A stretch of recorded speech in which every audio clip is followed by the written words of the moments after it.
Yo, yo, yo, yo.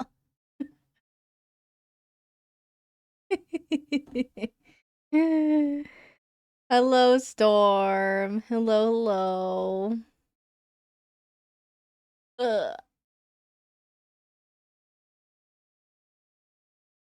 I very much brain dead hours. I gotta say, I have not slept. So, um, yeah. Can't. We'll see how today goes. Because I'm on, like, I didn't sleep and I didn't sleep until like 6:30 in the morning. So, I'm on like 4 hours at best because I woke up at 10.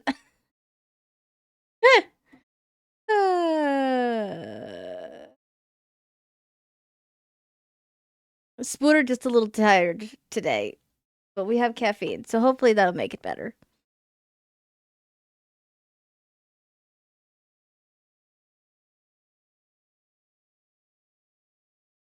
Ugh. Oh, excuse me.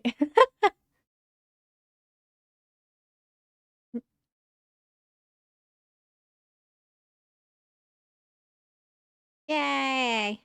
Okay, let's do this. I want to try and also get the rest of the datables today, but I am gonna try to focus on the dryer for reasons.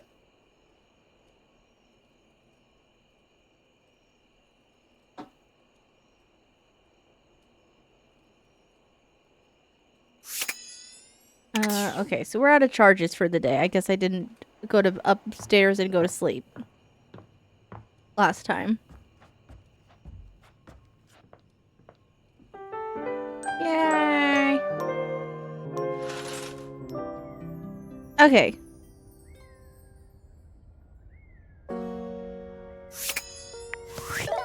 Let me look at my phone again. Let's see what let's see where we are.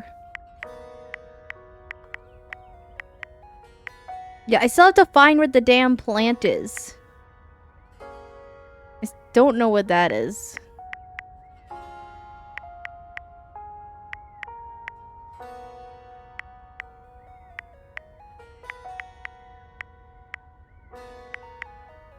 I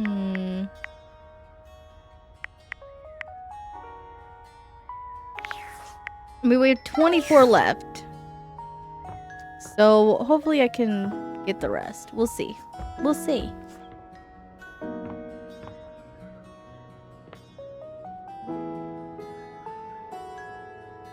I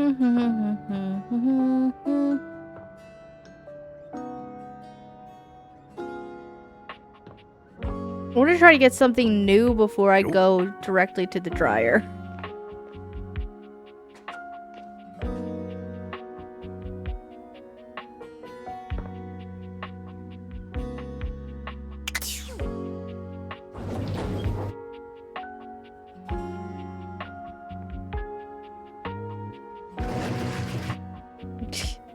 You know what's crazy to me? It's like, who? Because this is the dryer, and that's the washer. Who puts the washer underneath the dryer? Is my question. Like, did the MC of this game do this? Like, who? This doesn't make any sense. Wouldn't the washer always come first? Like, I would think, wash it up here, then move it down here, then take it out. Like, this, the top one is the dryer.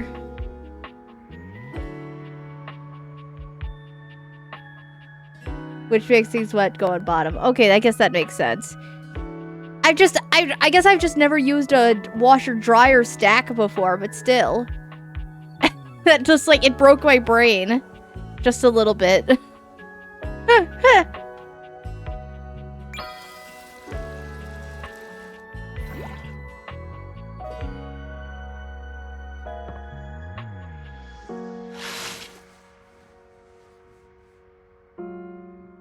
Usually you have them next to each other anyway, but in a small room like this, probably want them on top.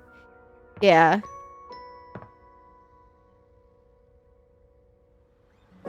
Here, I don't think I've done the vacuum cleaner yet. Let's do that. It could be your imagination. Oh, hi, Lucinda. It appears that Lucinda Lavish has once again taken over your date theaters.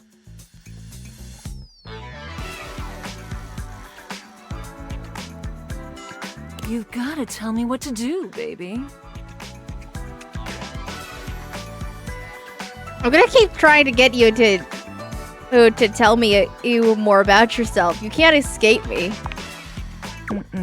I told you, I'm not here for that sappy stuff. Yeah, you can't escape me. I'm still gonna keep asking. No matter how many times you say that, I'm gonna keep asking. You gotta tell me what to do, baby. Not convinced? Oh, you poor baby. Maybe I've only shown you one side of me. Maybe Lucinda Layered will show you some more depth.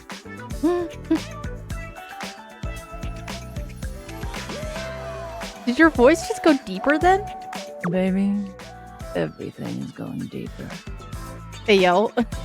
I have one of the most complex pathways in this game. There are more types of Lucindas than anyone else. Targeting dryer. No, because I'm trying to get more of the... Because I still have 24 left to find. But I can only talk to the dryer once per day. So...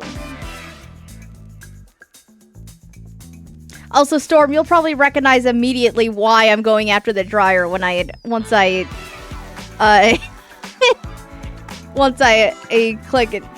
click on it. You'll probably realize immediately. As long as there are words that begin with L, there will always be more layers to me.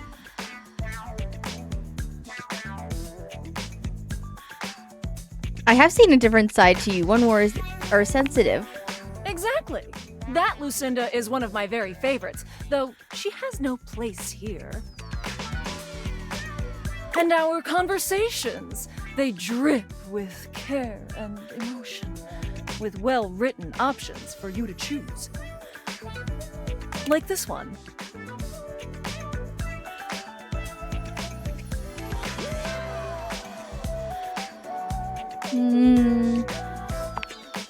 And for each option is a well-crafted, meaningful response like this one. For this reason, I award myself Best Screenplay, Lucinda Layered. Oh, stop. No, me? Who? What? No, stop. Thank you. Tell me, do you agree?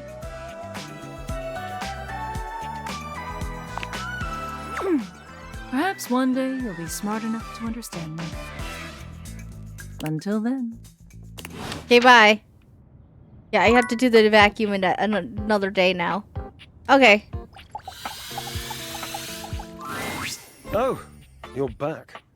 Try not to bore me too much this time. Hi.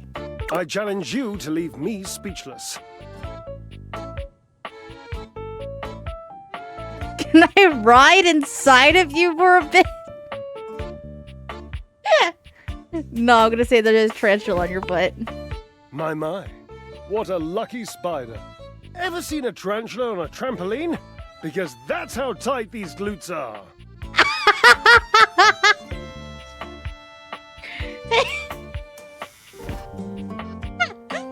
Bye! I can't believe you're on Astarion's ass.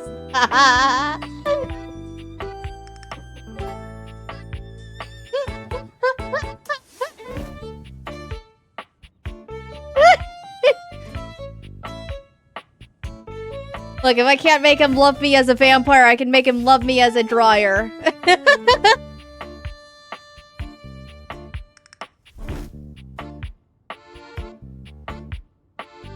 Oh, goodness. I do love to play. What's life without a little, harmless diversion?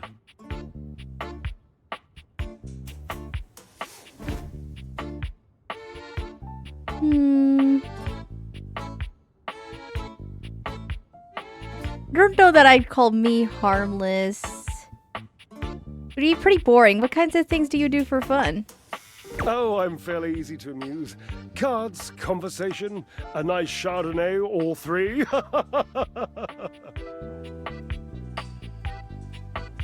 Pretty jealous you can keep that figure with those as your hobbies. Well, those aren't my only pastimes. I do have other, more physical pursuits.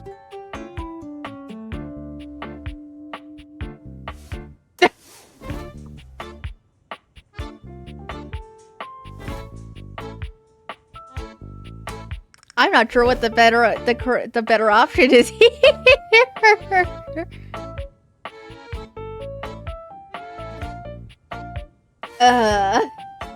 Technically, weightlifting would make sense because he's an acrobat, but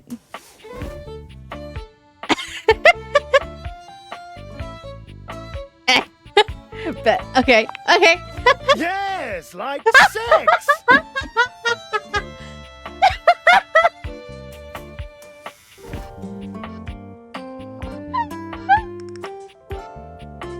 He's like, hell yeah. Do you like sex? And you like it when two charming male-orientated appliances have feelings for each other and act on those feelings? Oh, so you're gay for the dryer, so I've got nothing for I can do nothing for you, huh? Damn it. You're gay for the dryer. I kind of figured that the first time I talked to you both, but damn it.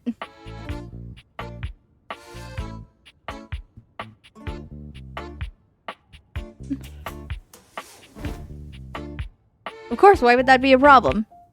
I am ever so pleased by this answer. Points! My, look at you. Collecting all the points and the gold stars and the defending of the personal freedoms. I love it! You know what else I love? Flowers. Big bouquets of them. Birds of paradise are my favorites. They're impossible to get here.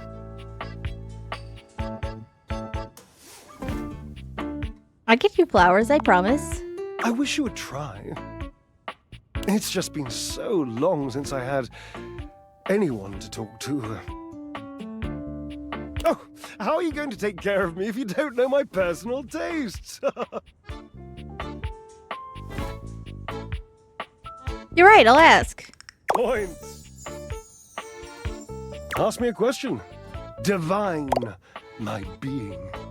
Okay.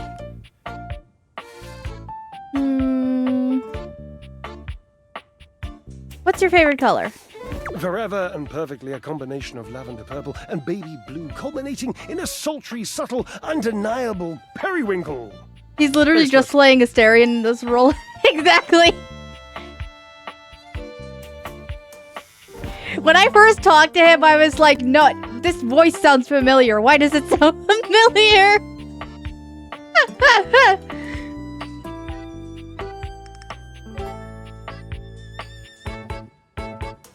Sultry periwinkle? Sultry, my darling examiner. I am seduced by beauty.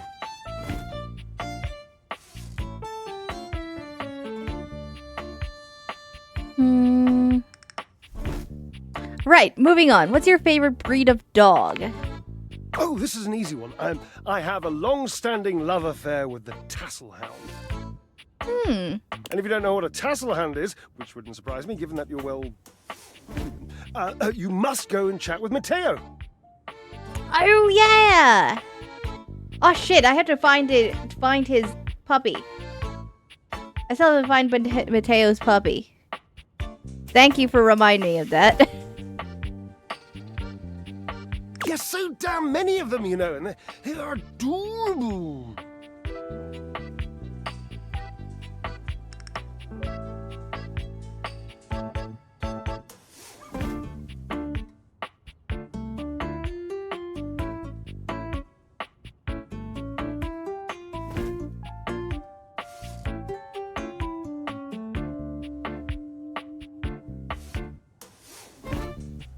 When you first played this game, I looked up all the voice actors and I saw Neil Newborn. I knew. Why do you think he has so many? Met him. I'm helping him find his own Tassel Hound. Oh yeah, maybe he can help me.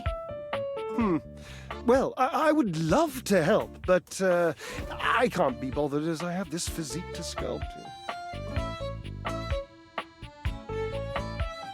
Has Washard been with you the whole time you've been here? Well, of course, silly. We are stackables, after all. We are not brothers or anything incestuous as that. Just a mere 25-year fling. That's a long time, Drysdale. Yes, I suppose, But time means less to me than some others I know. It's been a blink of a timer setting, really.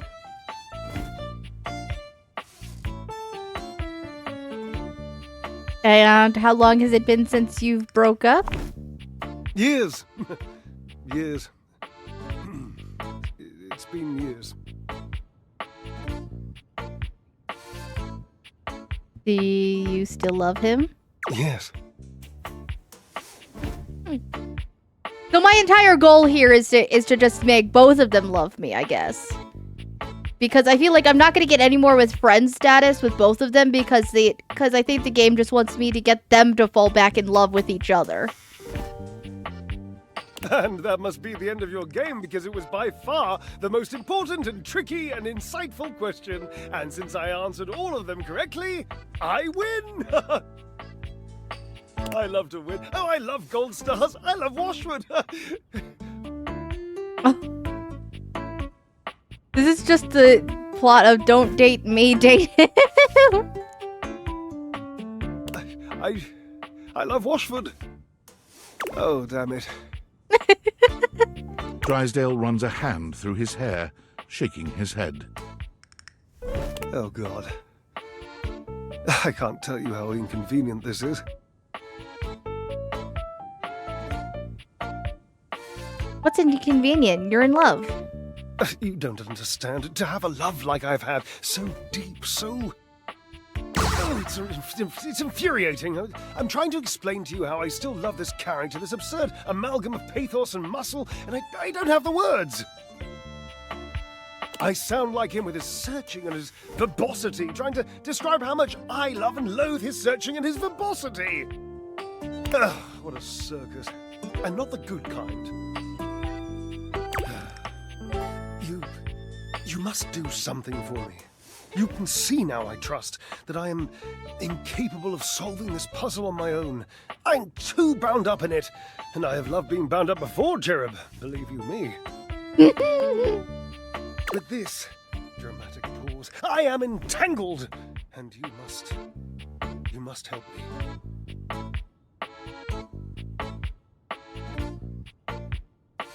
What can I do? You must talk to him for me. You must, please. Try to repair this chasm, this rift. It's like a new stained canyon has torn its way through my heart. Will you, please? I can try. I can't make any promises, though. Understood. I've always considered promises to be rather passé anyway. Sort of just like Barry Harrods. Just, don't. With this dramatic pause. Thank you.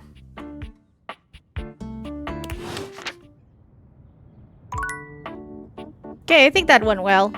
Let's try to talk to the washer, though. Oh, look. A fantastic red shirt. I imagine you want me to swoon. You may have wandered with mad disquietude into a world which will overwhelm you. I must confess, there is a part of me which longs to see you drowned in it.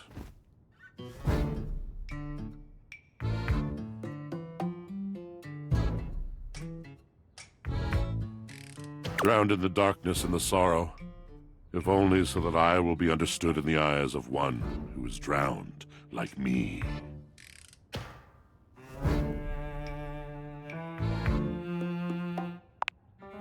I was. My God, I was. And the light and the darkness consumed us both.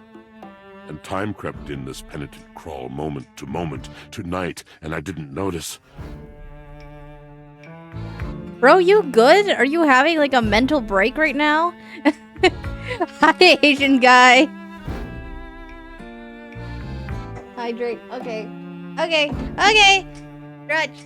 Okay. Ah.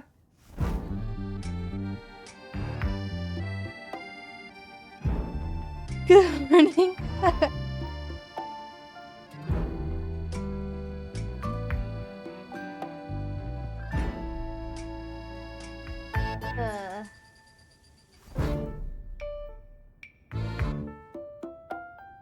How you doing today, Asian guy?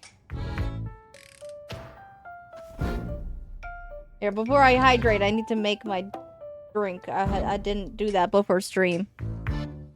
Doing good? That's good.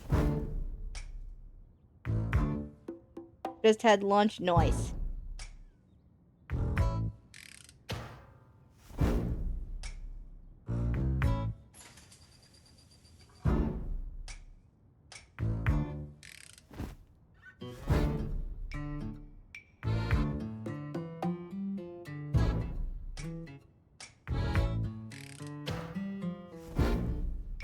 Okay.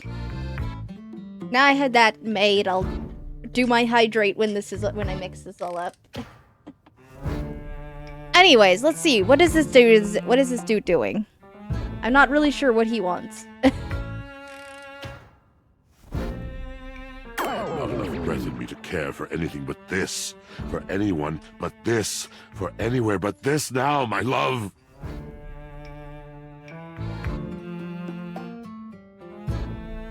My love, you are on your own journey right now, man. Come with me. Come before me, with a look so piteous as if we had been loosed out of hell to revel in horrors. You know only a heap of broken images. A casual forgetting of even the shallow breath you're shackled to. You are a poor, marionetted hanged man, dripping from his cobweb strings. Come with me. Come into the deep water. The hell are you talking about? Why does he sound so familiar? I don't know. This voice actor, I don't know.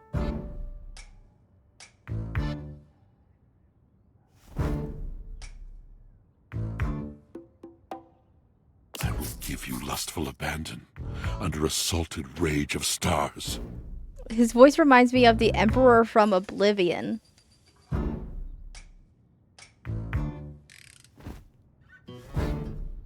Was Drysdale into this stuff?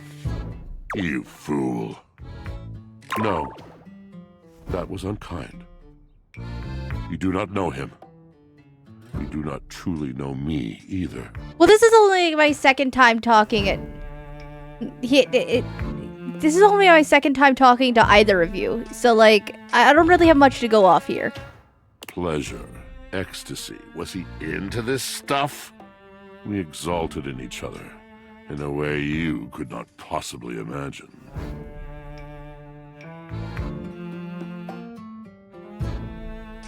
I'm happy for you guys. It just seems a little unrealistic. Unrealistic. A tragic lack of vision. Okay, to blame. shit, my bad. How could you understand that kind of love? I could tell you a story to help you understand, if you'd like. I just want to know why you guys broke up. But if you don't love him, I'll gladly take him. Just saying. Yeah, I'm in. I saw a woman once, with a locket around her neck. She stood on the shore of a deep, quiet lake. She was weeping. She grasped the locket, hard, and she pulled. She pulled until the flesh on her neck was raw. She pulled until her tears mixed with a fine sweat on her cheeks. She pulled until the chain snapped under her fingers.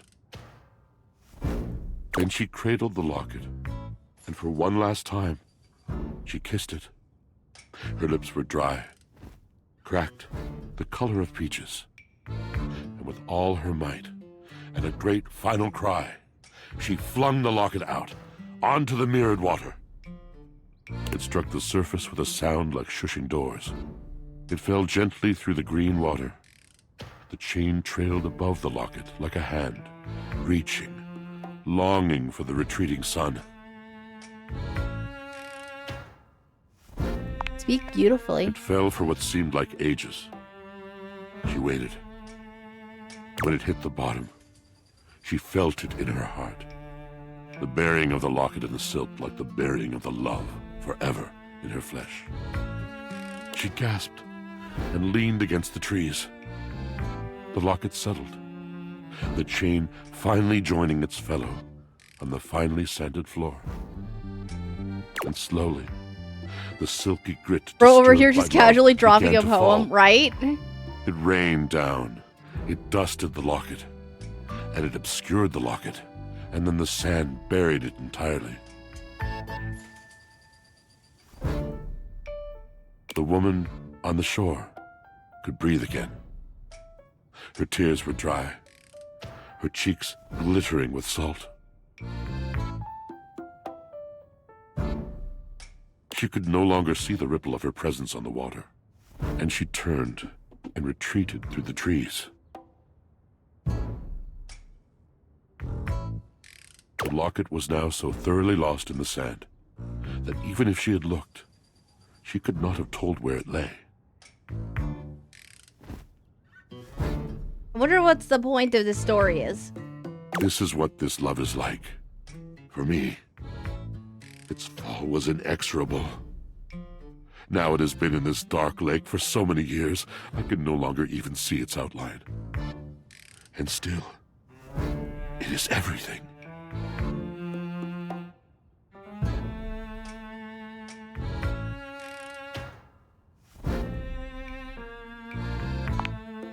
Have I captured you?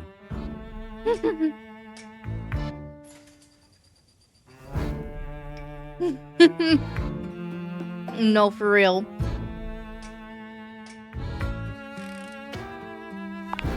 Sure. Love comes in so many forms, you see. It does not have to last forever to be true. We can be shattered in a moment as easily as in a lifetime. I can ruin you for an afternoon. And in the years to come, you will dream about your hour on the high cliff while you trudge through shadowed valleys. Ruin me for an afternoon?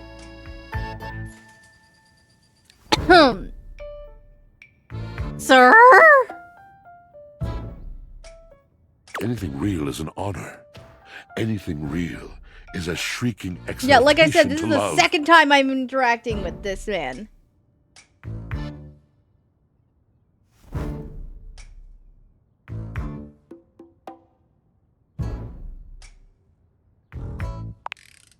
Indeed. Now you must see, you must understand, that words are not just shapes on a page.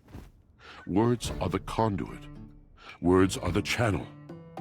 Through words, I can enlighten your mind.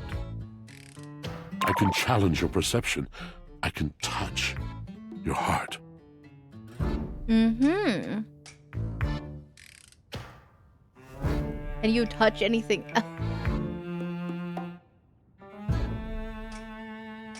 That's the only good option here. The other one is so mean. I am a poet, dear one. I can touch anything I want.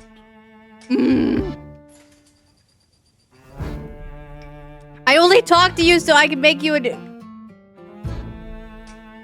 Tell him to touch some grass.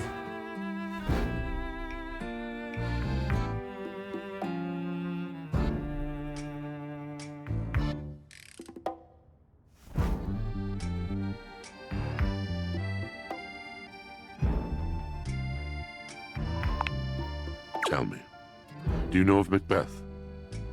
Oh boy, we're bringing Shakespeare into this now.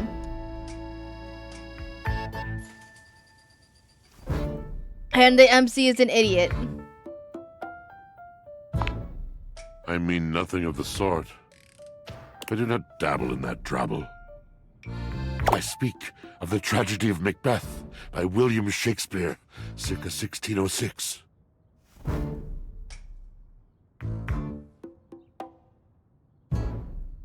Oh yeah, I've heard of it. Heard but not seen it? Lived it? How disappointing. I'm sorry, I read Romeo and Juliet in school. We never brought up Macbeth. I know of it. That's about all I can tell you for, though.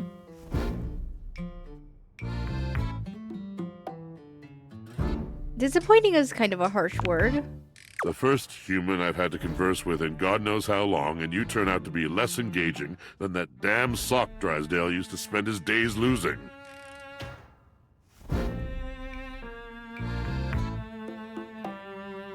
Why are you being so you drop a really long poem on me and then you're just an asshole. Bro, I don't like him. I think I might just try to romance it and Drysdale anyway. I don't think he deserves you. Jerk? Me? Why? Because I'm opinionated? Because I have the creativity to compare you to a sock? That's not creative, but sure, go off, I guess.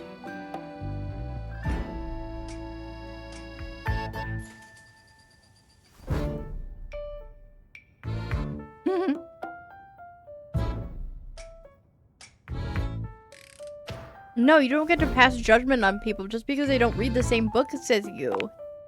Now who knows nothing? That isn't why. It isn't that you don't read the same books as I. It's that you had a chance to read anything, any luminary from the canon of the human soul. Something that could have illuminated and burst open and changed you, and you chose to skim through the cliff notes in the back of the room.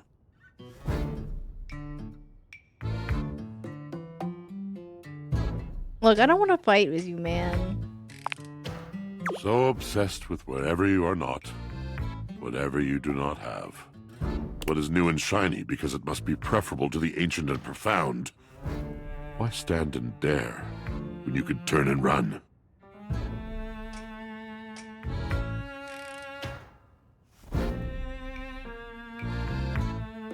Look, who you're actually mad at, it is not my fault. My guess is you never really tried. There is another poem I think you might like. One that truly sums up our relationship. It's by T.S. Eliot. One of my personal favorites. This is the way the world ends. This is the way the world ends. This is the way the world ends. Not with a bang, but a whimper.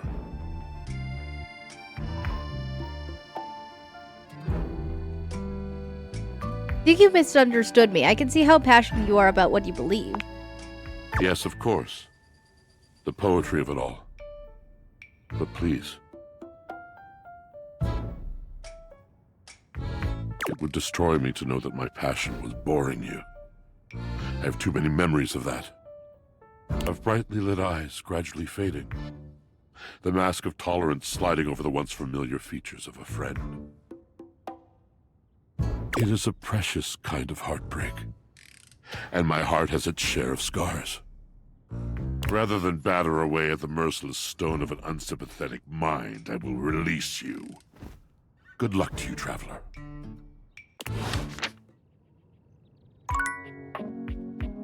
Maybe if he wasn't such a pretentious asshole. This is Kaido?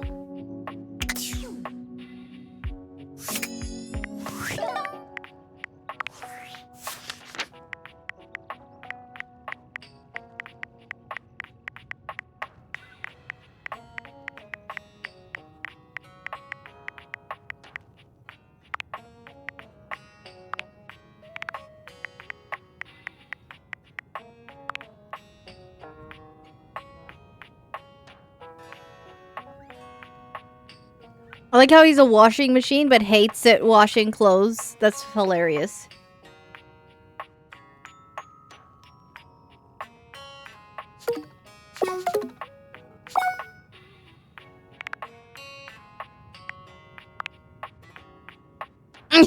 Okay, Drysdale's the same way though.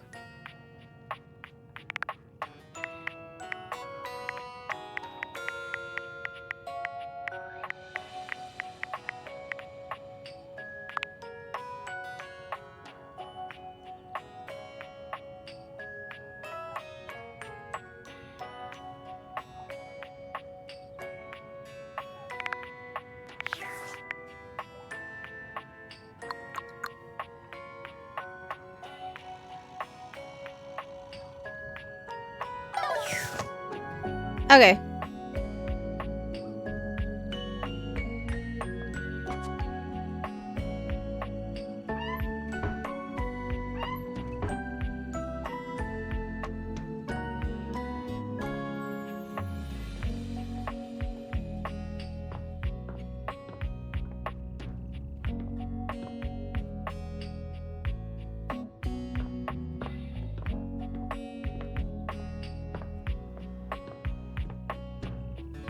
There's gotta be a houseplant around here somewhere that I am just not seeing, and it's driving me crazy.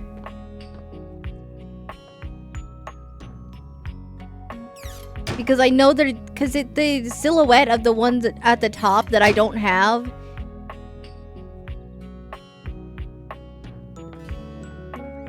Like, it looks like leaves and stuff. So I'm like, it's gotta be a houseplant, but I don't know where the hell it is.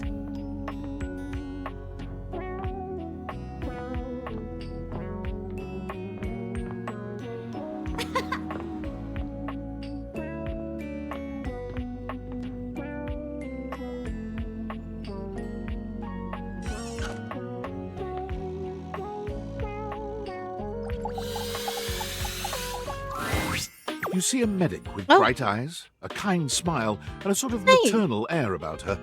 She doesn't even wait for your introduction, greeting you cheerfully. Well, hi. Oh, my. Hello there. A fresh Hi. face. Here to see the doctor, are you? Sure. Well, look no further.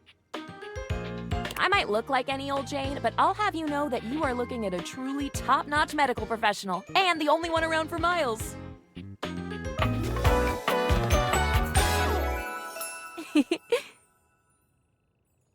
Well, you're cute. Whether you've got a tummy ache or a life-threatening ulcer, I'm your gal. Have you checked the attic? I haven't been able to get out. I don't know where the hell the attic is. I have the key. I got Keith from the crawl space. That's supposed to be the skeleton key that unlocks the attic, but I don't know where it is. She pauses, looking you up and down, hopefully. Do you have a life-threatening ulcer?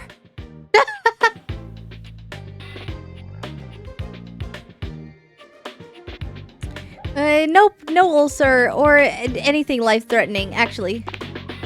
You've never seen anyone more disappointed to hear of your good health. Oh, heck. I do get my hopes up, you know. I'm a little concerned of that. One of these days, someone is gonna bust through that door bleeding from orifices natural and contrived, and boy, oh boy, what a red letter afternoon that'll be. That is really disturbing. Well, I suppose it would be to a lay person. But to us medical folk, it's a delicious challenge. I'm ever so slightly scared of you. I'm just looking around for stuff to date. Oh, just dating. Well, that's disappointing. I'm sorry. Usually it's at the top of the house, obviously, but I don't know where the hatch is. Because usually there's like an attic hatch that you can pull down and there's a ladder and whatnot, right? So I was trying to look around for something like that because I was like, hey, that would probably signal that that's a attic, but I haven't found anything like that.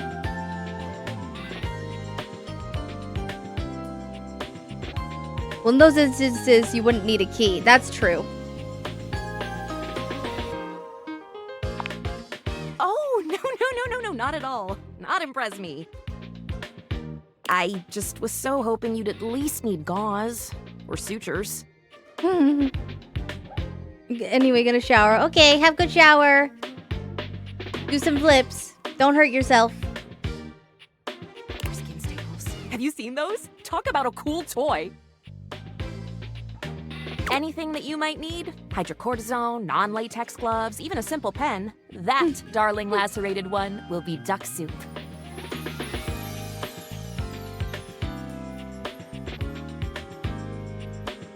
Lacerated? You're making it sound like a battlefield casualty here. Sounds. Something is drawing my eye. My metasenses are tingling. Better let me take a look at that wound of yours. You sneaky little sufferer. Thought you could slide one by me under cover of a metacarpals, eh? What are you talking about?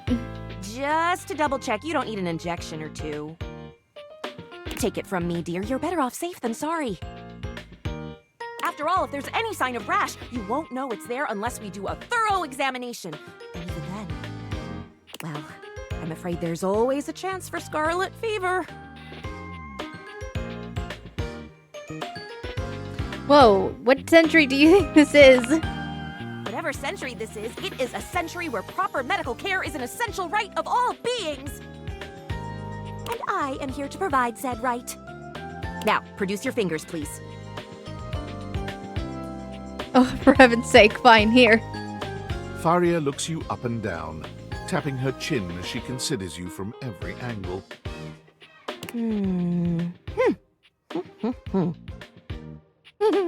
Exactly what I thought.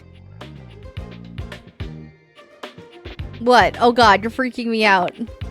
No need to be anxious. We caught it just in time. You do indeed possess a splinter. But it's not just any old splinter, dear. What you have is a deep, deep splinter. Plenty of tender flesh open to infection, just waiting for those little microbial monsters to set in. Do you know what that means? Sounds bad. And how? And that's just the beginning. Because once the infection's done a number on you, and your poor, beleaguered immune system staggers back onto the field of battle for another round with the enemy...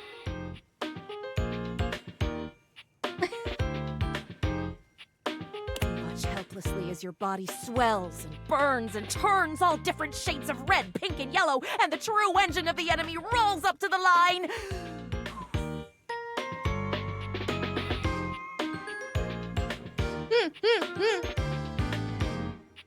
Gangrene.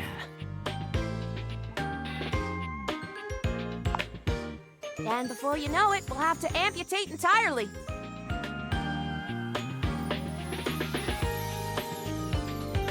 I do not give you permission to amputate anything! I'll note that in your chart, of course, but I have to be honest. Once it's bad enough, my poor new friend, I'm afraid the whole appendage will have to come off. Preventing spread and all. I'm sad to say we lose many a good limb to splinters every year. You live in a very dramatic world, Faria. The world is dramatic! Drama isn't necessarily a bad thing, you know? Drama can be the spice of life, like cinnamon or penicillin. Anyway, say goodbye to that finger. I have paws! What finger? There is none. The bottom line is, you have got to stay vigilant. The world's a scary place, and your body Say is a goodbye to fragile, the entire fragile thing. ball. One wrong move, and you can throw it into total and utter chaos. A veritable breeding ground for every bomb, dick, and hairy slate of diseases ready to eat you whole. You never know what the seemingly tiniest, laughable symptom can mean. For example, got a case of bad breath? Maybe you just ate a sandwich with too many onions. Or your breath stinks like a dead fish on a hot Sunday because you've managed to develop halitosis as a result of the toxic substances in your body not being filtered out properly because your liver is failing.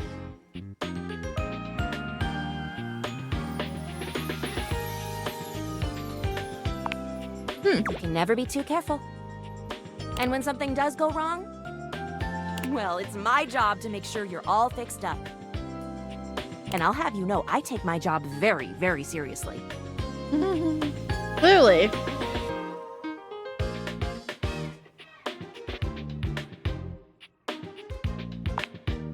A doctor's duty is to keep their patients alive and kicking.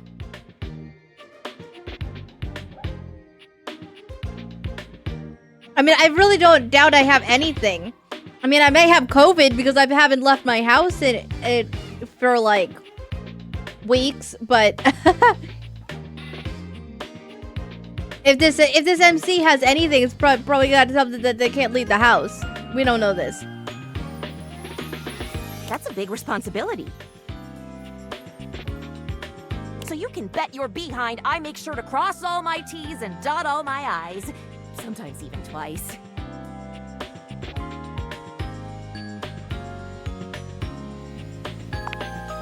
When there is no more sickness.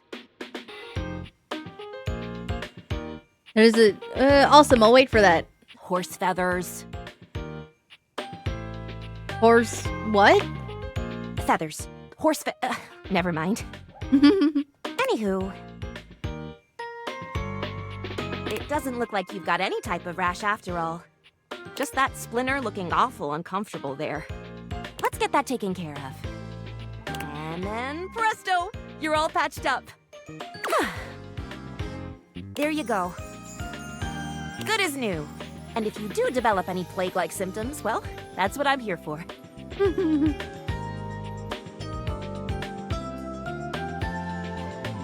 I'll come back at the first sign of a sniffle, I promise.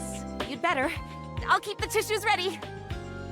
Medical professional Faria's always just a sniff, sneeze, and groan of discomfort away.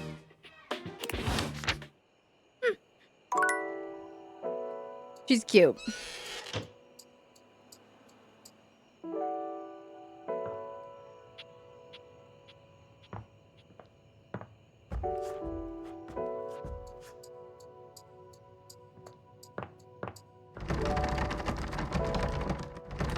See, I've got it.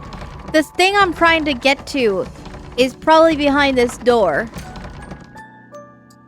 But I haven't been able to figure out how to open that yet.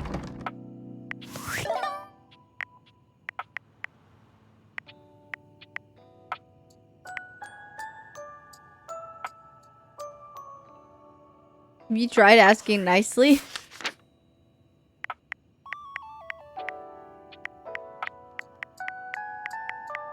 I don't know. It won't let me talk to it.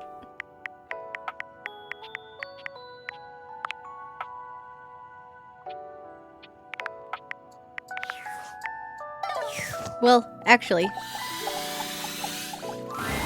Dorian looms over you. Oh, arms that's what I was crossed supposed over to his do. broad chest. He seems almost smug about blocking your way today. Hi, Dorian. I have keys right here. You want to unlock for me? Pretty please? Hello, mate. Let me give you a tip. When you see me with my arms crossed like this, it means you're not getting through. But we're friends. Can't you be nice for a friend? Can't you open up for a friend? What might it take to uncross them, I wonder? Keith? Is it really you? Hello, old friend. It is me, all right. Where on earth have you been? I've been tucked away with my thoughts, you might say. I never knew why you left. I am so sorry I never said goodbye. I never had the chance. Well, I've missed you. Are some of the objects in my house just dating each other? Because this is not the first time this has happened. Like, we got the clothes in the hamper, the washer and the dryer, and now the key in the door.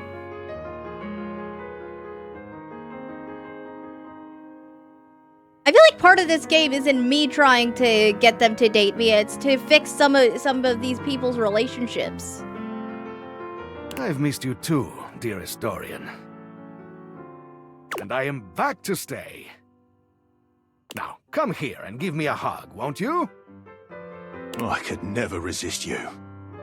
Dorian and Keith curl their arms around each other, fitting together as perfectly as, well, a key and a lock. And just like that, door is open. You two seem like lovers. We've tried that.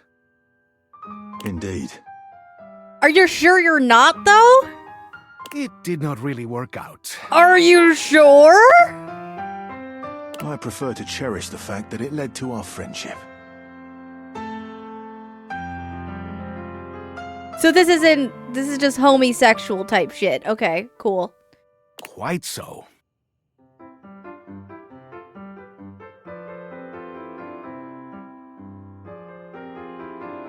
I agree. Maybe we could be friends, Keith? Why, I would love that. I rather think we would do well together, you and I. Oh, nice. The treasure trove of friendship is open to us. Nice.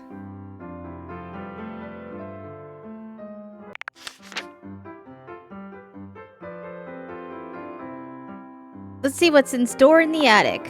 In you go, mate.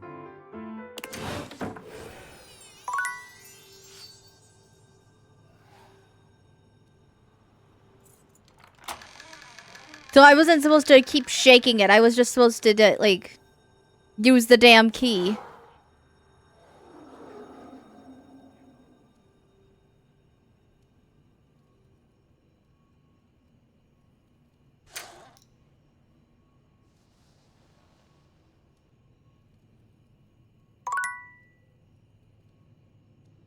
Oh, so you're just gonna sit here. Cool. Okay. Well, that was my last interaction. So let me go to sleep and then let's explore the attic. I don't know why I didn't try that the first time. That seemed like it was pretty straightforward.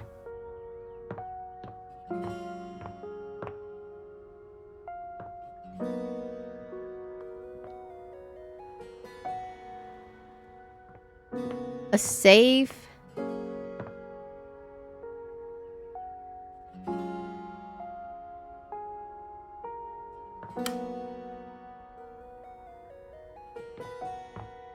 Book. I've done the books and that. Decorations. Done the... Oh, there's the plant.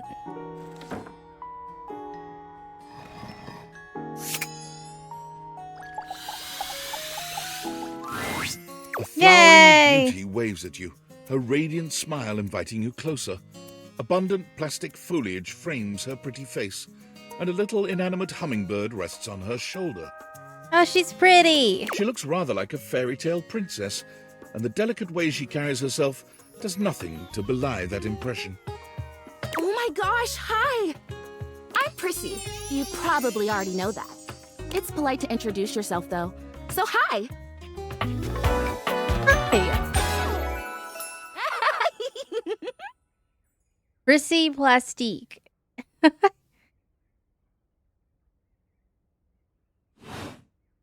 This is so funny that you're standing there.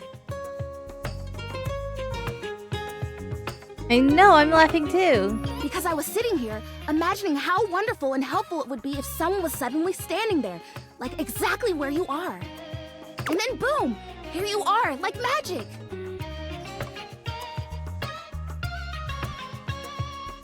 So my mere presence is the answer to a prayer. Sweet. Yeah. Well, no. I mean, kind of. You're definitely great. Probably.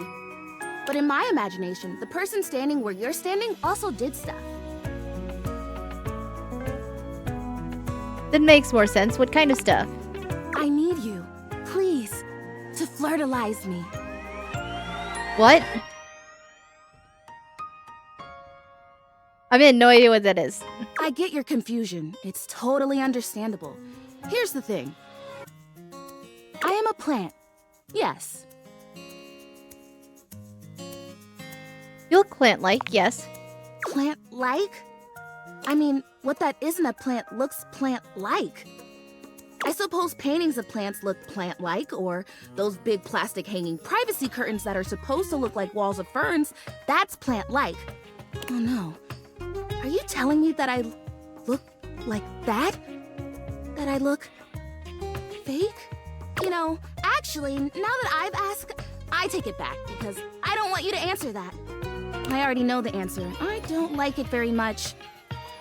Oh, I really hurt her feelings. Uh-oh. Just in case you hadn't already deduced this, I am made of plastic. Oh. You know. I know. It is the great, confusing injustice of my young life. Then why are you just a stick in a pot? I thought you were a dead plant.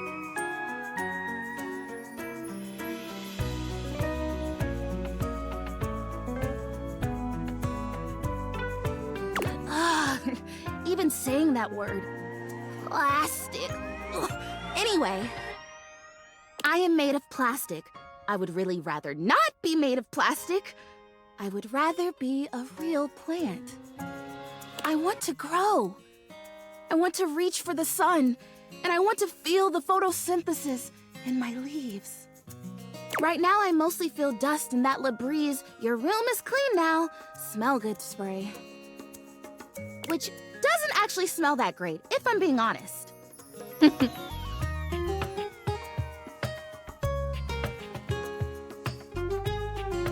I know, it's so perfuming.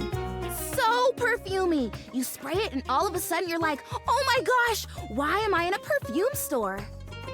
Which doesn't mean that perfume stores can't also be clean. I'm sure they can.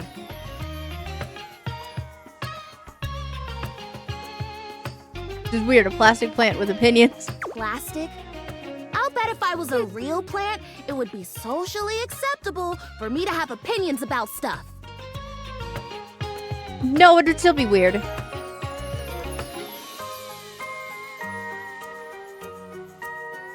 Plant with opinions at all is weird. Oh, I disagree. Have you never asked an orange tree how it feels about all those orange-scented cleaning products? Let me tell you, bring a tissue, it gets emotional. Sigh. I'd give just about anything to be a real plant. Ah, but the flirtalizer! You unintentionally reminded me! The flirtalizer is the result of months of dedicated study on my part to find a substance that will... Drumroll, please. Make me real.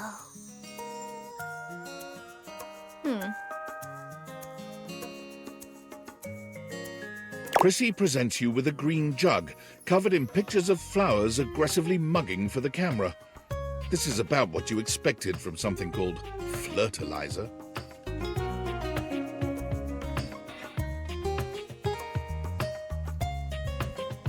Wait, is this realization?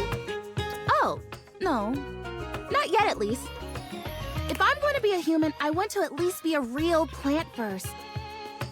You're a human, and you were never a plant, so you don't even know what you missed out on. I have done so much research. I can't even tell you. And this is the answer. The gold standard for making plastic into chlorophyll. I just need you to give me a good dousing right at the roots and then stand back and watch the magic. Okay. No way, really? That's very cool and exciting. That's exactly what I said when I discovered it. I mean, those exact words. We're so in sync. This is awesome. So you'll do it. Flirtalize me? Of course I will. Yes! Oh my gosh! This is the most exciting day ever! Hi, Storm! I found the plant!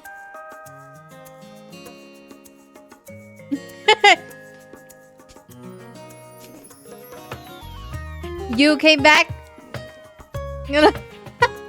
No, flirtalize her. She wants you to use a thing to make her... So she's a plastic plant.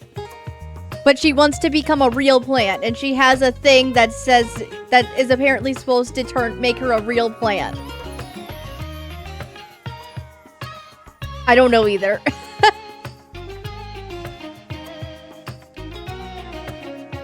I'm ready. So it says on the directions... Prissy reads off the back of the container of fertilizer. Douse liberally and with abandon, no such thing as too much. Couple each dose with a body wiggle or the recitation of a favorite herb for added potency. Is it okay if I don't have a favorite herb? Oh, don't worry about that. I think that's just like an extra little something. You'll be fine. This stuff is plenty strong without the recitations, according to the ads. Douse away! You spray Prissy from head to toe with the fertilizer, punctuating each spray with a wiggle of your backside. When you're done, you cap it all off with a recitation of the most delicious herb you know. Ooh. Girl, you good? I think I feel it working. There's this really strong tingly sensation. Are you sure it's not like corroding the plastic you're made of? The spell you are casting definitely gets my vines all twisted up. You take a moment to inspect Prissy. She looks a bit shinier, but otherwise the same as before. Do I look different? I don't feel different. I mean, I feel wetter, but that's probably just from all the dousing. What do you think? Do you see anything? Do I just lie to her? I feel like I should lie to her. I don't want to make her upset. I don't think so. Not yet, at least. Oh, okay. This was a result of a lot of research and a lot of investment. Like, heart investment. But it's okay. Because it was also my first real attempt, and all great endeavors have failure before they have success. So, Just say don't lie to her. I'll try again. Hey, would you be willing to help me again? Because she's like I mean Pinocchio. Oh. Totally, you're fun. Thanks. I am fun. Well, I better go dry off. Don't want to risk mold and mildew. Yeah, but it's like, I really thought she was a real plant because this is what it looks like. It's just like a stick in a pot. Like, I really thought she was already a real plant. I'm just like a dead plant. And the goal was to be like, help her.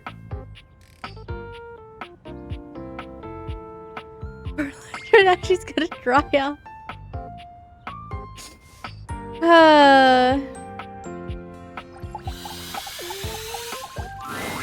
A colourfully dressed board gamer beams at you. But even though his expression is ostensibly friendly, something about his energy is a little off. His smile is a little too wide, his stare a little too intense. You feel rather like a mouse that's just been spotted by a bored house cat. Why a gee-gosh golly and a hi-de-ho! Oh dear, this one's gonna be a interesting one. I'm Parker, the board games, and away we go!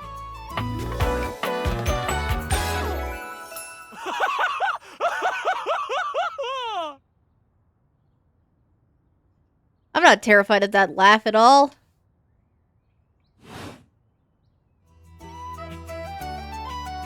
Hi, Parker. Hi there! I do love meeting new people to play with. And I do need new people to play with these days. I'm awful lonely up here in the big ol' attic. But you seem like a nice sort of gal already. Maybe you could be my next relationship. Would you like that? Sure. Oh boy! Well, if only it were up to me. You see, my whole deal with relationships has to do with rules. I love rules. Hey. If you want any sort of relationship with me, good or bad, we have to go through the rules. Okay. Want to hear them as they pertain to me? As they pertain to my whole deal and how this is going to turn out? Sure. Glorious! In order to achieve a relationship with me, you must play these board games 3. If you beat me or unseat me, more chances for love will greet thee. At the end, I roll a die to achieve a status. This, in the end, will be our dating apparatus. Ultimately, yes, but your actions during each game can change the weight of the die. He's weird, but honestly, that's it. This one might be fun. The more you win, the more chances to love me.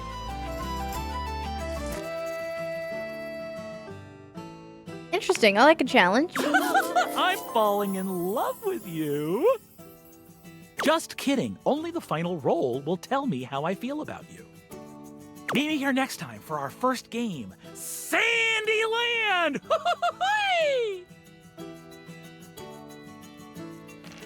Okay, can't wait. Wowee! Yeah, that one's a lot, but honestly, that one might be fun.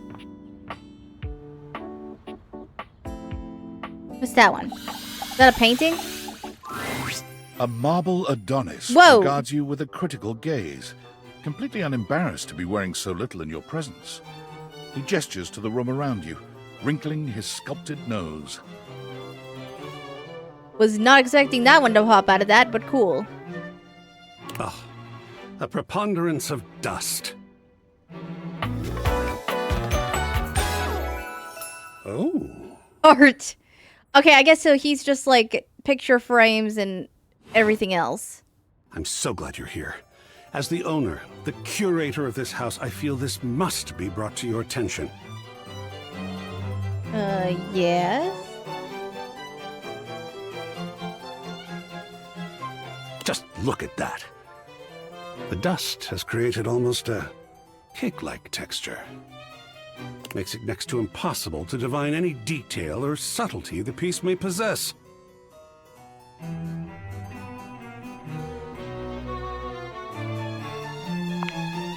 Oh, well, it's not as bad as all that. Perhaps it indicates a gentle lack of attentiveness, but that can be remedied. It's not like it's a red wine stain or sun bleaching, or, and may we be preserved from such, a child with a new box of markers. Dust is entry level. But even so, we must remain vigilant. Conservation has certainly entered a lowered state of late. But there is always hope. I am forever an optimist. And a pessimist, actually. Oh, and a nihilist.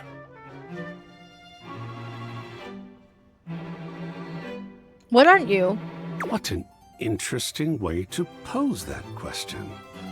Like looking at the negative instead of the photograph itself. But in this case, it doesn't really apply. I could say I am not nothing, but I am also nothing. I am art. All and sundry, great and small, art.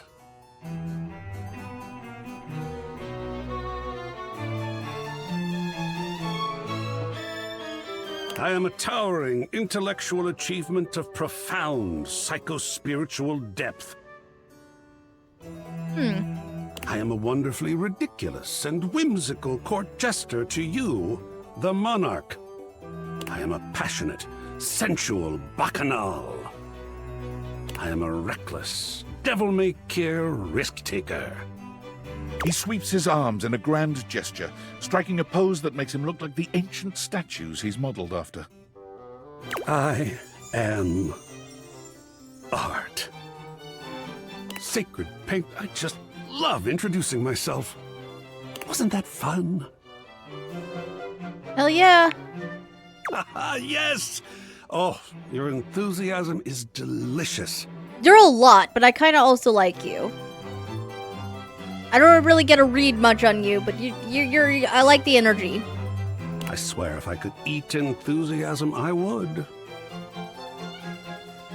I think it would taste like rock candy. Perhaps you'd be enthused about one more thing. It's my next big project. I have fully invested myself in the project of turning this house into a gallery.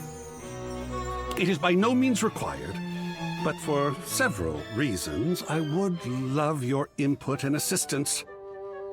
Would you care to join me? I've never had a co-curator before. It's my house, so I kind of have to. That is one way to look at it, I suppose. But who knows? This may turn out to be far more exciting than you seem to expect. Fulfilling, tantalizing, illuminating. I'm glad you'll be with me. I'll just go and prepare. Oh, the art of action. Is there anything else up here? What is that? That's a box. Okay, so I can do the safe as well. So I'll do this. So I have 2 more charges left, so I'll do this and the safe. You are persistent, aren't you? Oh! I guess that's like the HVAC, so I guess that would make sense that it would summon Hector. But hi! I'll be damned if it isn't another quality of yours I admire. It wearies me and saddens me to keep saying no, but no. Please, not here, okay? Meet me somewhere else. Anywhere else. Any of the greats in your home, downstairs from here. Come to any of them, and I will be there. We can talk there. All right? Enough of this, just show yourself. I've already told you no. I've told you what to do, how to speak with me. I will not show myself. Some circus animal on a leash trotted out into a claustrophobic arena. What, so you can jeer? So you can point? I tell you, I won't. I would never jeer and point, Hector. Wouldn't you? They all do. I have. Never mind. Talk about an argument for nothing. If you leave now, we'll never have to know if you know yourself well enough to be truthful with me about this. If you would truly leave me in peace, then leave me now. Come back to the Greats and I will be there. Fine, Greats it is. Damn, okay.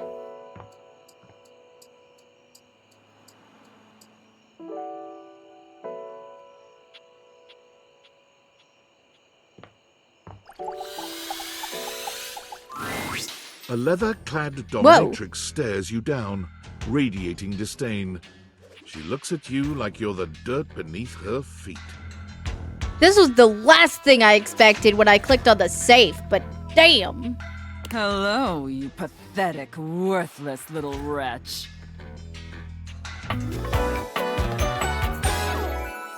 Disgusting, you worm. Whoa there! My content aware has given me a tickle. Sophia here is a dominatrix, and she's gonna put you in some pretty dominating scenarios. You cool with that? Or you wanna skip it? on with the show. I do not recall asking anyone for your presence. I'm just very curious. So indulge me. What gives you the misguided confidence to stand here before me, wasting my time? Heck, I just like meeting new people. How tedious.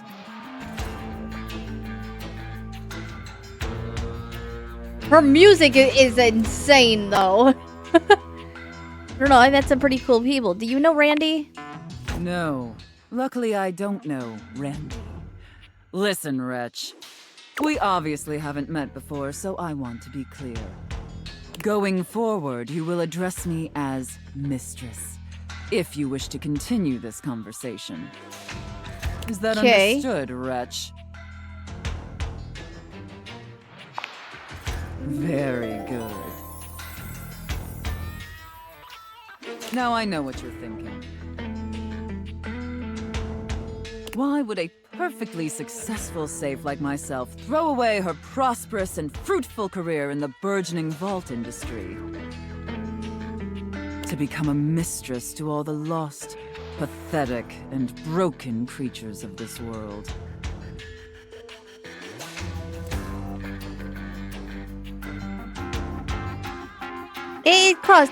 It crossed my mind. Tell me, Wretch, do you know what a safe is good at?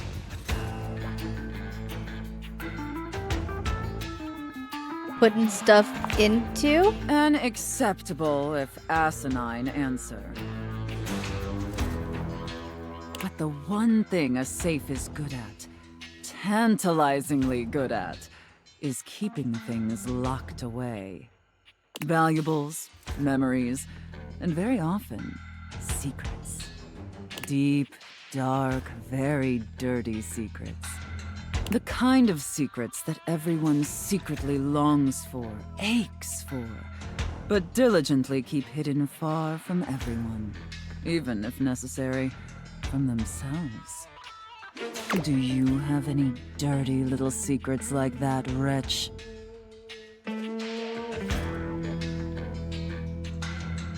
The ghost couldn't prove anything and neither was he. Underestimate me at your own peril. Oh, that was the wrong answer. I thought I was trying to be funny. I guess I can't be funny with her.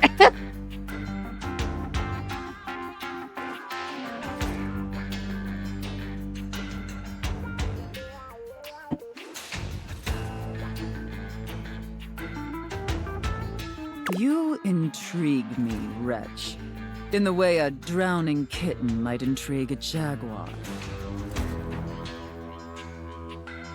So sad, helpless, and ultimately pathetic. You possess a feebleness that instinctually repulses me. Yet if I save you, you may prove yourself of use to me. The only question is, do I waste my precious time letting you serve me? Or do I leave you to drown in your own ineptitude?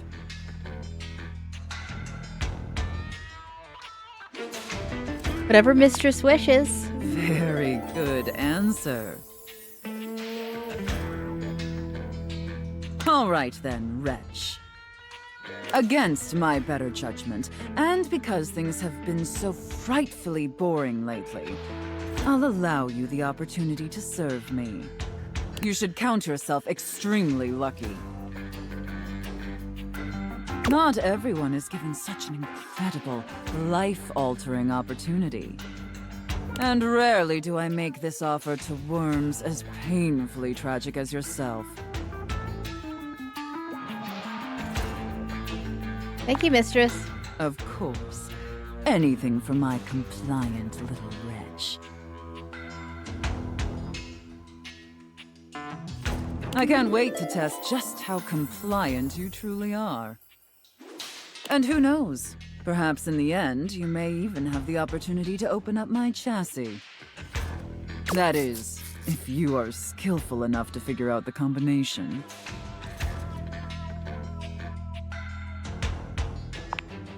Careful. You're getting very far ahead of yourself, Wretch. I don't open up my chassis for just anyone, and especially not for someone as pathetic as you. Apologize for your insolence or face your punishment. Very good. Your mistress is pleased. Okay. It sounds like you're willing to do the necessary emotional work to take this relationship seriously. In that case, be back here tomorrow to fill out all the paperwork. There's some important ground rules we need to firmly establish before we take this any further. But once we get that out of the way, I'll open up your dirty little mind to fantasies you dare not even whisper. Now, affirm that you are my compliant, needy little wretch. Again, like you mean it. Like you'd unquestioningly do absolutely anything I'd ask of you. Tell me that you're my compliant, needy little wretch. Now. Very, very good. Then I will see you back here tomorrow, wretch. Do not keep me waiting.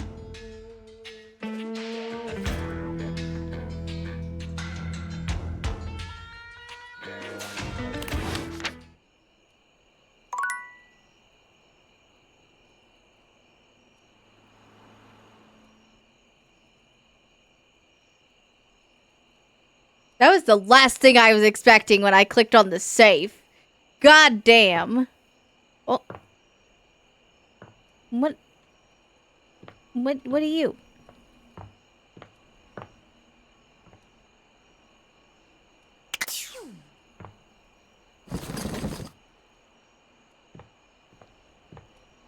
What is you? That wasn't there before.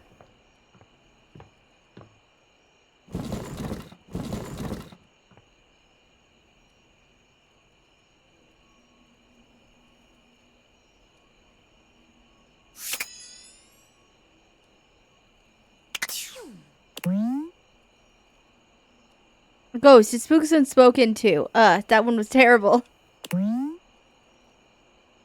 Oh, so I just casually have a haunted attic. When you bought this house, you heard rumors the place was haunted, but you never paid it any mind. Hi! I didn't think that anything was gonna come of that, but hi! But there's no question that the spirit floating before you is a ghost. She looks like she came straight from the 80s. Her clothes as dated as her skin is translucent. Her eyes lock onto yours, and a chill runs down your spine. But where you feel a tingle of apprehension, this ghost seems elated. Oh my god, oh my god, oh my god! Hi!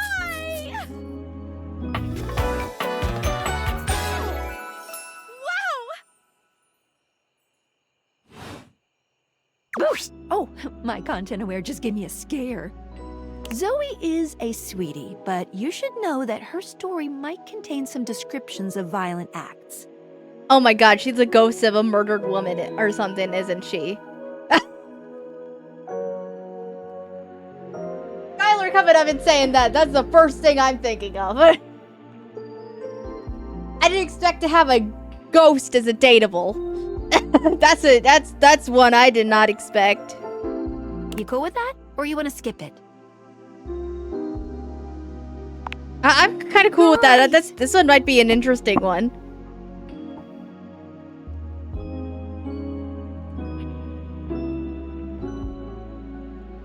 Did she just hear you say that about her story having violence? The game does say date everything. Yeah, but I didn't expect there to be a ghost. No, Zoe actually can't hear me since you're not actually wearing the date theaters right now. Ooh, pretty wild stuff. Bye! Hi.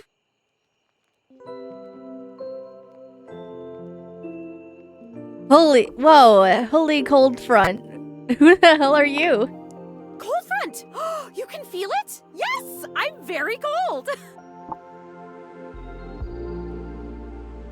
Oh my god, what are you? Where are you from? Do you like ice cream? This is the best day ever. Meeting me is the best day ever? Is! Unless it's night. It's hard to tell in the attic sometimes. It is night because you're the last one I'm doing for today before I go to sleep. I just didn't want to go to bed and ignore you. I didn't expect a new dateable to come out of this. I've just been up here all by myself for God. I don't even know how long. You'd be amazed at how bad my sense of time is. Like, it's actually kind of crazy. I can't even tell the difference between a minute and a month. But I have just been here, you know? And I am so bored. And I'd just give anything for someone to talk to. And I was just thinking about that. Like, I think a lot. Like, I'm such an intellectual. And then here you are. Like, there you were. You might eventually be over there. And that's nuts. Wait, though, what are Good you? Question. Let me explain some stuff. Life, as you might know it, is kind of a complicated proposition for me. I don't know if you can tell, I hide it pretty well. Oh my God, I rhymed. Ah, that's amazing. Honestly, it's amazing to even be able to speak because a lot of the time I can't make sounds, which is weird. And a lot of the time, like most of the time, I think I'm invisible because nobody can see me. And that's super weird because I'm totally real. You know, I mean, I think I am. So why wouldn't I be? Because if I can think, I must have a brain or a consciousness somewhere. Oh my God, she doesn't know she's a ghost, does she?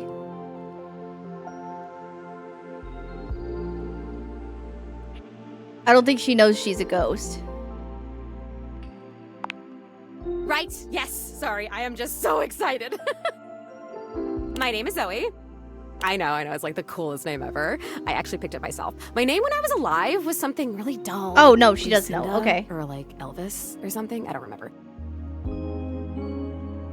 Lucinda.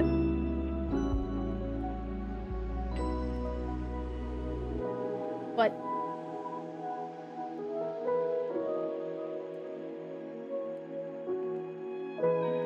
Her saying her name as a human was like, when she was alive, was Lucinda or something, cannot be a coincidence, can it? Given that we had, that the DLC gives you Lucinda Lavish. That cannot be a coincidence, can it? That has to be intentional.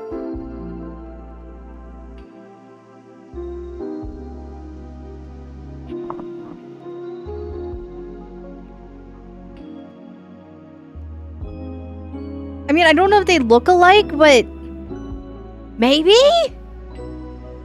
I mean, I don't know if it's just because she's a ghost, but she's like a lot like fairer skinned than Lucinda.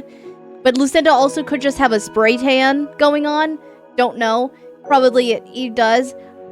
But as far as like hair color,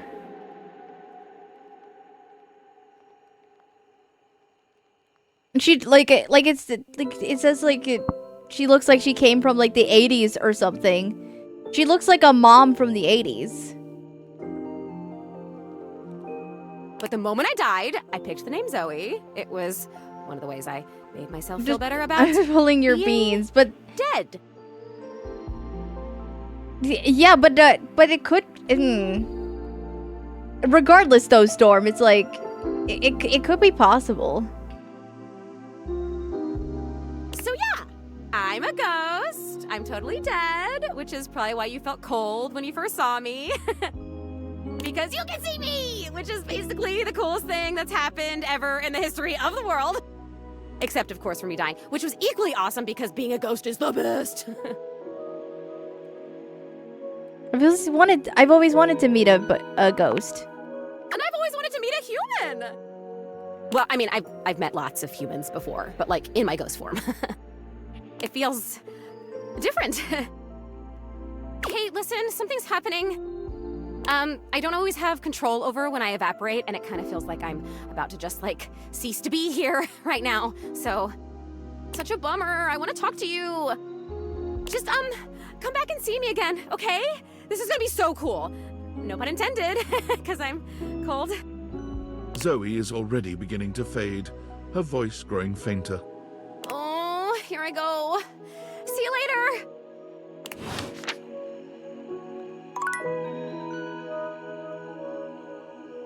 I wonder if I can ask Lucinda about that, though. next time she appears. Because I genuinely want to... I kind of wish hope I can.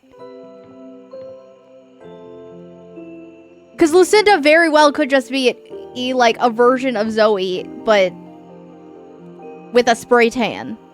And her hair like all curled and stuff. Like that could be incredibly possible. Because I feel like there's no way they would just say, oh yeah... But, like, mention that her name was, like, Lucinda and not follow up on that. Or do anything else with that.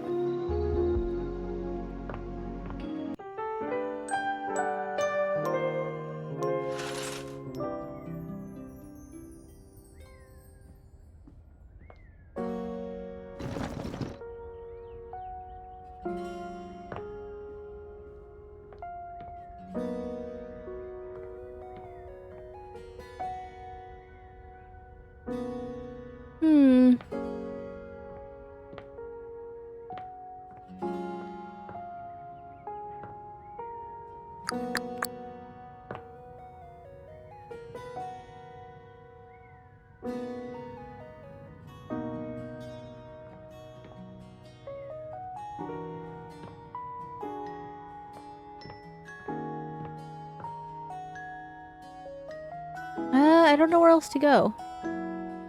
I could go downstairs and try to talk to the vacuum cleaner again, but I'm a little too curious about the attic now to go and talk to Drysdale again.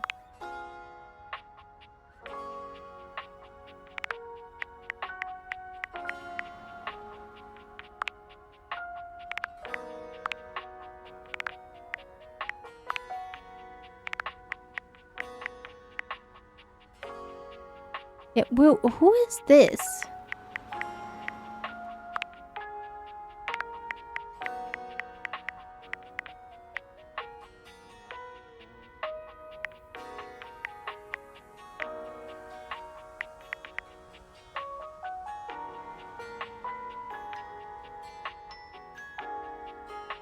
That's a dust bunny? You can't change my mind.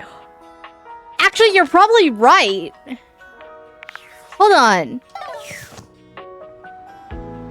I'm in the attic. Is there a dust bunny around here? Cause you're probably right. I didn't even think of that.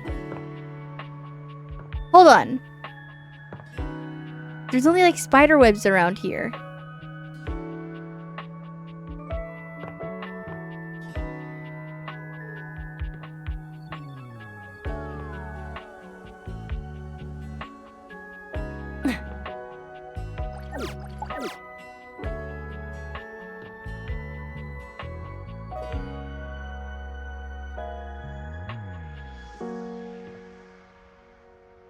Right.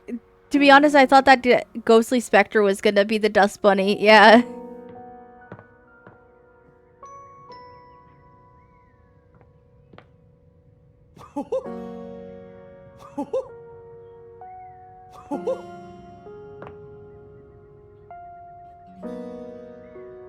See, all the sports equipment summons Dunk.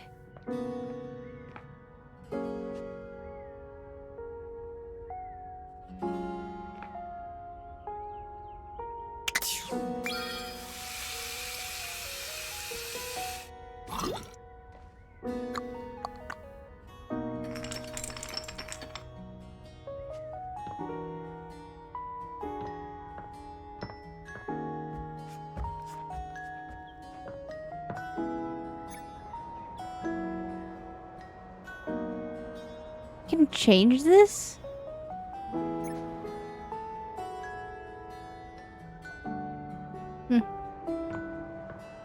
I don't know what that does, but I'll keep it on the cold for now. See if that changes something.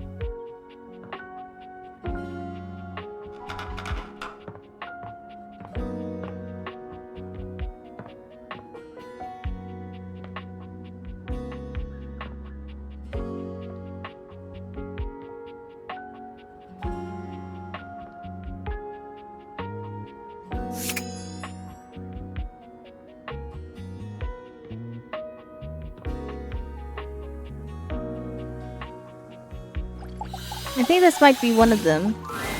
The game console turns on. Team 17, Sassy Chap Games, Moon Surgeons, Resurgence. Here you are once again, back where you started, with your beautiful companion urging you to make a decision. Not who I thought you were going to be someone else different, but hi. She looks at you just the same way she did the last time, with a strange familiarity, but still not quite recognizing who you truly are. You're here. I didn't think you'd make it back. You're not new. I've already met you. What? Which way do you want to go? Wait, we've definitely met. Don't you remember? Of course we've met. We've been about 17 hours into this quest line.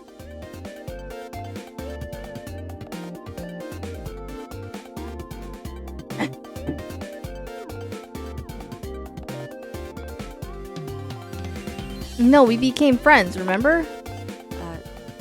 No. I would definitely remember something like that.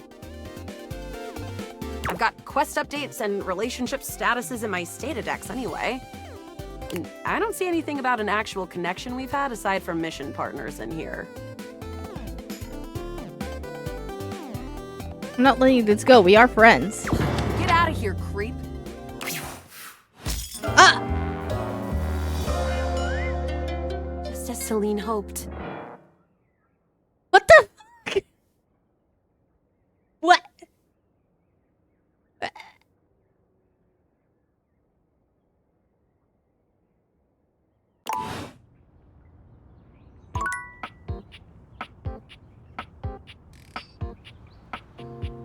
Well, damn! Yo!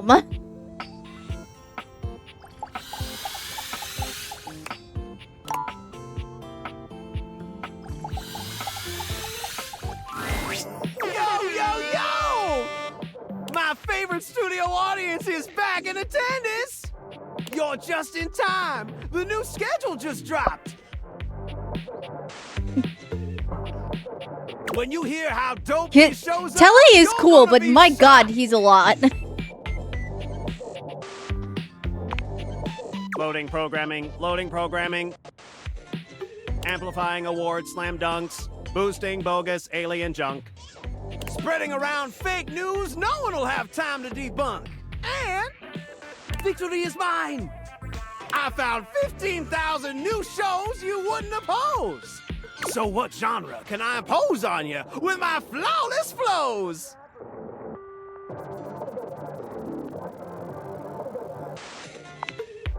From the creators of Stop Please, It's Hurting My Ears, and Sing for Your Supper, Lowly Peasant, comes... What the fuck? Hold That Note! The groundbreaking reality TV series where the only task is to hold a single note until you pass out from oxygen deprivation. This has to violate some kind of laws. Hosted by viral internet flash in the pan, Lil Little. And featuring a panel of quasi-celebrity adjacent judges. Witness the triumphs and tribulations as contestants strive to outlast the competition and inspire audiences with their uncomfortable dedication to holding that one perfect note. Will they die trying? We sure hope so. What the fuck? So, my beau, does this show make you go, wow? It makes me concerned. Righteous! Let's relax with some snacks while we await the climax, and... Oh, God damn it! Valdiviflix bought that one too? God!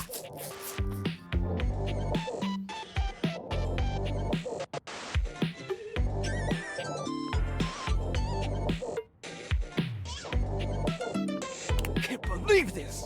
What the hell, man? Just forget it. It doesn't matter what I do. Valdiviflix will just beat me at that too. I appreciate you being sweet, but I need some time to process being obsolete.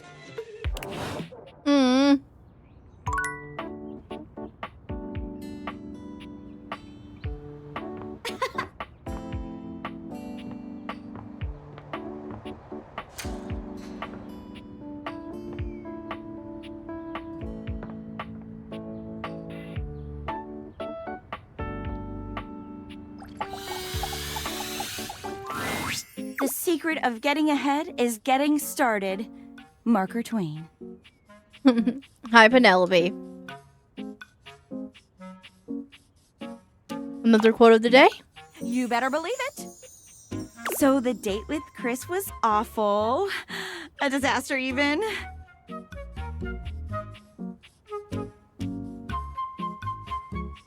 That was a fake ending for Connie Luna, by the way.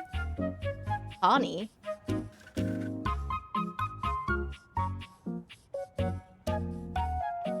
She has short-term memory loss. The video... Huh. Yeah, that was only like my second time ever talking to the game console, so I wasn't expecting how that one was gonna turn out.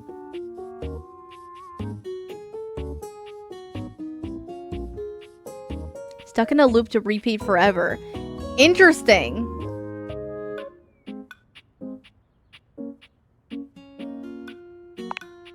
He spent the night chasing me around with what looked like an axe, but was probably just a spare ski or something. Jesus Christ. And at the end of it, he asked if he could see me again, but...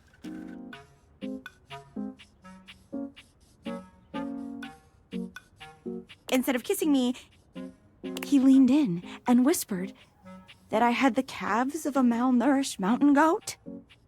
And that he found my scrawniness appealing because of the potential I had. If I would just commit to fitness. So anyway, I'm thinking maybe masculinity is like, not my thing. And that's okay. I've got a date lined up with a real pretty shelf that's just as hot and strong as Chris. And I'm like 90% sure she won't try to kill me. Thanks. I think so too. You got any tips for this date? Anything to keep in mind for going out with someone who could totally crush me with a pinky? But is also feminine and fine?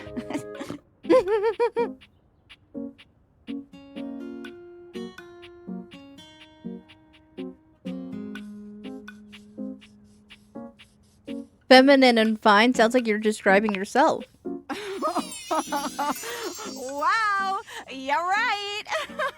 You really gotta start watching what you say. You're gonna make me think the wrong things. Kind of wrong things. Try not to become a man of success, but rather try to become a man of value. Albert Feinstein. Okay. Calm. Cool. You got this, Penelope. Shout out to that motivational office quotes calendar, man. It always knows just what to say. Oh my god. I think that's her now. Hey, hey! Shelley bounds into the room, lifting Penelope up into the air and tossing her like a beach ball. Shelley! Calm down with the adorable office supplies. I hope you're ready to get, like, totally swept off your feet. You just threw her! This is a real love connection, and not two lonely things desperately clinging to each other in a last shot of love. Oh, wow! That's just what I was about to say! We really are on the same page, but also, like, please put me down. Oh my god, am I messing up already? I am so sorry. God, stupid Shelley. Oh, so they're in love. Shelley drops Penelope like a ton of bricks. Penelope slowly, painfully climbs to her feet, while Shelley berates herself. You always do this, Shelley.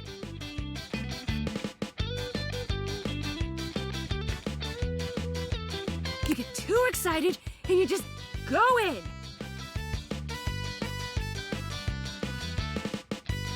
If you could break from beating yourself up and go on your date. Hey, it's okay. Why don't we just start over again, huh? Shelley turns towards Penelope, wiping away a few tears. Yeah. As you watch the two of them leave arm in arm, you have a sinking feeling. You'll have to come back later and see how it went.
Lucinda stands there in your way once again, although she appears to have lost her usual bravado.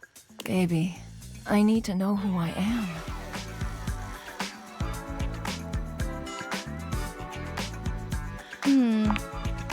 You are? Well, of course you are. But I'm always happy to have another acolyte. Because I am Lucinda Legendary. Oh, here we go again. Do you ever run out of L words? No, I don't.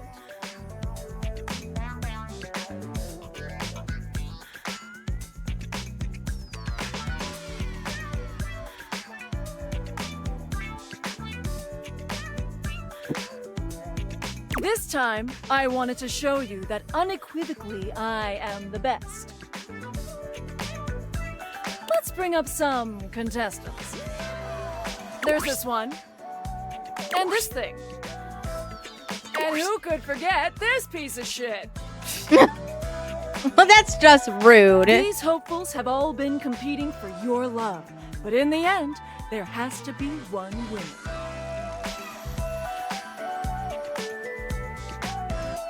No, there doesn't. I can date everything. Sure, you can date them all, and they may say they love you. But in the end, you can only have one luminary lover. The winner is me, Lucinda Legendary, for Best Foreign Language Short Form Documentary. This award is given to a short-form documentary picture produced outside the United States with a predominantly non-English dialogue track.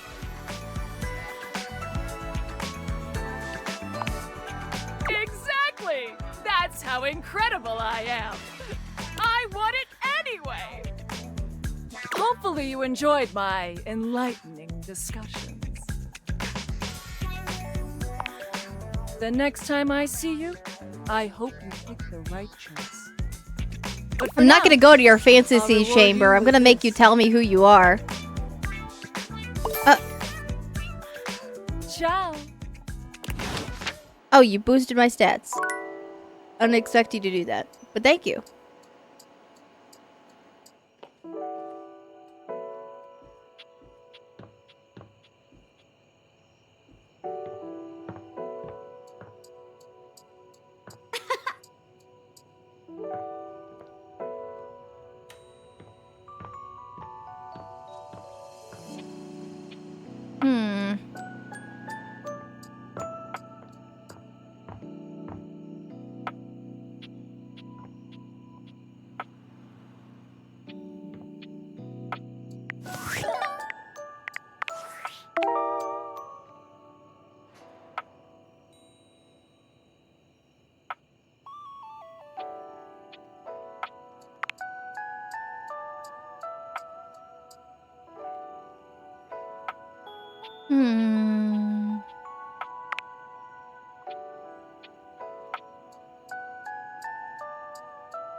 The smallest door hides one of the biggest secrets.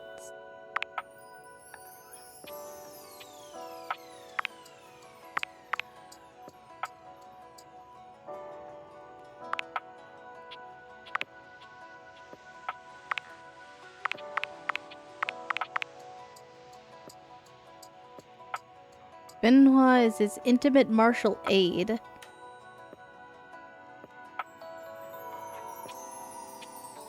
In the drawer next to your bed.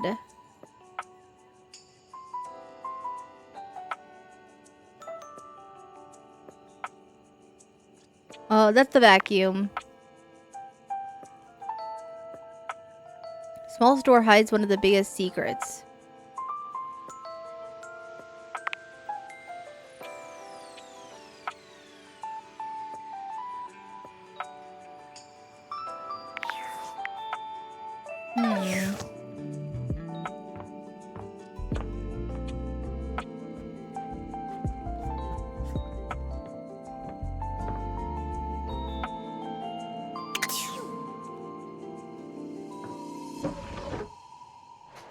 Oh.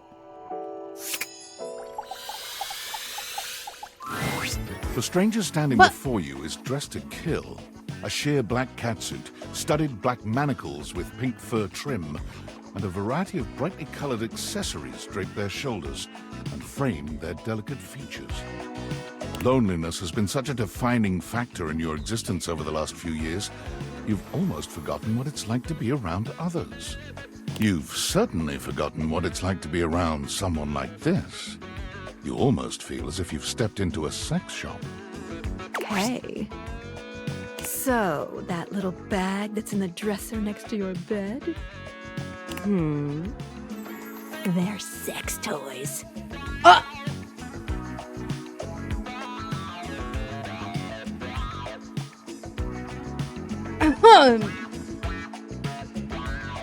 Oh!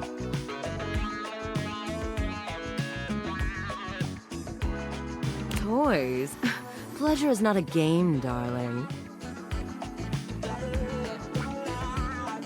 But the fuzzy cuffs make sense now. Okay! But at least you didn't call me a marital aid.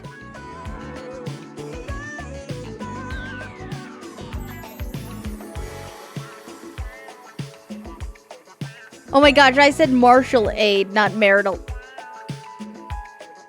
I forgot Abel mentioned this when I talked to the end table. I didn't think there was anything in the drawer. I didn't think to check that earlier. Benoit is gonna have some pretty choice dialogue and themes. They're adults only. See, my only concern is this is gonna be safe to have on stream. This isn't something I mind, but is this, like, safe for stream? Like, how choice dialogue are we talking here?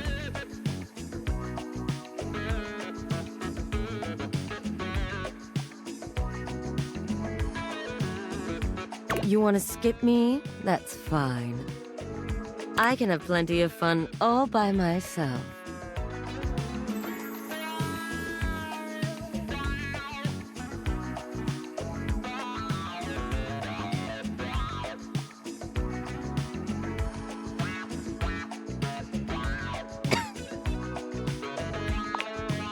Okay, have funsies.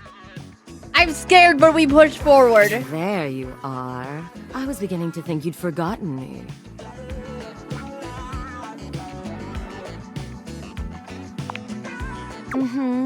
Cute. I'm Benoit, your partner in pleasure. Okay, cool. Cool. No, but things like this is why this game is a mature rated game.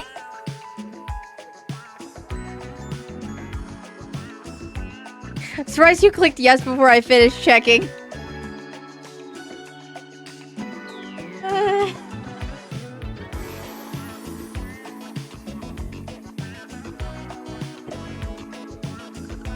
We live dangerously.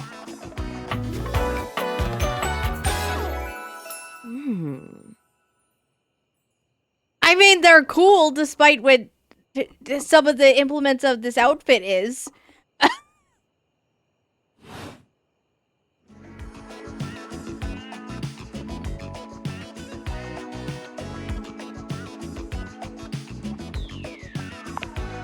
An absolute shame. It's really about time you came to speak to me. Given the way we met, someone less confident than me might really take it personally. They look at you expectantly. raising an eyebrow. You do remember the way we met, don't you? No! Weren't you in gag gift? The words gag gift make their cool expression crack for just a moment. Ah, yes. There it is. Uh-oh, I made you upset. Gag gift.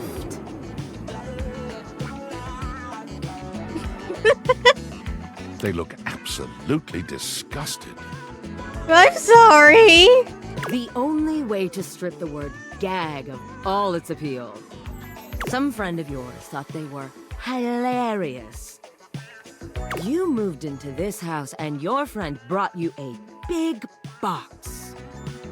You opened it up to find... what else? A smaller box. You opened that to find another small box. And so on and so forth. So funny. Eventually, you got to the smallest box, and there I was. A bright-eyed virgin, yours for the taking. Who'd have guessed you'd let me lie untouched all these years? But there's still time to rectify that. After all, you're here, I'm here, and I know you have nothing but time.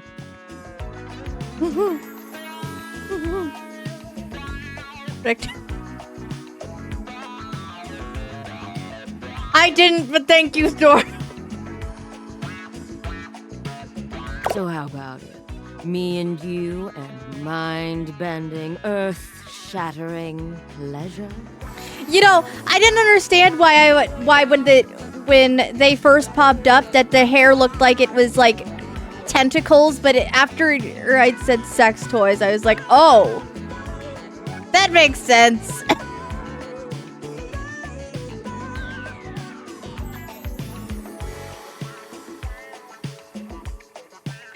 Maybe we could just cuddle and get to know each other instead.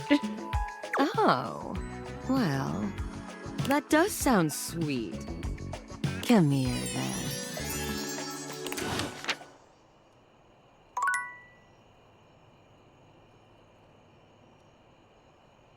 That reaction to that option went surprisingly well. I didn't expect them to like that.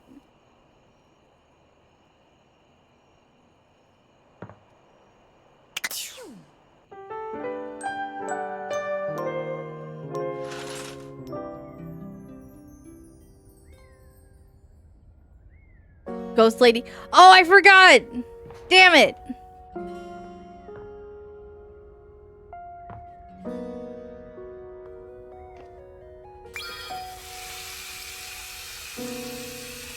I wonder if she always appears in the same spot, or if I have to go looking for her every night. But I gotta make sure I do that every night. Shit.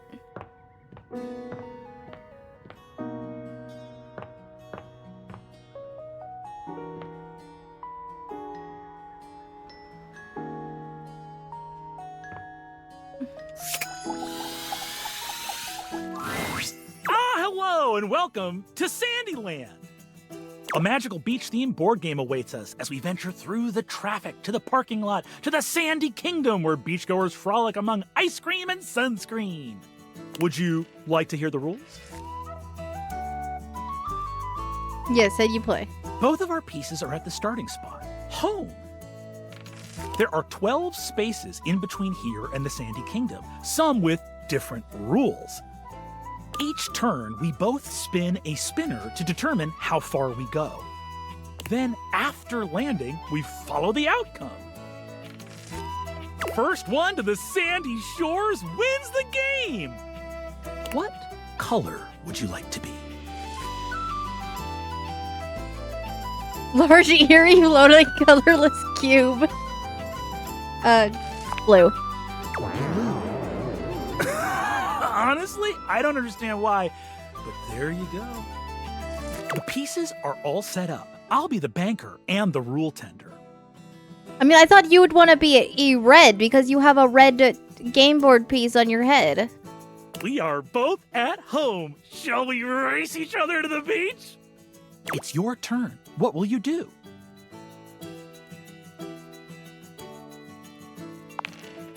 You spun a... But how could you not pick the bluff? 3! You're on the third space.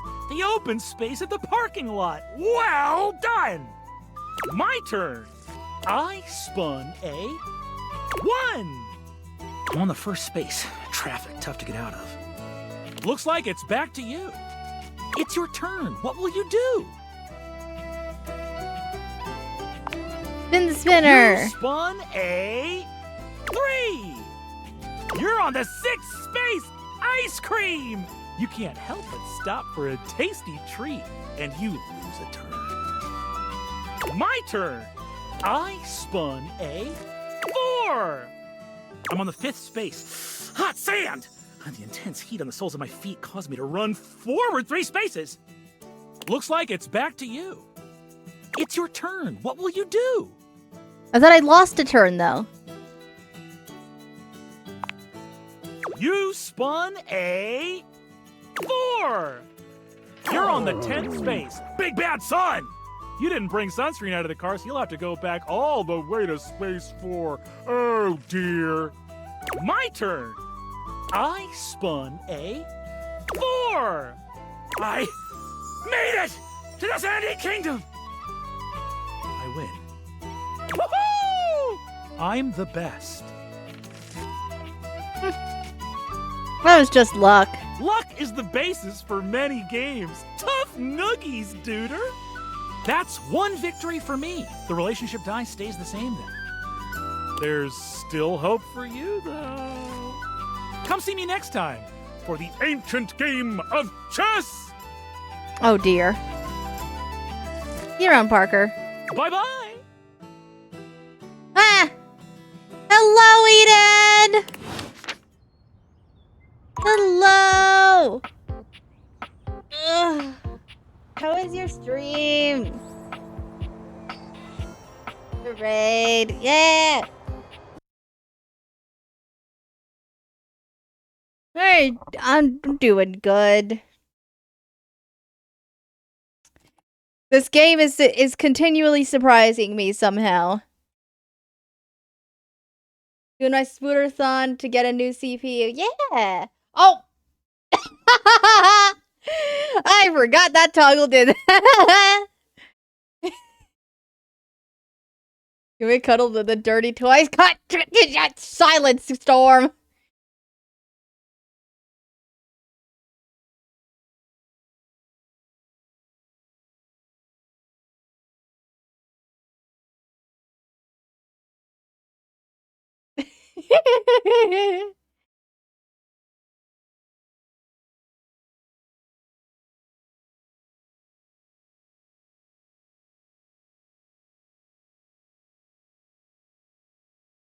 There we go. Actually, yes. Hydrate. Okay.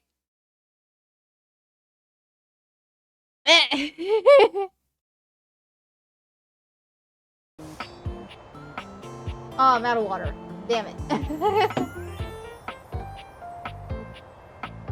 I have been stretching.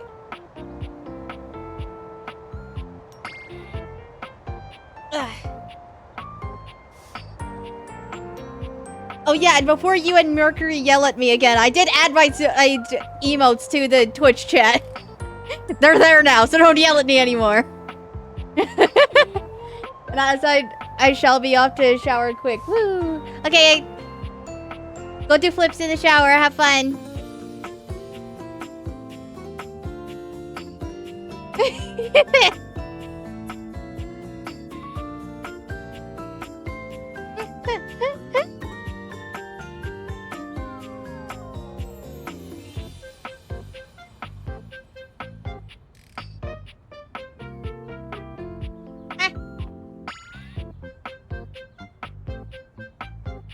Okay.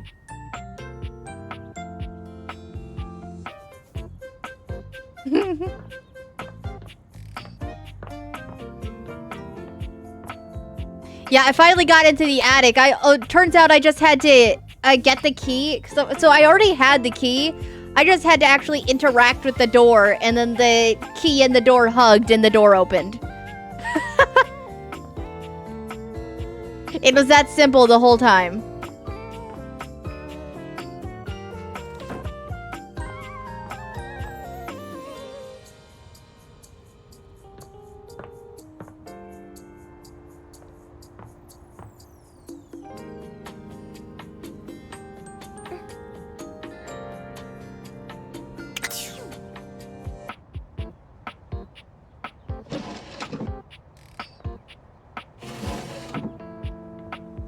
Because there really is nothing in the dresser.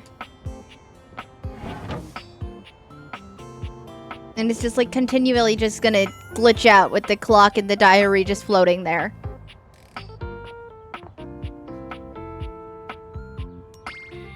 Man, good thing someone pointed out the fact that a key goes to a door rather than a latch, right? Yes.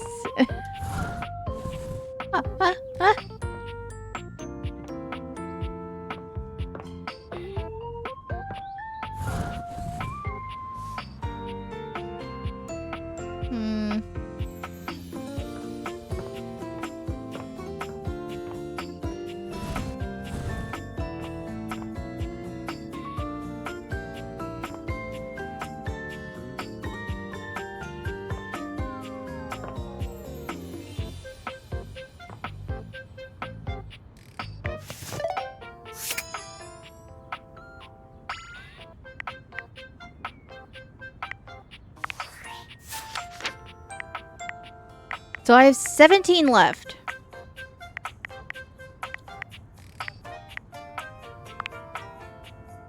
Oh yeah, because I don't have an ending with her. So that was a fake ending. I got it.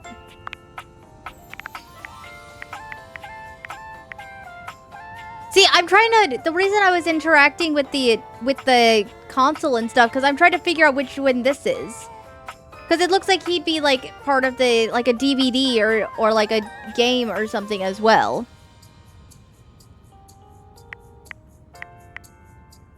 I have no idea what that is, though.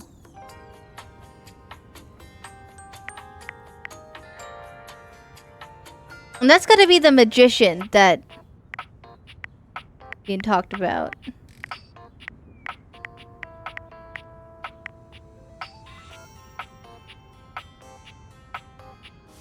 And that's just gotta be a tangle of cords somewhere.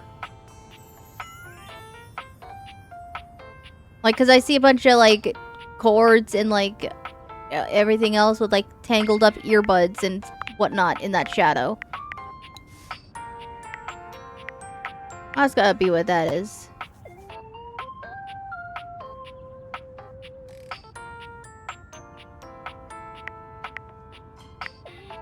Chance is fun, though. The D20. That's one of the shadow creatures.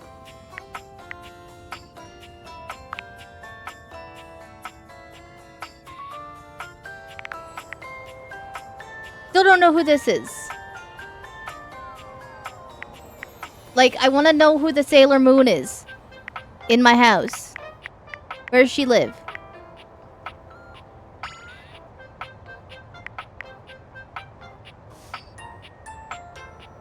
Yes, but she's Sailor Moon, but what object does she possess in my house?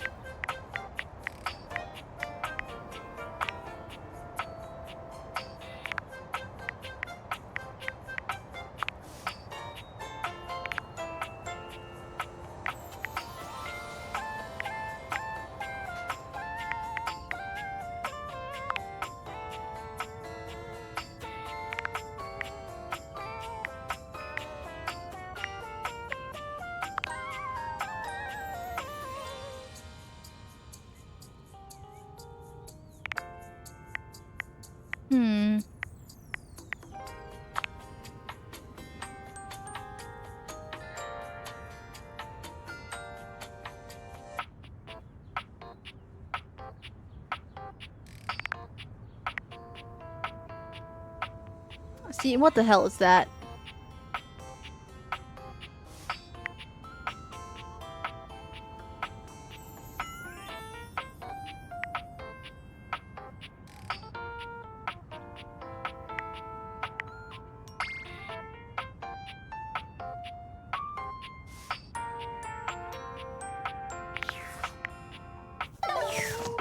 Some of these are real hard to read.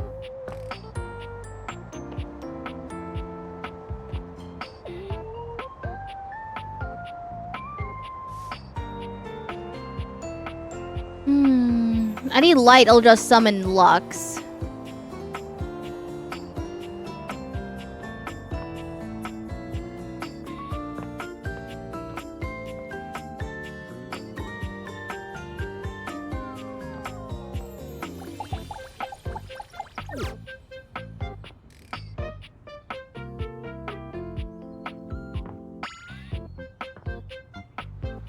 That's just cardboard boxes. I mean, the one looks like she could have like a skirt of like a spider web or something. So I want to be like, oh, maybe like the spider webs in the house. But that doesn't make any sense because I can't select any of them.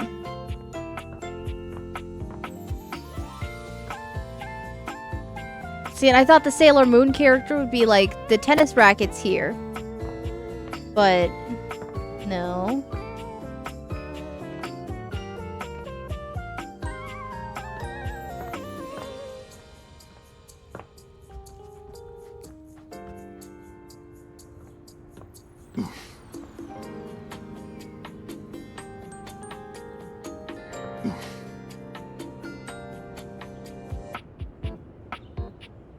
Are there any action figures in the house?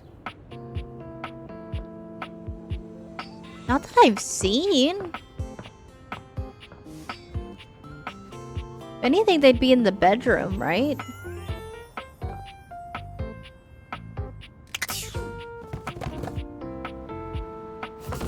Can I open one of the boxes? Are they like... Could they be hidden away in one of the boxes? It's like... There's about 1,000 boxes in this house.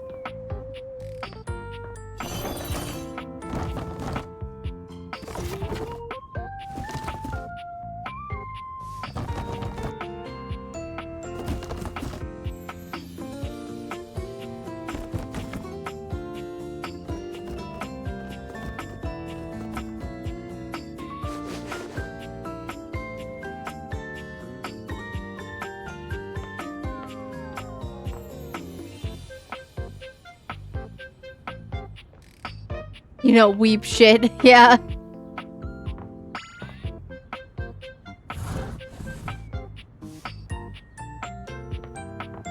Yeah, this MC is very not weeb. Like...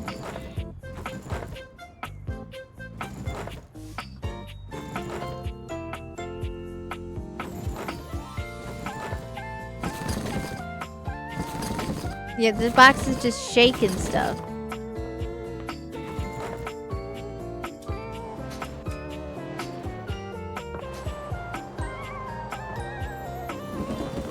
That one's just empty.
And that doesn't open.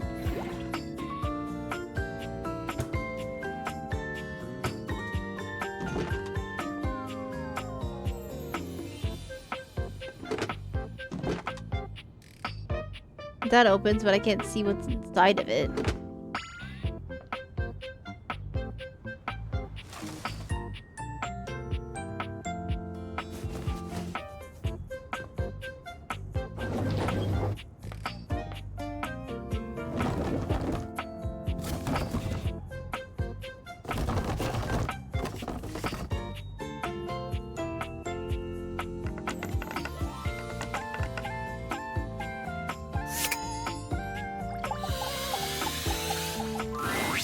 Before you see them, you can feel them.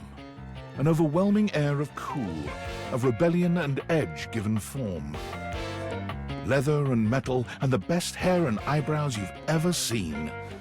This rogue is impossibly cool. And looking at you like you owe them money. Who and what are you? I thought you were like a broken hanger or something. Are you like a hairpin? Why are you at the bottom of the closet?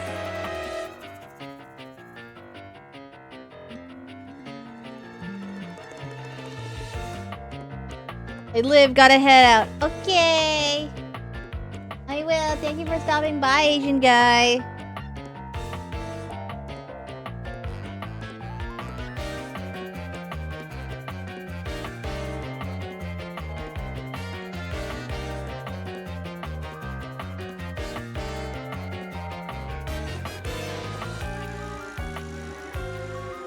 Throw all the redeems at you, but they're on cooldown. Yeah. Eden just threw them all at me. That's why. You got a problem, punk? What? No. Oh, well, good. Because trust me, you don't want none of this. The name's Bobby. Bobby Pin. So you're a bobby pin. Mm-hmm.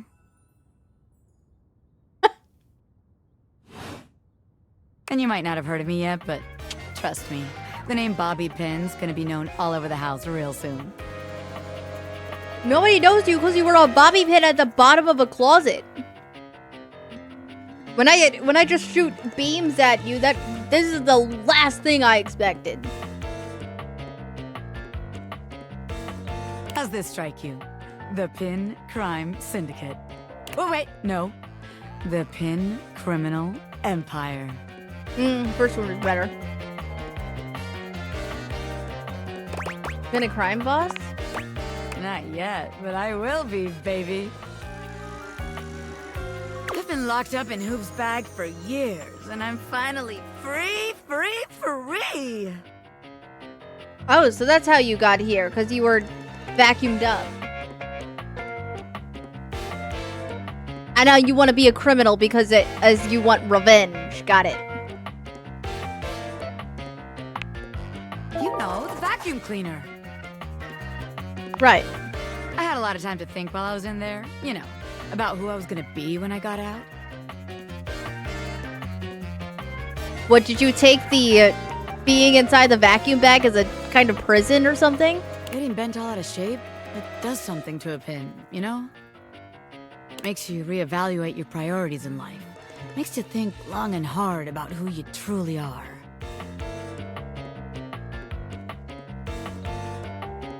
Is you bent out of shape? Oh yeah. I used to be pin straight, if you can believe it. Getting sucked up into Hoop's bag was a real revelation.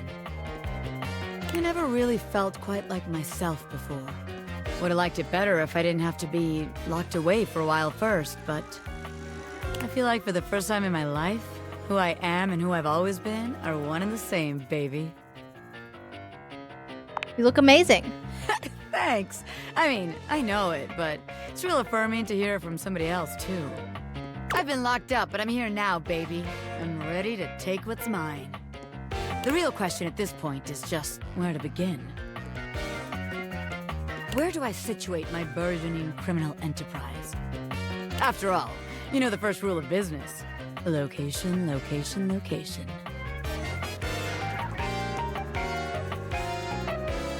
That's supposed to be for real estate. Some truths are universal, baby. Location is always going to impact your ability to make money. Tell you what. Let's make a game out of this. I gotta scout some locations for Pin HQ. If you can find me, I'll let you be a small part of this little venture. What do you say? Hell yeah. Rad! Welcome to the Pin family, baby! Just to make sure you don't miss this opportunity of a lifetime, I'm gonna give you a hint about where I'll be. I'm gonna be doing my dirty deeds in a place that gets you real clean. Ha! Catch me if you can, Normie. I'm out. This gets you real clean. Probably the bathroom. Oh, or right there.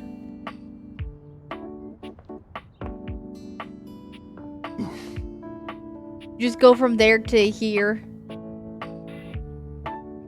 Like I saw you move.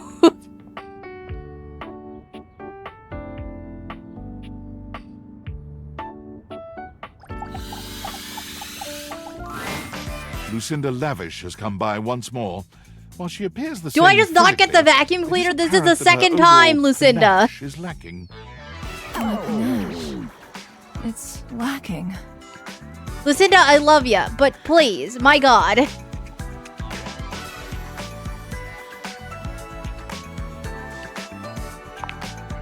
You're right!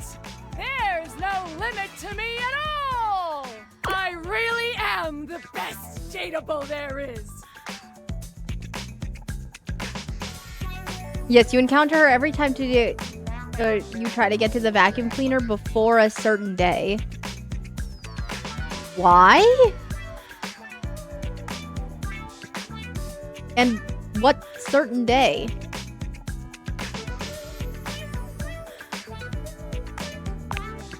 Oh, thank you!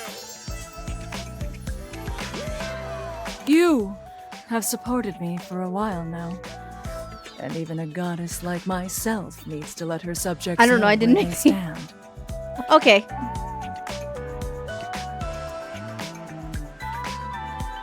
And you get an award of your own.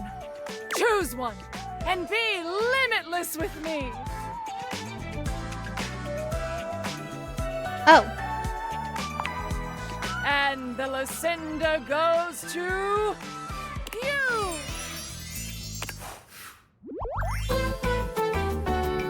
Yay!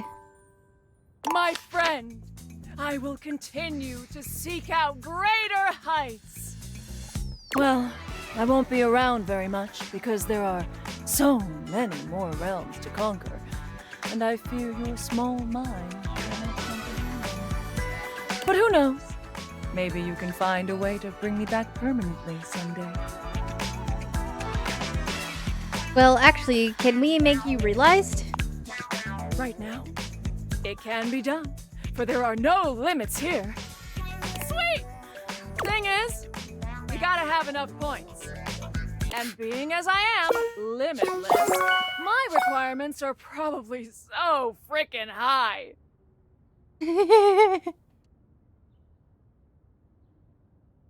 They're enormously high, but somehow I have enough. I'm so honored to do this! The spectral energy flows through your dateviators, and what was once the best dateable ever becomes...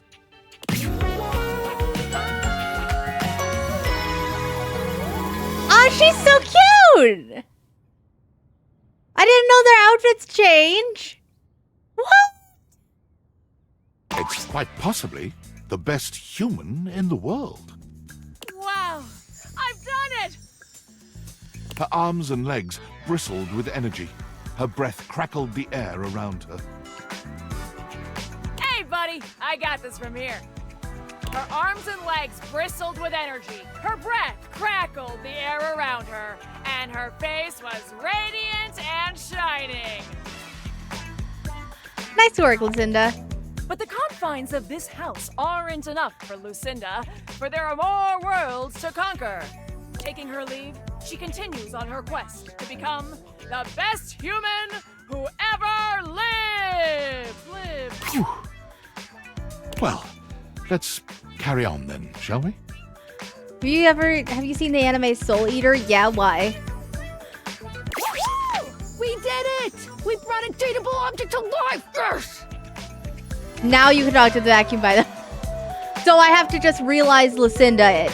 So I guess she won't show up anymore because she's a human now? Sorry. How do you feel? Is it tingly? It was awesome. I thought so too. At first I was nervous, but I hid it under my bubbly exterior. I had no idea. Thank you. There's a whole lot more to realize than we, realize. Linda kind of reminds me of Excalibur. I'm trying to remember who that is. I say, let's get to dating.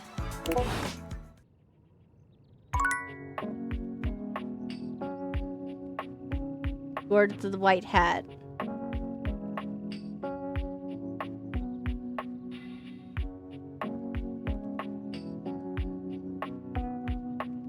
I don't remember. It's been a while since I've seen Soul Eater.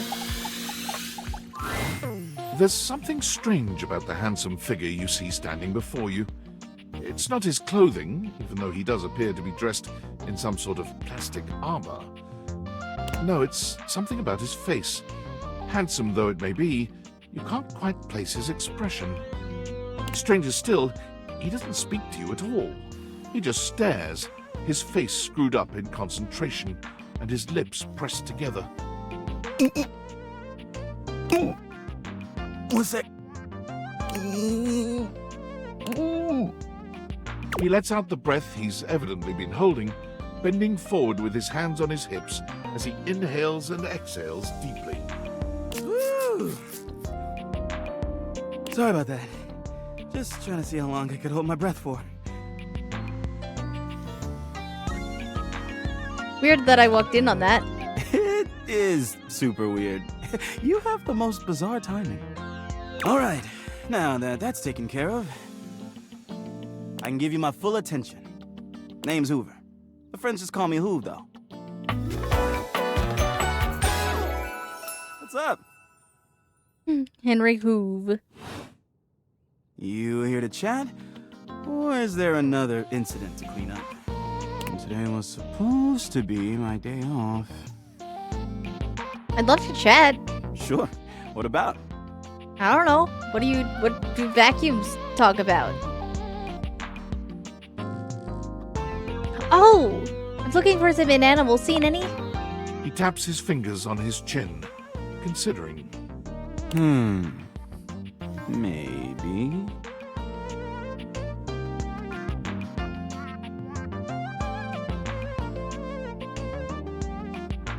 Anything? Dang. Sorry. Nothing coming up. Damn. You seem tired.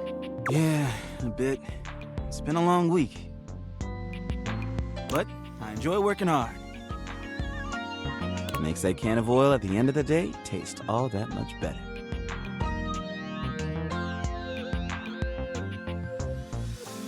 What do you enjoy most about the work? I love making the rounds and saying hi to everyone. My job makes it so that I can spend time all around the house. And that's really nice. I have a chance to see all my favorite folks. Keeps me from feeling empty. You have a favorite object in the house? Oh, couldn't pick if I tried. I've always had a soft spot for old Bobby Pin. We had history, once upon a time. Nothing romantic, just a deep friendship in another life. But I love everyone here. I'm easygoing like that. Sure about that? Nothing hidden in your bag? There's a lot more to this house than meets the eye, my friend. Hey, it's been great talking to you. But I gotta finish up my work and call it a day. Okay. How about you come back and see me next time you got a minute? Okay. I feel like I haven't gotten out to do something fun in a while. And maybe the two of us could, I don't know, catch a game or have a drink? Sounds good. It's a promise. He's chill. I like him.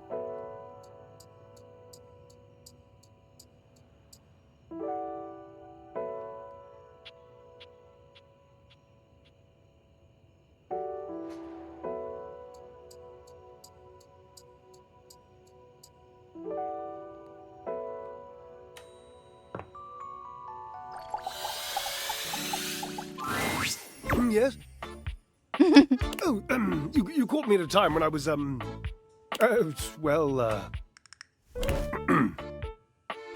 here like a lump. A big cubey lump. Came from talking with Washford. You what? Oh, of course you did. He was probably just draped all over the floor, dripping emotions. He's an obvious one to ask if you're trying to accomplish something.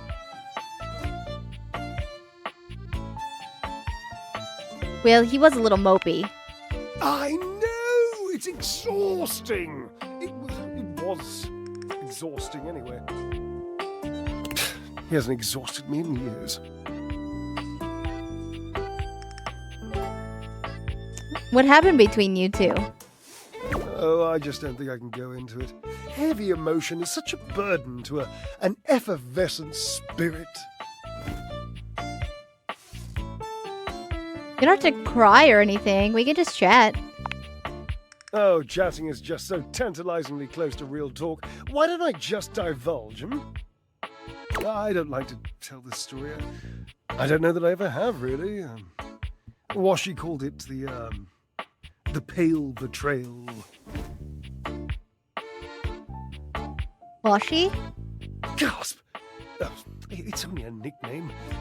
I can't believe I just used that with you. I was the only one who ever called him that, never in public. If I ever did, he would purse his lips. Yes, I saw him do that. It's unmistakable! But I did it anyway. I loved his lips. So what happened? There's a young hormone around here named Dirk. Perhaps you've brushed up against him at some point. Oh, yeah, him and his toxic girlfriend, Harper. Yeah, I've met them. Why?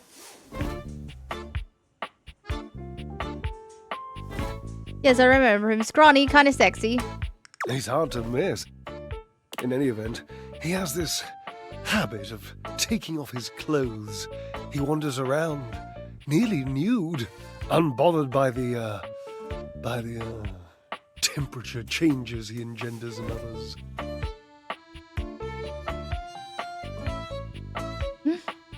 The hot boy made you hotter. Permanent press, darling. Harper's worried about him cheating on her with the stuff upstairs. I think she should be more worried about him cheating on her with the washer and dryer. Damn.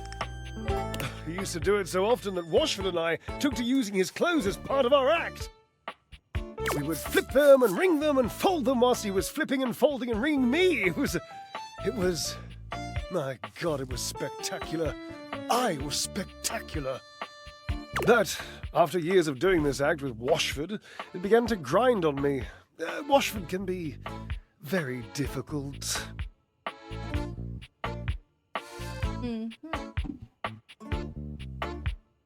And one being can only take so much from another before the pressure has to be released. The heat has to go somewhere. What did you do? Well, we were in the middle of our act. We were using Dirk's red jeans and one of his chest-smushing polos, and Dirk was just lying there like he used to, dirty and shirtless, and I had this brilliant idea of including him in the performance. Including Dirk in your show without rehearsal or anything? It was the most professional of ideas. Sue me. Dirk didn't have to do anything. I just struck up conversation. It was this sexy, witty, improvisatory repartee. He just kept saying the nicest things to me about our act and my costume and how much he liked the musculature of my shoulders. So I kept him talking and I refused to give him his clothes back. I mean... What do you mean refused? I just didn't give them back, that's all. I mean, I would have eventually, yes, but that was the genius bit. I just kept our act going. The last part of the choreography was always Washford passing the clothes to me, and then me spinning them around and around, faster and faster, building up all this tremendous heat, this anticipation, this breathlessness, and then last second whipping them all out into the audience and letting the audience catch them all hot and billowy. So I just kept talking to Dirk, and Washford was supposed to keep holding me and the clothes while Dirk got more and more colourful, and I laughed, and the audience laughed and screamed, and it was, my God, it was poetry!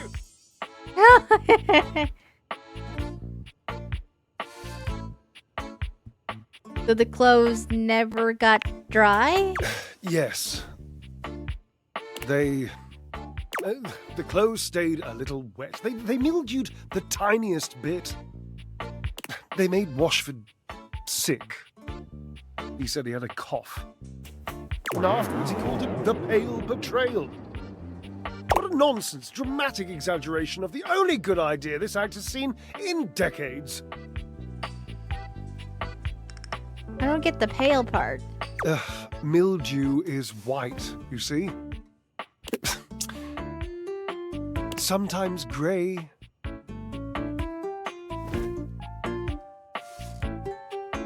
So he felt you betrayed him by flirting with Dirk in the middle of a performance. Yes. I suppose so. I was barely flirting. I would hardly qualify it like that. Dirk was just being nice.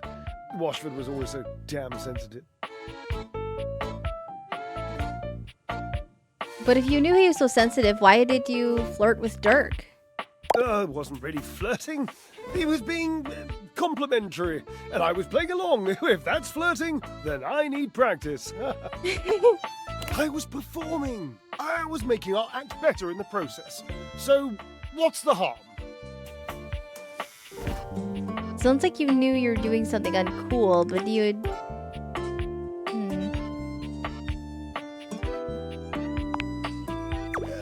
Maybe I was just being the tinsiest bit provocative. It's possible I was trying to irk him or get something out of him. Maybe. I think it's time for you and Washford to have a conversation with each other. Maybe. It's an interesting suggestion. I'm not saying I'm convinced. I'm still hurt, but also I'm over it, and I don't care, and I don't really miss my former friend. I mean, I do miss him. Desperately. But I'm not that easy. I mean, I don't want to be. I would so much rather be suave. Genuinely suave. I've always wanted to be more mysterious than I am.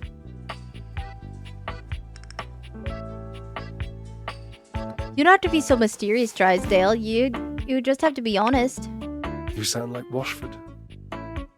How do you know he even wants to be with me again? He told me he asked me to come and talk to you. Oh no. What's wrong? Nothing. I just haven't cried in years. Oh. Call his name for me, would you? Call for Washford. Call his name! Washford! Again. Washford! Your calls are met with silence. No Washford. Aw. And he does not arrive.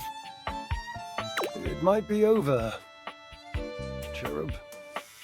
I have some drying out to do. Please leave me. Oh.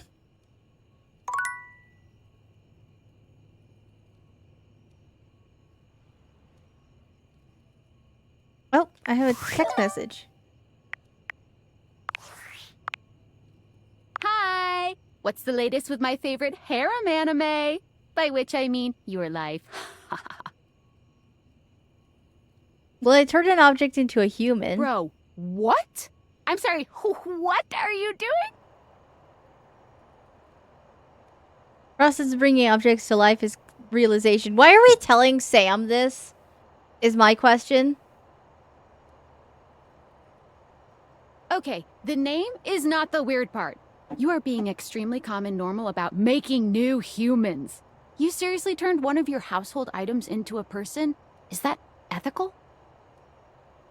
Why wouldn't it be? You really didn't even think about this before you did it?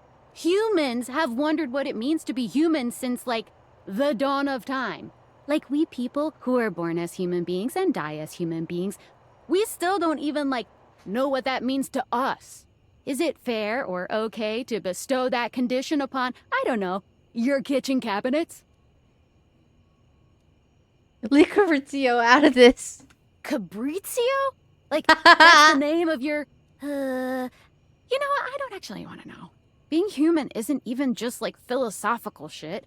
Beyond, like, why am I here? And what is the meaning of it all? You are making, like, whole-ass human beings, right? Pretty sure, yeah. Okay, so, like, you are making human beings just appear out of thin air. They don't have social security numbers or permanent addresses or any of the shit one needs to live in this country. Is that just fine? I think you're overthinking I'm this. overthinking? I think that you're underthinking this. I'm overthinking the fact that you're underthinking this. You know what? Sure. All right. I am not going to be out here caring about this more than you are. If you don't care, it just is what it is. Get out there and love on those household items. And just believe in their ability to integrate into society, I guess. It's fine. Uh-huh. Sure. Okay. Well, look, I am no hater. I mean, I am. But if you're happy, I'm glad you're happy. I won't pretend I understand how this furniture-to-human pipeline works, but if you're good, I'm good. End of story. I'm gonna go get something to eat. Have fun making things, people! Cool.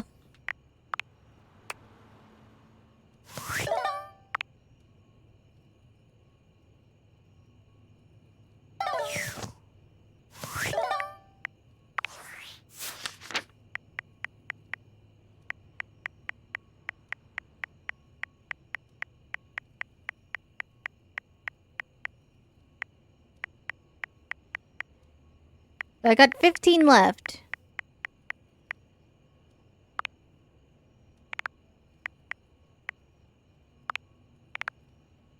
Zeno Robinson. I knew that voice sounded familiar.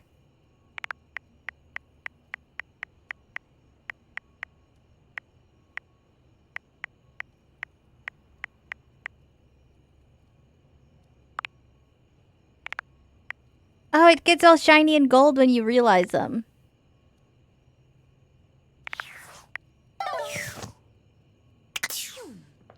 Okay, let me go see the ghost.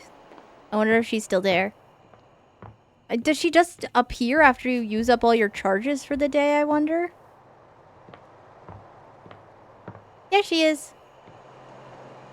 Hey, you came back! I'm so happy you came back.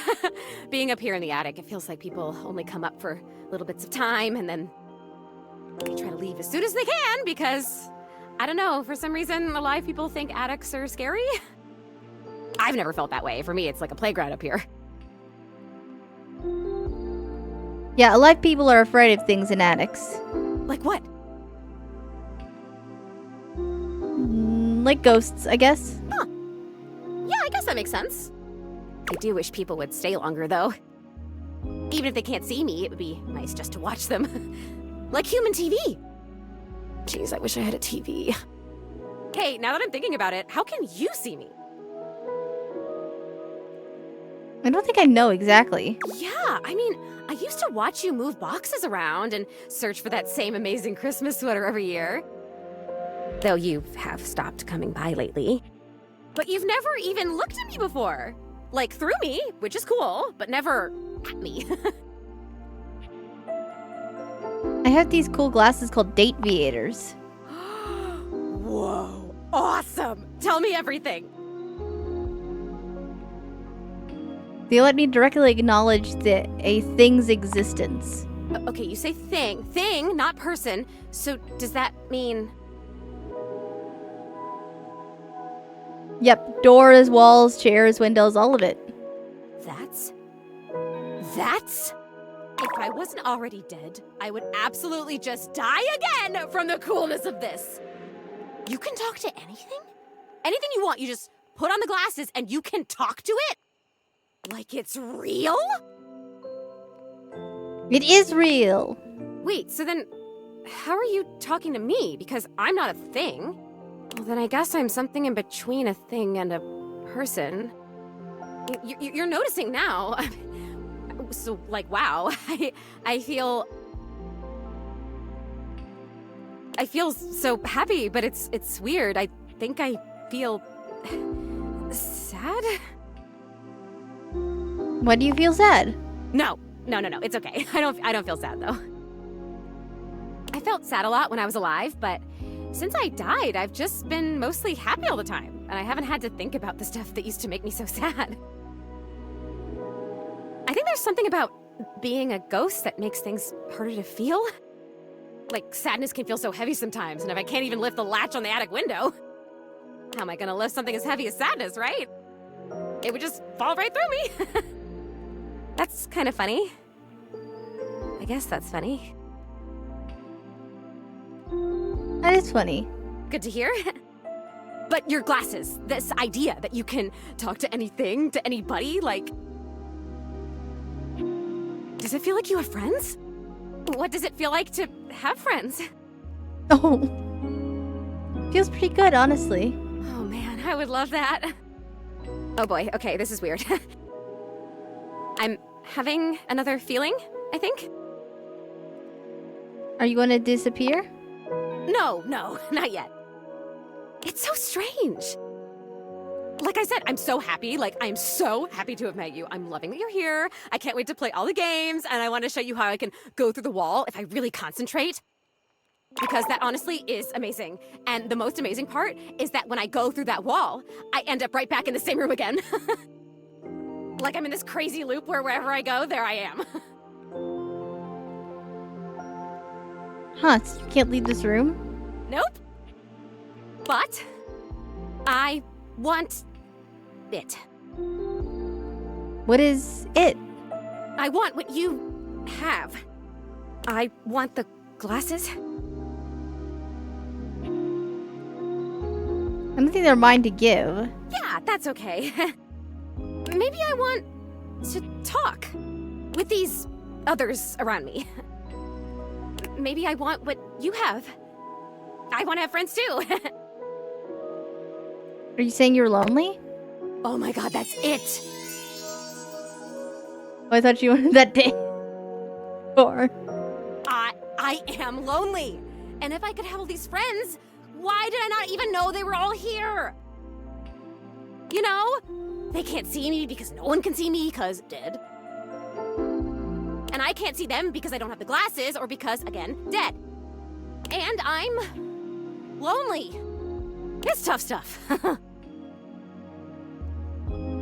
You're dealing with it well. I told you, most emotions are super heavy. Like, even real joy is really heavy. But this light, peppy thing? I'm basically a paper butterfly. I think it's kind of cool. So it remains just me. Alone. And you say there's all these other beings here.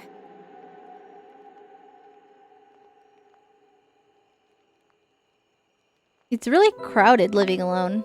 Yeah, if you can talk to every object here, it must feel overwhelming sometimes. Even just talking to you one-on-one, I'm overwhelming myself. I don't know, there's something about you, though.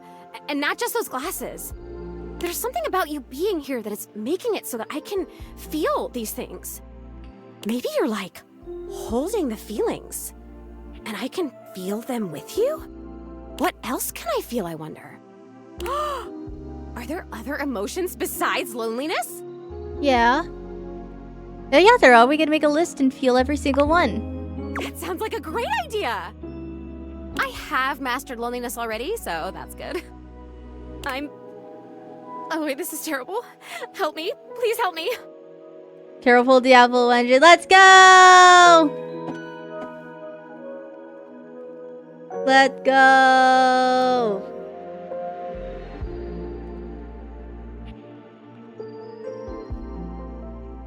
Whew.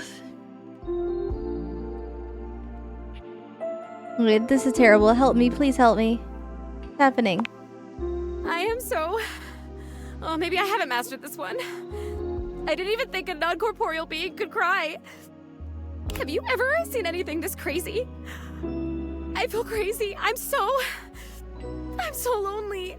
Oh, it's happening again. I'm gonna disappear. Oh, I wonder if I'm still gonna be crying when I come back.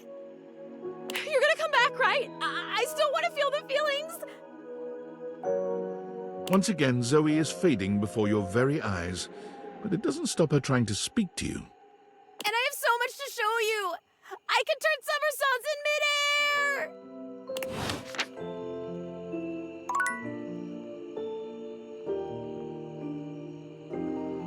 Poor Zoe.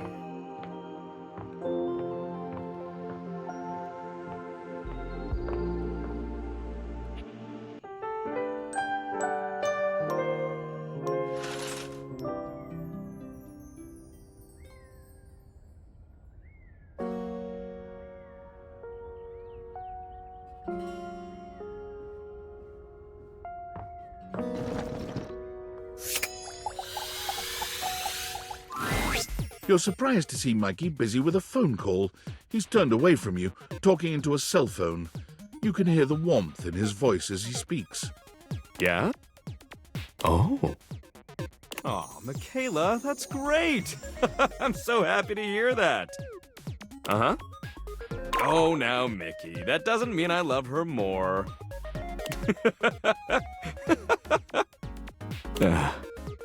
Yeah, Daddy's working.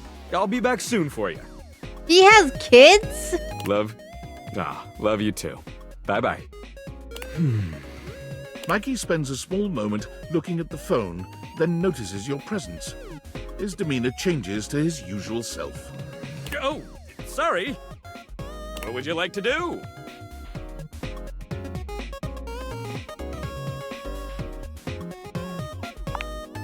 Mikey fidgets with his sack of loot, not quite meeting your gaze. Oh, those were my kids. I apologize for having them on the call while on duty. That is unprofessional. It's okay, Mikey. I was just curious. Huh. Well, I guess I could file this under unspecified break time. What do you want to know?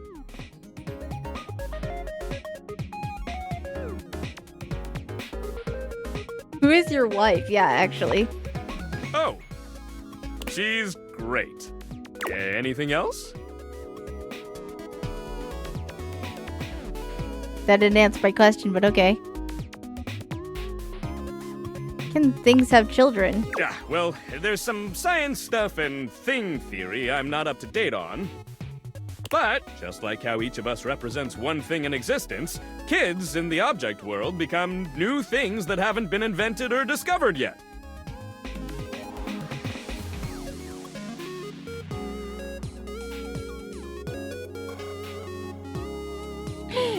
They can become, like, spaceships and stuff? Yeah! Or selfie sticks! Anything else? Kids do you have? I have 3 kids. Michaela, Marco, and Mickey. It's so cute. They are! Anything else? What kinds of things do you do with your kids together? When we're together, we get into all kinds of trouble. Finger painting, bird watching, oh, and talking about what kinds of concepts they want to be when they grow up. You a good dad? I like to think I am. Anything else? Okay, enough of all this. I gotta get back to work. What would you like to do?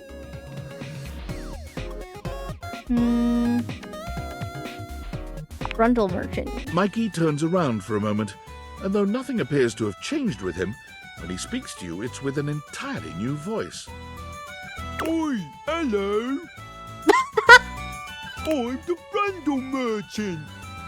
Would you like to exchange cash for Brundles? How much money do I have? My mother always told me never to say a customer's bank account out loud. So I'll simply say, you have this many money. That's quite a lot. I think that's a good thing. I think that's a lot. Would you like to exchange cash for bundles? Yes. How much? It's 10 money for 6 bundles. 100 money for 60 brundles, please. Bloody hell! I'll have to go to the back of me shop for that amount. Mikey walks out of sight, talking rather loudly to himself. Clump, clump, clump. Oi, where's me bundles? How many of them do you want then? 60! Dearie me, dearie me! We'll be out soon, I fear. It's been a tough winter. Well, what are we to do? Can they not give us a day? Some time at least? Some time will get us through this winter's discontent! My love, if I have to steal for them, I shall. Your thieving ways! Don't do it, Reginald! I must! Reginald!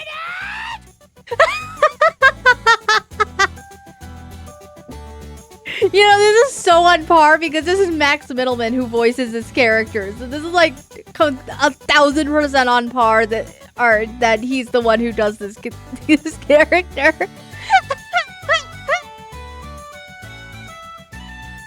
I'm sure I stayed. Did I just see this coming at all? Whoosh! Boom! Clump, clump, clump. No! It's the Brumble Thief back again! Hide your Brumbles! Hide them all! I just need 60, that's all! Stop! By order of the Sheriff Tabitha, you are to...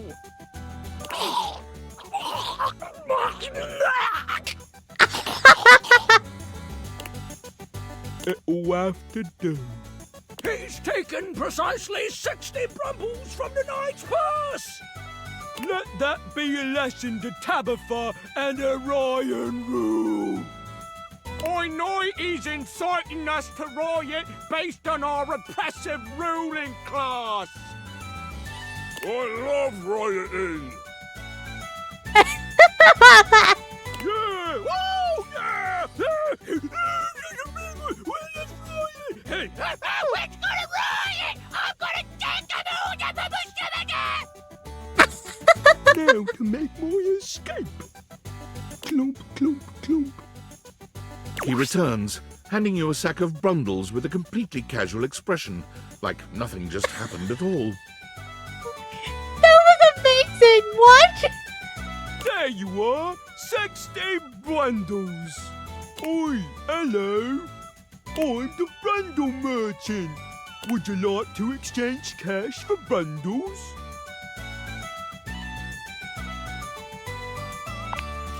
All right.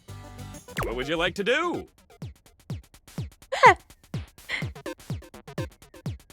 Full for armor. I'll take those brundles. Fool me, baby! 1, 2... I'm gonna say no to the Brundle Merchant. 3! You got the epic gauntlets of stardom! Damn straight it is! Now these are of a much rarer quality than the stupid boots. I'm gonna say no to the Brundle Merchant. I wanna take a poll. The gotcha. I don't get to see it though. But did anybody else hear the like after he said 2 that the static glitch was that just like my headphones or did everybody else hear that?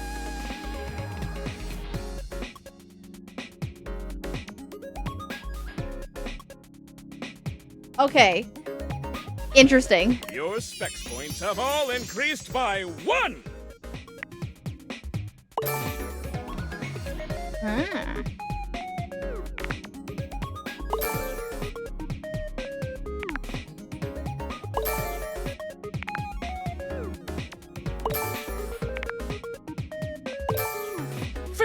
energy.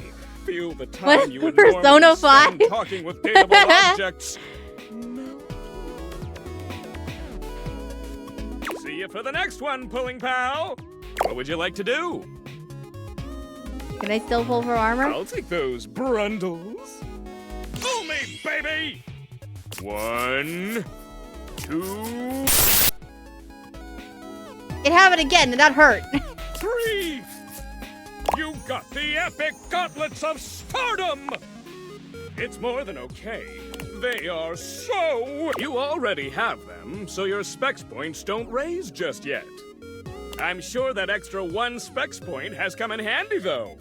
Keep working at it. Once you have 100, you can fuse them into one legendary cuirass of unwavering magnetism! Good luck pulling, pal! What would you like to do? We're gonna keep pulling. But if it's gonna glitch every single time, that's gonna hurt. I'm gonna take an ear off my headphone. Pull me, baby! 1, 2, 3! You got the common boots of true presence! Does the glitch, like, tell you what you get? So if it's nothing you with the boots, if you hear that, you get the gloves. What happens if you get the chest piece? Because I know there's that one too. With this, all of your spec stats have increased by 0.01. It may not have been what you hoped, but no set of legendary armor would be complete without boots. It's a great start. Thanks, Mikey. Hey! With that attitude, you'll get it on your next pull. I can feel it. Plus, once you get 100 of them, you can fuse them into epic gauntlets of stardom. Pull it, baby! What would you like to do? I'll take those brundles. Pull me, baby! 1, 2, 3! You got the cup. With this, all of your specs, if you collect 100 common boots of true presence, Okay. good luck pulling, pal. What would you like to do? I'll take those brundles. Pull me, baby! 1, 2, 3! You got the epic gauntlets of stardom! Damn straight! I want to see if I can get the chest piece too. You already have them. I'm sure that extra... Keep working at it. Once you have good luck, what would you like to do? Oh, sorry. You've already pulled me 5 times today. Aw. I always have parental controls turned on. Trust me, it's for your own good. What the hell does that mean? Don't want you getting addicted to my charms too much, baby. Damn, calling me out having gambling addiction. Shit. Come back tomorrow. Okay.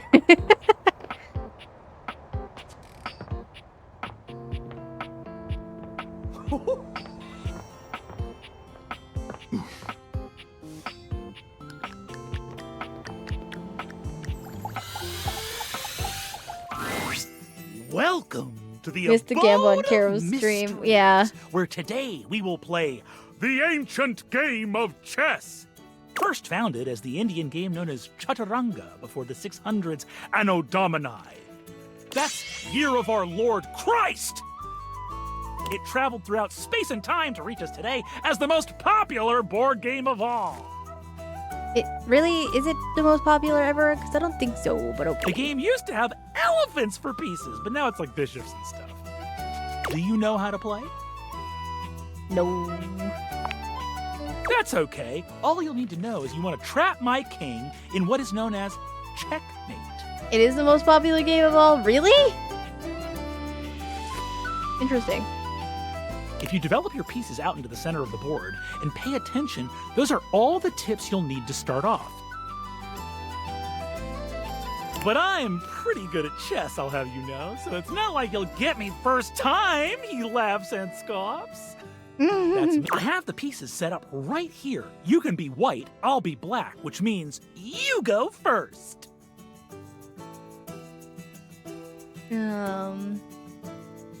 Play normally. This is the style of play that I would categorize as normal. But what if I attacked you like so? Parker pushes his knight far out into the playing field, seemingly completely undefended. Take the knight. Parker watches your move with a malevolent glee, barking out a triumphant laugh. Ha! You fell for such a simple opening trap! Bro, I never played chess before. I don't know. You think I'm bad at chess?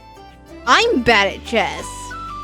I got a fucking pawn on my goddamn head, bitch! Very aggressive, whoa.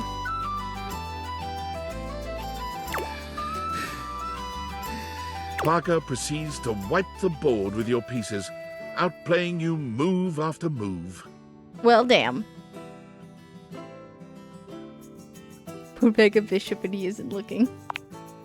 With an almost practiced ease, you bring a lost bishop out of your pocket and place it back on the board at random. Parker doesn't seem to notice. It looks as if you've gotten away with it. Do your worst. Check using the newly placed bishop. Oh, my goodness! I didn't notice that was there. No! No! Check it. I guess I fell for the trap in the end. I can't believe I didn't notice that bishop. Parker stares at you in silence for a few painfully long moments. Well, what I love about chess is there's always something new to learn. Congratulations, you win a point toward my love. Even though I cheated, he'll never know. Still, I will see you next time for an ever so complex game with many of my beloved rules. He'll never know.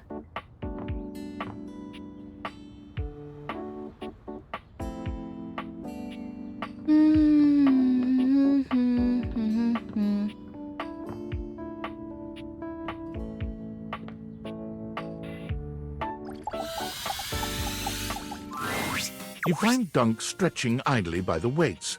When he sees you, his handsome face breaks into a cheerful grin. He's so excited he can't seem to contain his energy, bouncing back and forth on the balls of his feet like an overexcited puppy. You made it! Oh man, I'm so excited. It's been so long since I got to work out with somebody else. And a newbie, too. There's nothing like a good lift with someone who's just starting out. Everything is so new, no bad habits to break, less competitive talk. It's just gonna be you, me, and the weights. Good vibes and a great lift. A shadow falls over the two of you. A massive, blonde, and bearded figure looms over you. Do not infect them with your weakness, Duncan. I keep telling you it's not weakness, bro. And Duncan was my dad, man. Call me Dunk. Nonsense! Exercise is violence! You're scary. It is driving the weakness out of your body by force! We'll call you by your name! Duncan Fool Nelson Fart Leg Love Shuttlecock the Third! Oh, come on, Chris. You're really bringing the mood down. Kristoff glares at Dunk, then turns his exacting gaze on you. You! Tell him what you need. What I need? Yes! You need to have the weakness beaten out of your soft body. He pauses for a few long moments before finally adding, With exercise. You have neglected yourself for far too long. You set foot in my domain. You will do so with intention and strength. None of this real winners do their best and know their limits, sentiment, and foolishness. You really gotta relax, man. All of us share this room.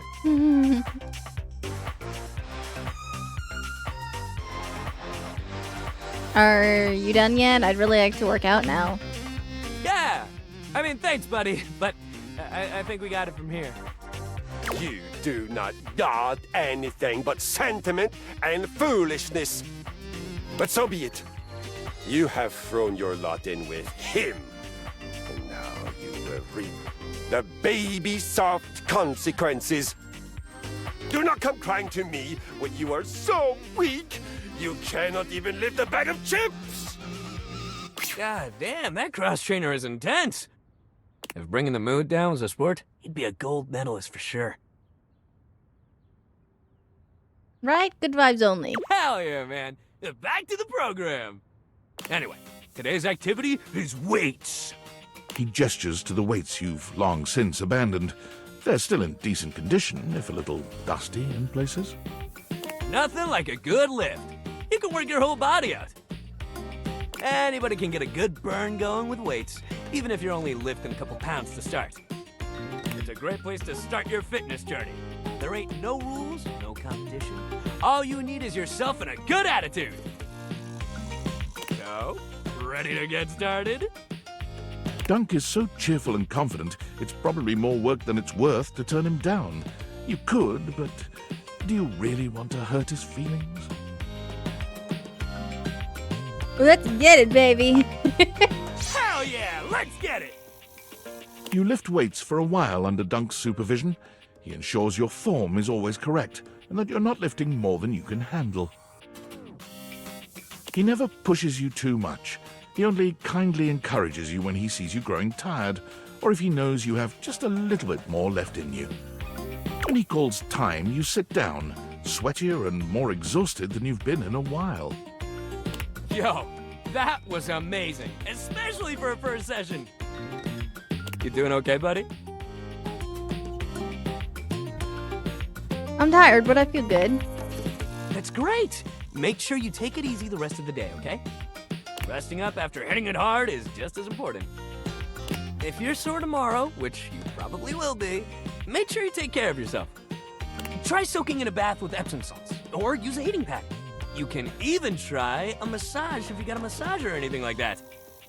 And it might sound like the exact opposite of what you need, but trust me, keeping that body moving when you're sore only helps. You lay around and feel sorry for yourself, it just gets worse. But I got something that'll help. Next time, we'll do some yoga. I mean, it'll make you sore too at first, but it'll help you with the rest of the stuff you do. Sounds great.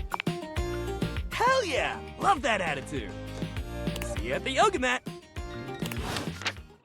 Yippee!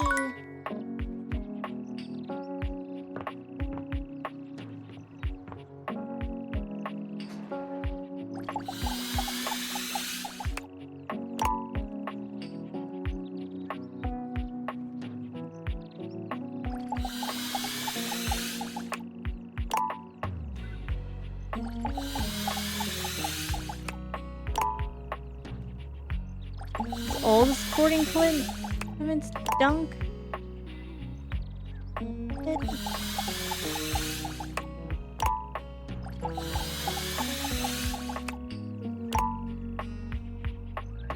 I guess so.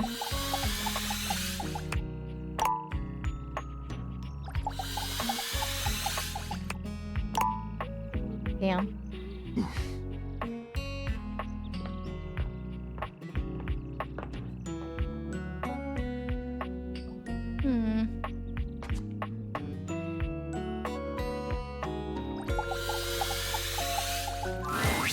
Well, hello again, darling. Absolutely fab to be in your lumescent company again. What's new with you? I hope all is gorgeous. Hi again, Barry. Hello. Looking at the moon. So, since we last chatted, I memorized the hex codes of all my favorite shades of pink. And then I forgot them. I was supposed to be organizing all my color palettes before I got distracted by thinking about pink things and trying to name all the stuff I know that's pink. So, anyway, if you were thinking of going with the Smile Republic Berry Red eyeshadow today, I apologize in advance for not knowing where it is.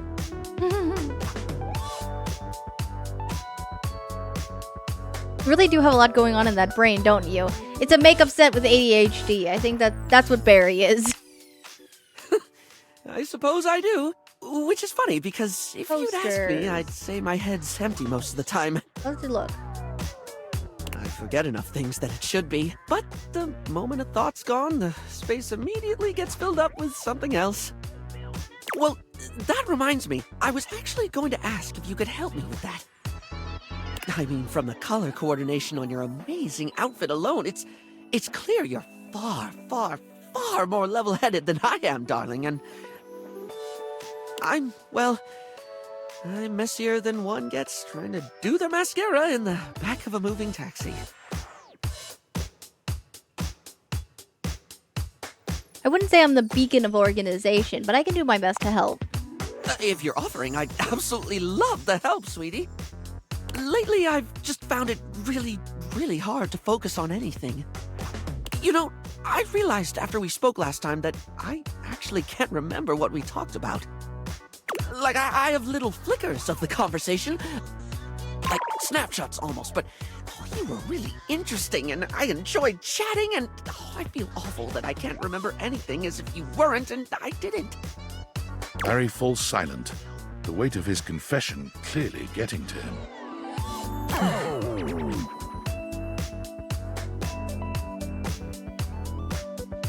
Barry, it's okay not to remember everything. I don't think that forgetting the details of a conversation is that a terrible thing to do. It's more than that, though. For example, if I watched a movie, do you know how much I'd remember by the time we hit the credits? Same thing, just snapshots. Maybe a line or two for a while, but it can be more important stuff than that, too. It could be the happiest day of my life, and I'd still walk away with cliff notes that'll fade in no time at all. What's it kind of sad? What? Feels like my brain robs from itself. Just takes away the things I experience and leaves an outline in its place. I can feel life crumbling away behind me like a particularly cheap liner pen. That sounds honestly quite scary. I'm so sorry that happens to you. Thank you. It makes me feel really bad. Guilty sometimes, like it's not exactly respectful to forget people's names the 5th time you've heard them, or constantly fail to honor commitments because you lose all track of them. Or get told something really important and meaningful, something you should really truly treasure, and just lose it. Then again, my stupid brain's a steel trap for stuff that's totally not all that important. It's just whatever silly thing I'm mega focused on at the time. Yeah, you have ADHD. You're just describing ADHD, brother. I once learned a whole bunch of meaningless facts about Herne Bay in Kent. At one point, I could quote you every line of I Want to Be Your Gunnery, or give you the history of the pinball machine. I could have told you all that. Until I got bored and forgot.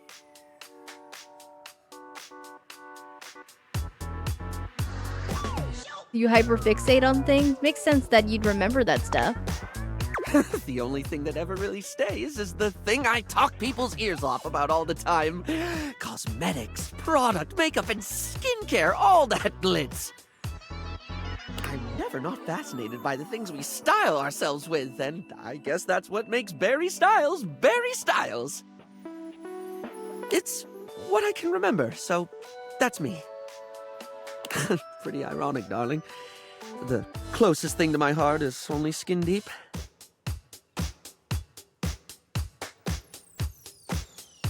Maybe for some, but you gotta make people feel good. That's definitely something that matters.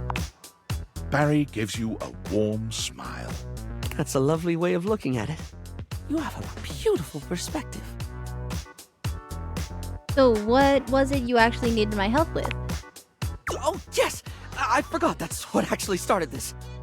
I can't remember a single thing, and it looks to me like you're able to keep track of roughly 100 things at once. No, So, I'm not, but how? sure. How can I at least pay attention to the things I want to pay attention to? Well, it seems to me that if you can't keep everything in your head, keeping it somewhere else might be the best thing. How do you mean, hon?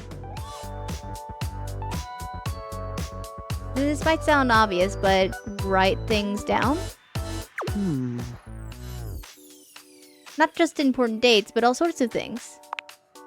All sorts of things. Things others said that made you laugh. The details of events that you keep wishing you didn't forget. Oh, yes, of course, darling. It's so obvious. Yet I never actually do it. Sometimes I think to do it, but then I just don't. Feels like too much, or I convince myself I don't need to. But I do need to, don't I? To be blunt, yeah. Heck, even if I forget to bring a notepad, I'm literally never more than 2 inches away from a liner pen in my own arms. Using the tools of the trade aren't a bad idea, actually. Oh, like I could use the orange eyeshadow as a highlighter for super important notes, because it's a lovely shade and it's always left unused on the palette. And I have this red ink liner that's always been too splodgy for lips, but it looks gorgeous in a notebook. I didn't even think about how fabulous the book itself could look. That's the idea. If you make it fun, you make it far easier to remember. I'm getting giddy just thinking about glittering up a notebook. Like giving my own memories a makeover. This is brilliant. This is just brilliant. Thank you so much. I'm delighted to have helped. Now, I absolutely must get to work. Barry's fun.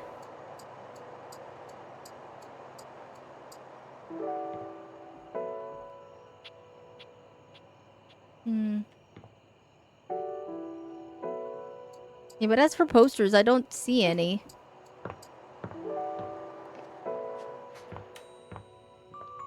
My house is actually pretty kind of boring, honestly.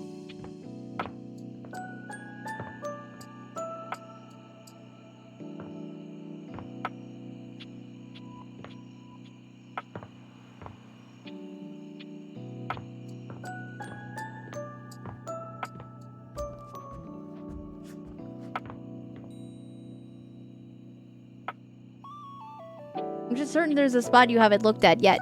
Well, yeah, I'm missing like 15 of them. So I know that as well, but it's like, what is it?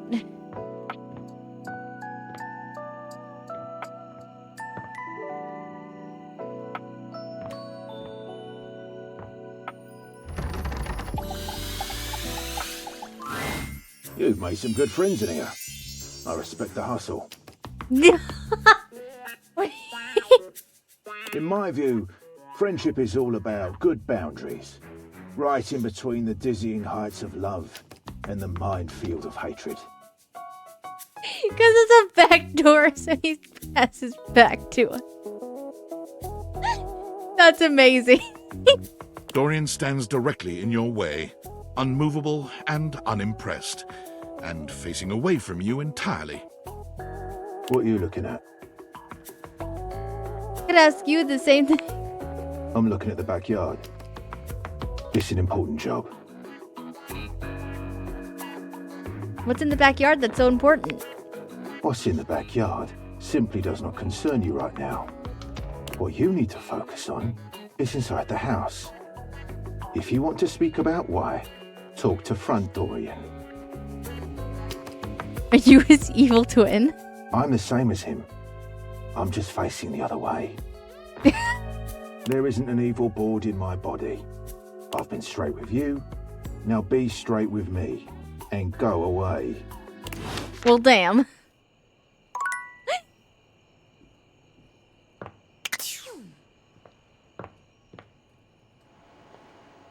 Oh, I didn't even realize there was a smoke alarm here.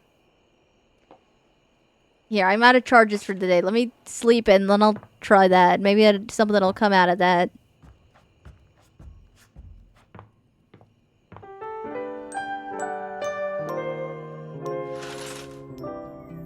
I wonder if Nightmare is gonna come visit me again. She's cool. Or maybe she gave up because I don't get scared.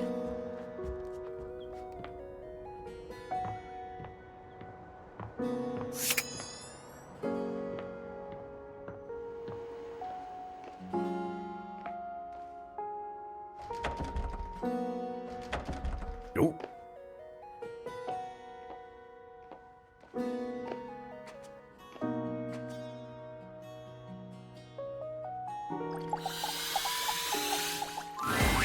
For a moment, it looks as if a firefighter has appeared in your home, smoke and all.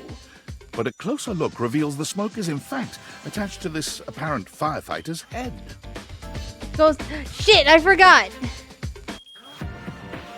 I look away from chat for a second and I forgot.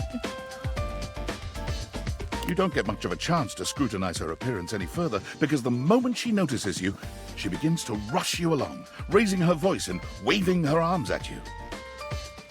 Thank heavens you're here. Wait, well, don't just stand there. Go get help. What's wrong? What do you bleep mean, what's wrong? Don't you bleep see that? Don't I believe see what? All that smoke.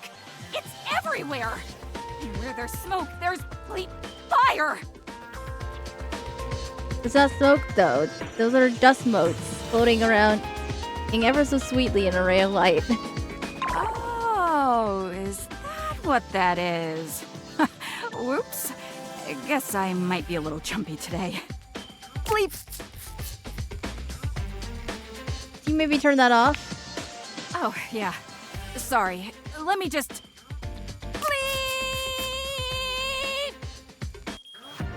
Anytime now! Blessed silence. You can finally hear yourself think again. Got it. Alrighty then. Arma Alarm at your service.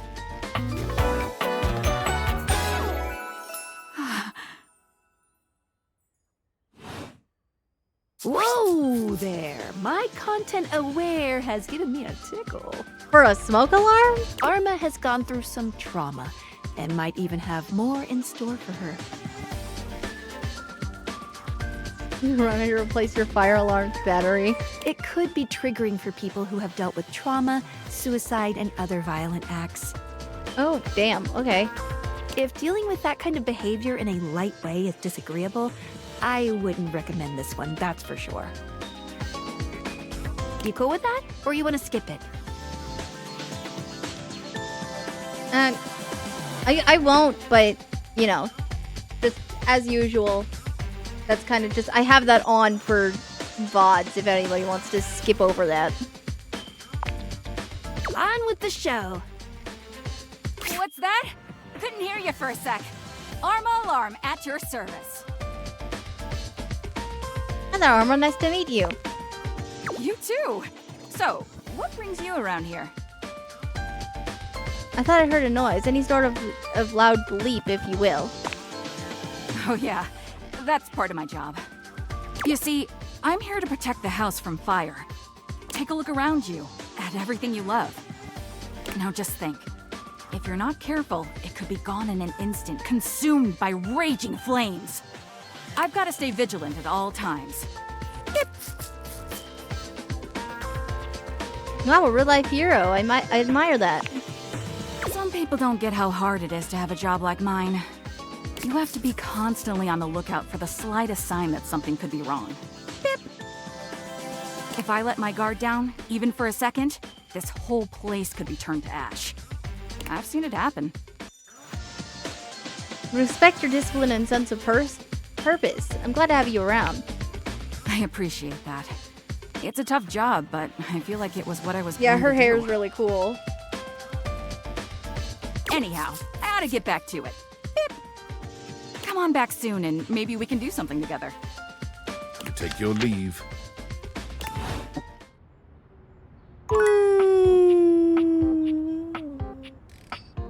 Ah.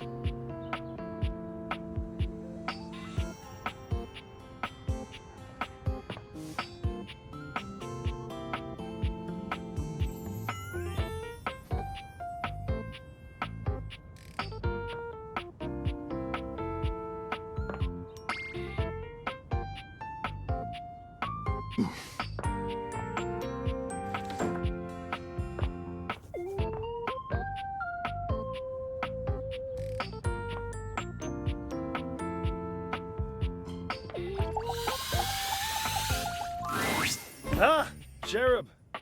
There you are.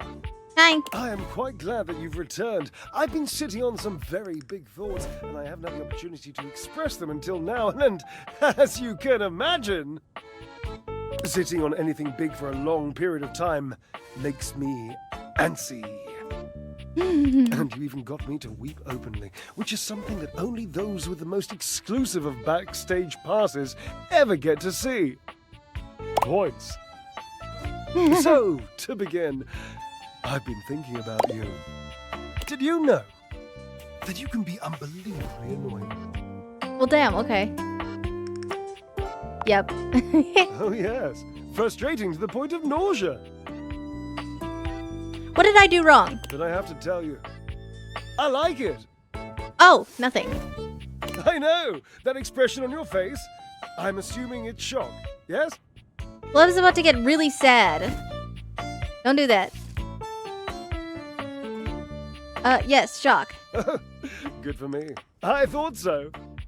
I'm accustomed to seeing mostly awe, admiration, love, worship, etc. on the faces of folk in my audience, so I'm trying to get better at deciphering facial expressions that aren't that. How good of you. Anyway, you're annoying, and I also like you. And I appreciate your, well, let's just call it what it is, friendship. So I'm wondering if you'd like to officially call yourself my friend. I'd love that. Let's do it. Do it we shall! The friendship, I mean, nothing else. Oh, nothing more. I mean, dear Barbara, you know what I mean. Wink. We could do more, though. Yippee! You and me against linoleum, Cherub. Ha!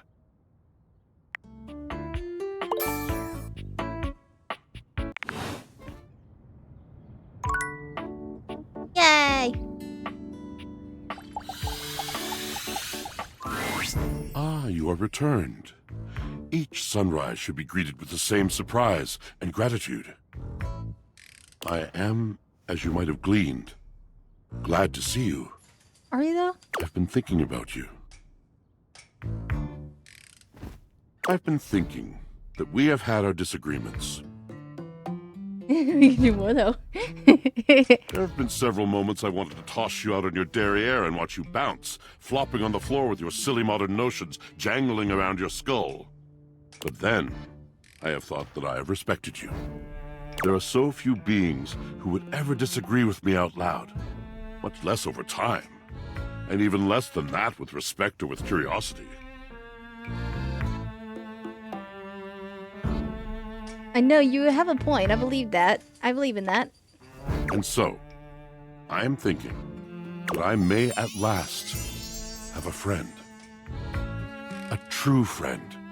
Water, they say, is a universal solvent. Perhaps you are that thing that makes me who I am.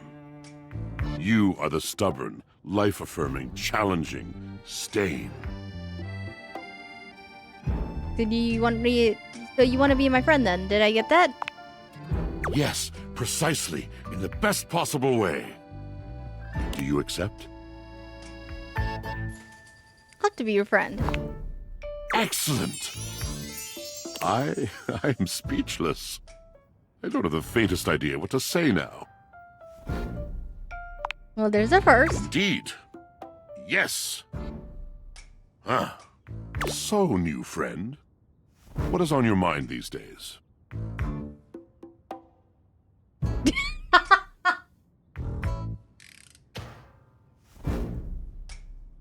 If I say...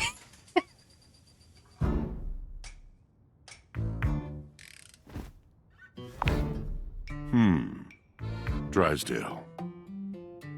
And what about him? My other true, if lost, if irretrievable, friend. I think we should go talk to him. Drysdale. I have dreamt of him. His face has been before my eyes like a veil, covering and coloring my world for longer than I care to recall. I do love him. Do you find that there comes a moment when love itself is not enough? This love was so outsized once that it could hold the mistakes and the pain, but it has deflated. And well, if he will apologize, if he will see what he did and how it hurt me, the love will be free. I will see him anew, and we together will leave that ugly country. Let's see if he wants that.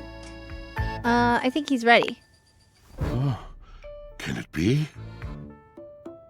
Well, then speak of my intent to him, and I shall make a dramatic appearance. I imagine he will most thoroughly enjoy that. The resizing of my love for him has opened me. Perhaps to you, if you will have me. I am no longer limited by false loyalty, fear in a frock coat. Do you accept my love? Drysdale and I very soon shall know where we stand. But you, where do you and I stand now? I do love you, but as a friend only. Farewell, friend. You are and shall be welcome here. Yeah, friends with you, because I'm trying to get the one you broke up with. Okay. Patriot. I don't know if it's actually the game is gonna let me, considering the relationship building between the two of you. But you know what? If I can't, I'm at least friends with the both of you. So I guess I'll take that as a success.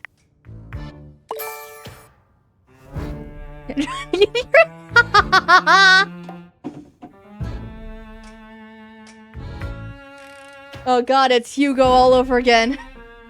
Dude. I just had that conversation with Lycon too, apparently, somehow.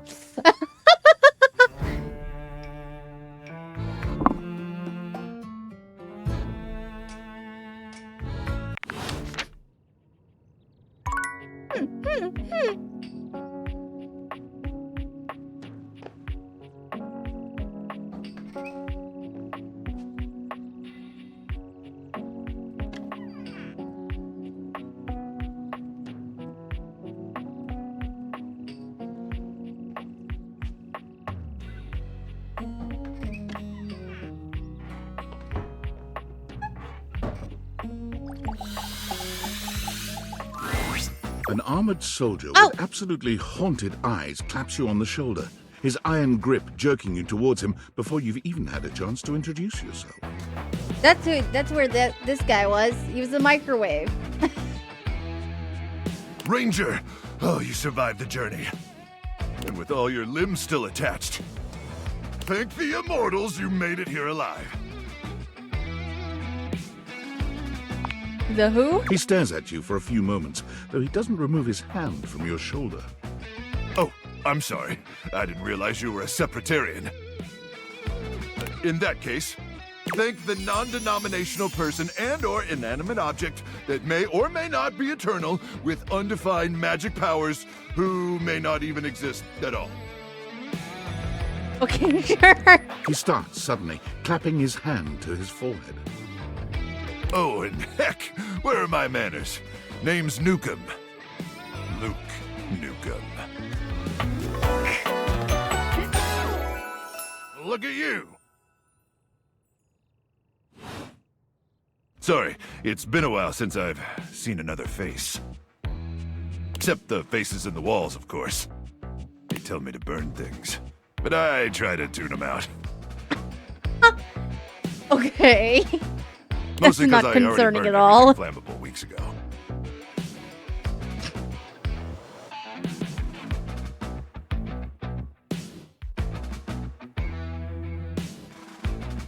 Bringing yourself of material objects is very healthy.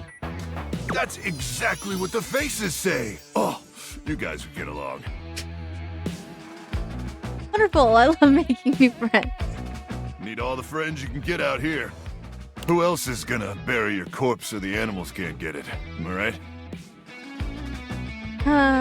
Okay. Anyway, forgive me if my extended isolation has eroded some of my social skills. I've just been stuck guarding this outpost for months. And you spend enough time out here alone, it's real easy to go feral. But don't worry, they have great solutions for that now. Go feral? Total biological and psychological collapse. It ain't pretty. Not like you. Sorry. What was I saying? I'm just so excited you weren't obliterated. When I heard Colonel Furnace was sending a division from across the Barrens, I thought for sure swarmers would rip your flesh to shreds and use your blood for fuel before you even made it to the first outpost. Oh, they did, but I'm very resilient. You certainly are. I appreciate that in a ranger. But wait, you came alone? Where's the rest of your division?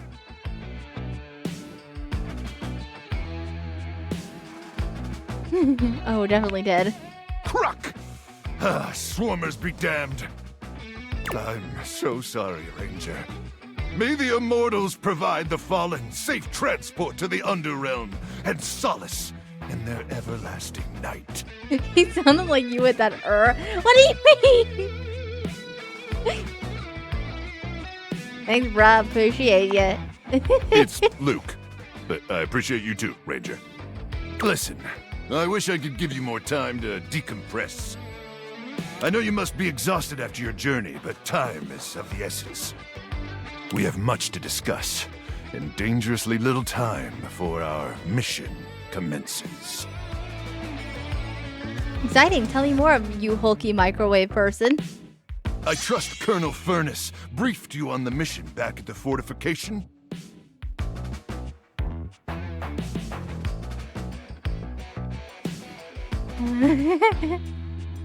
Absolutely, but I'd love to hear you tell it. You have such a strong sensual voice. Why, thank you, Ranger. Here's the situation. I have, in my possession, a handheld electromagnetic device powerful enough to flatten the Barrens entirely. From Cape Death, to the Death Zone, to Deathtropolis, the Citadel of Death. It's called the Magnetron. Here's an artist's rendering. Whoa. Whoa is right, Ranger. Anyway, to keep the device from falling into the wrong hands, it was permanently welded onto my armored exoskeleton, allowing me to transport it to its intended target, the Swarmer's subterranean nest. There, the device will be remotely detonated, eradicating the Swarmers and winning this war. So you're gonna die? Hopefully not. Not with your help. But also, I need you to meet me Also back most here likely. tomorrow at 0700 hours. After a light breakfast of irradiated grubs, I'll walk you through your training and our mission objectives. Yes, sir. Can I have my tendies then? Ranger, we win this war, and I'll get you all the tendies you can mash into that pretty little face of yours. Man, I want tendies. But in the meantime, let's really try to focus on the mission, okay? Amazing. All right, it's about time for me to begin my nightly patrol. Gotta make sure no swarmers infiltrate our defenses. May the Immortals watch over and protect you.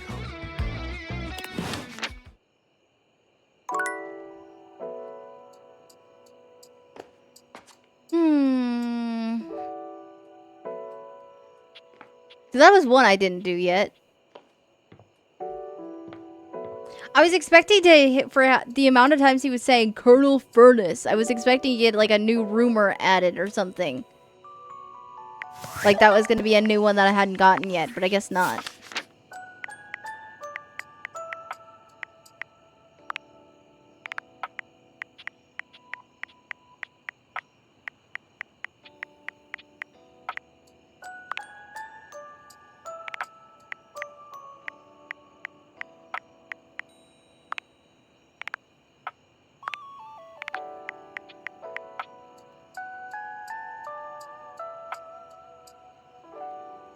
Wait, what? What? What? What? Go back to the board game guy?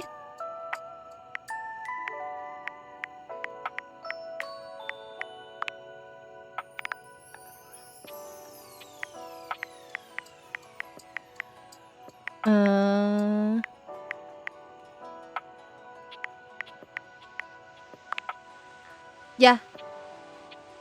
Who is he voice?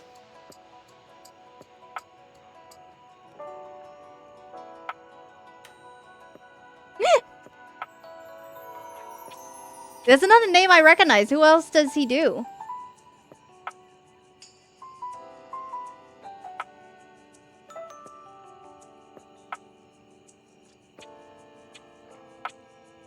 He's one of the funniest actors for a game show. Really?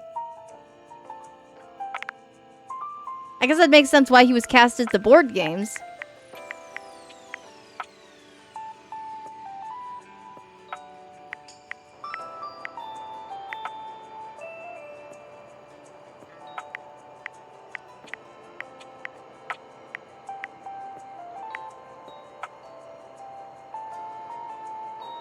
Have you heard of College Humor? No.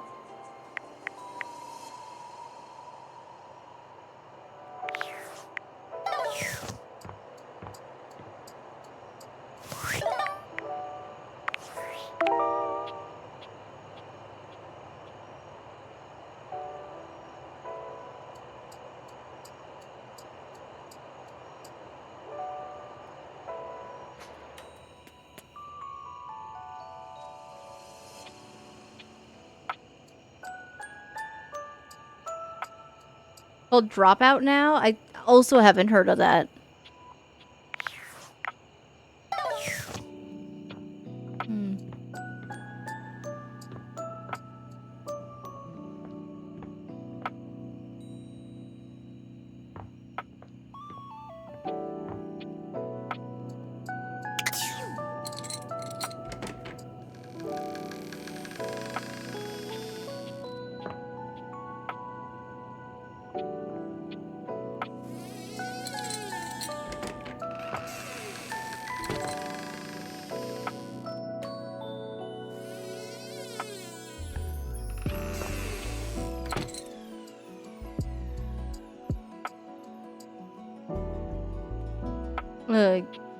Game changer?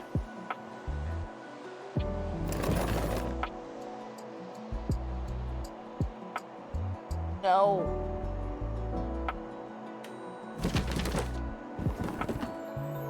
Am I gonna get called the baby again?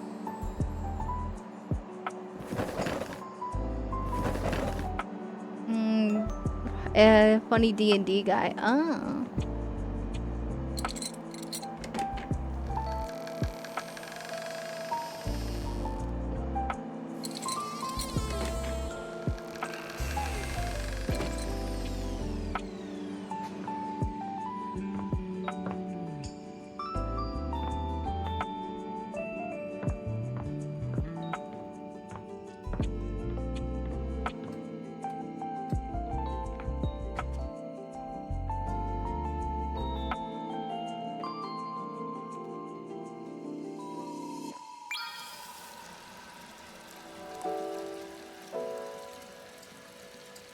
Now instead I'm gonna call you an under the rock kind of person since it's something the rest of your generation seems to love. Well, damn. Okay.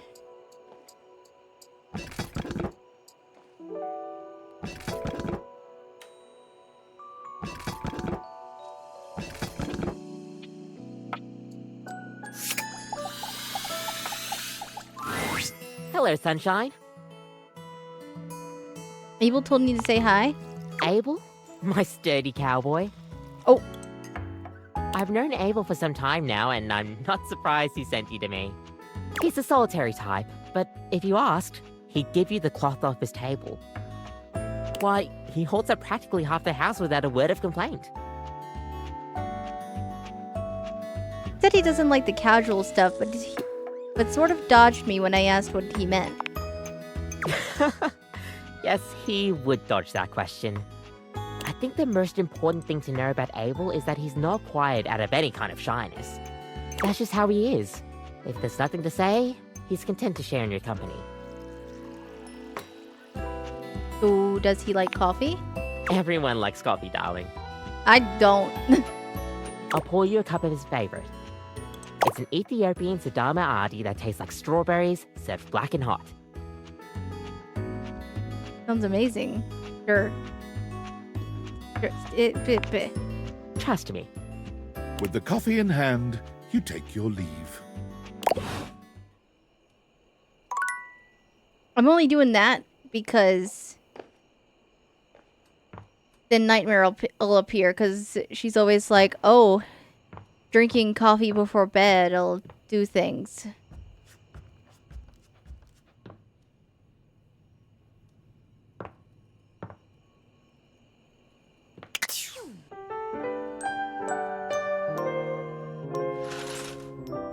And she lied to me.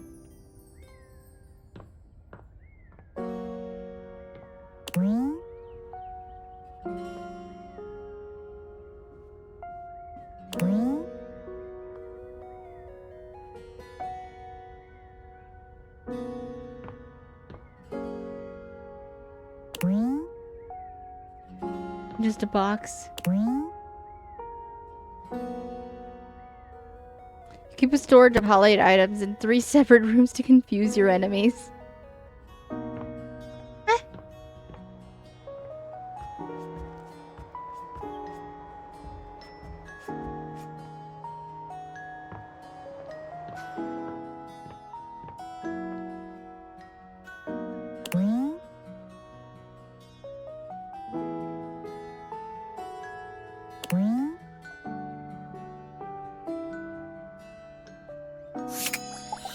I wonder if this still summons Holly? Oh. Oh, yeah. You Hi. came! Hi. Thought I would. Well, it's not that I didn't think that you would, it's just I've got a tricky schedule. So, it's easier to presume that people have to cancel. Or they'll forget. Or they'll just have their own lives. Which is me. I'm people. I cancel or forget, or I have my own life. You're here now. I know, crazy, right? Blissmas miracle. Is it Blissmas? No. Damn. Just lucky then. Did work go okay? Yeah, it was great. Wait, you said okay, right? Yeah, it was okay. Hard, underpaid, fun, just a local pet. My favorite kind, the little ones. Oh, sorry, it's not you. Tired? A little, but who isn't? Usually, when I finish a shift, most of the others are asleep. I never really get to talk about my work, so it's strange. It's nice. The shift wasn't, but this is. Why do you work so much? Someone has to. It's my job. It's always a holiday somewhere, and someone has to do the work to bring the wonder to everyone else. I'm a helper most of the time. Essential, so they say. Sometimes, when it's useful to say so.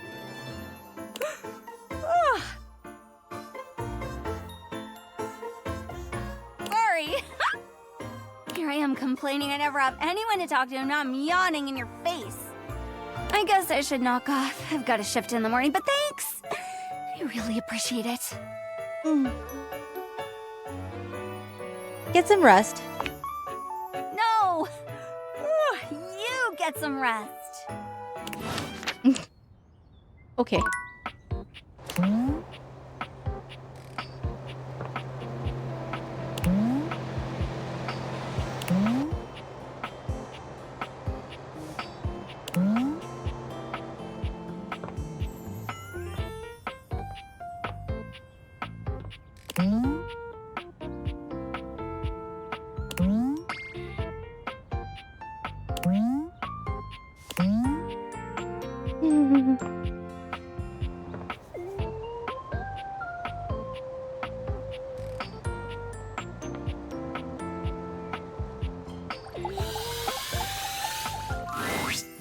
Today, we will be playing a popular and complicated game.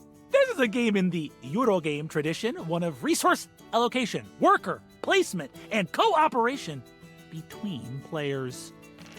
It's based on the 20th century dairy wars between England, France, and Belgium, called Cream Capitalist. We will both attempt to outproduce the cream that the other is attempting to make. Would you like to hear the rules?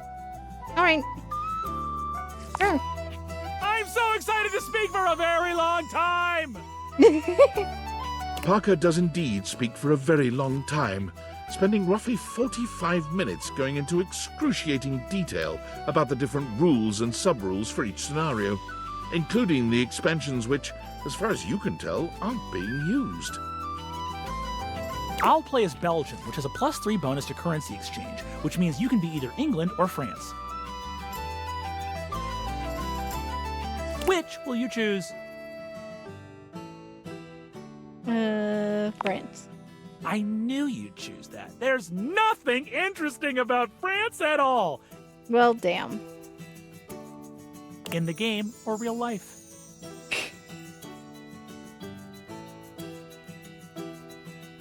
But you also didn't let me pick first. Parker distributes the pieces, a 10-minute process. You receive 5 cards with various types of cream-making machinery on them, 6 bulk cooling tank pieces, 24 cream maker worker pieces, a pasteurization token, and 8 or 9 things you can only describe as shapes.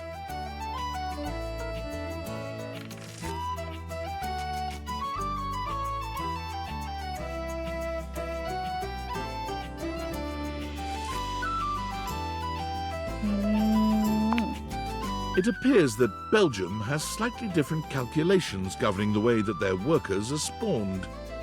In fact, the Belgium player should prioritize exchanging currencies to create new cards rather than spawning new factories.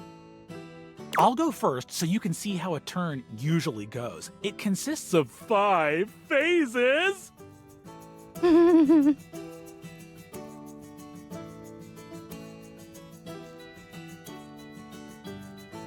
Parker does a mathematical dance between placing workers, spawning new factories, and gathering new resources to then place again. Chits and chips fly through his fingers, and it serves to remind you just how well made the pieces really are. This is a crazy board game.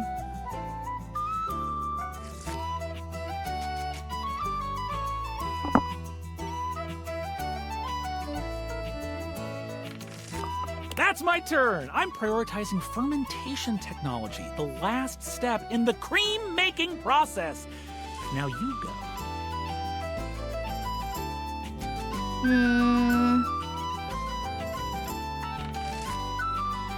Attempt to corner the currency exchange market.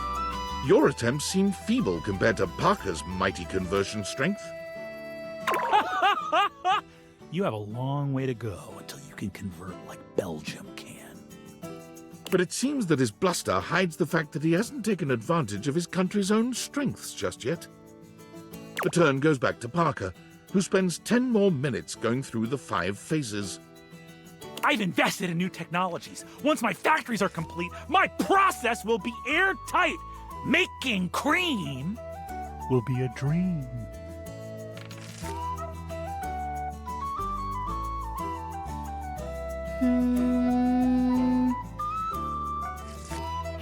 Can you continue to pursue new technologies? Your factories, while resource poor, can now skim at a greater rate than Parker's. What? But I put all my resources into Very well. Soon, with the bottom falling out of his resource generation, Parker's mighty dairy empire crumbles beneath its own weight. I don't mind beating him. You are outproducing him 4-1, and your low-fat milk production has increased exponentially. You win! I can't outdo the Milkmaster. I will see you next time for our relationships. Ultimate dice roll. Milky.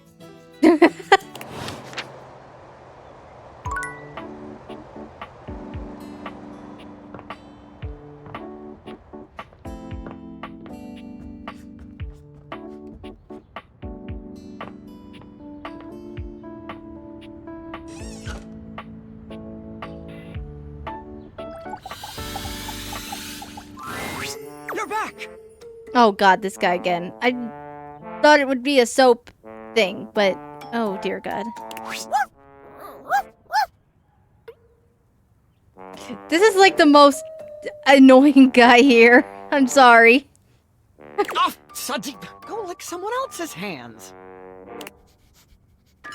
Sudsy is adorable, but Sinclair is like...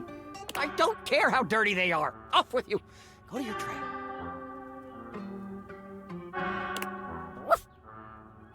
So, have you found someone to help yet?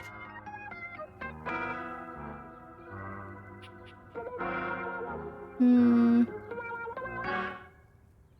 Hmm. You did? I didn't, but sure. Didn't as another matter of coincidence. I happen to be carrying an unneeded shovel at the time. That's so unlikely as to be almost unbelievable. You know what they say, fact is stranger than fiction. They do say that. They always have.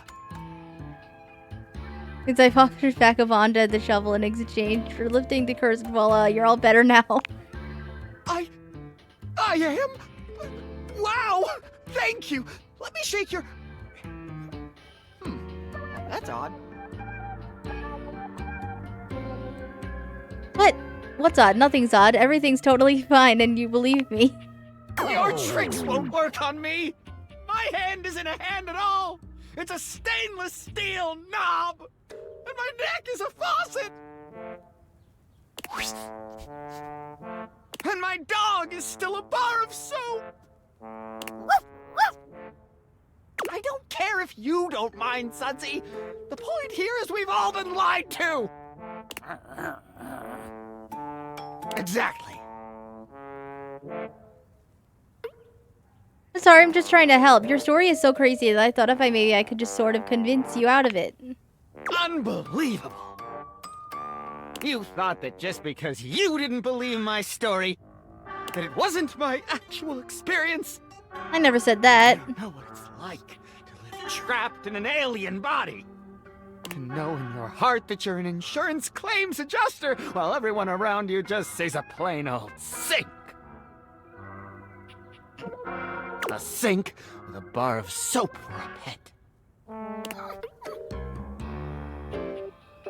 I'm sure there's a right way to reply to this, but I'll be damned if I know what it is.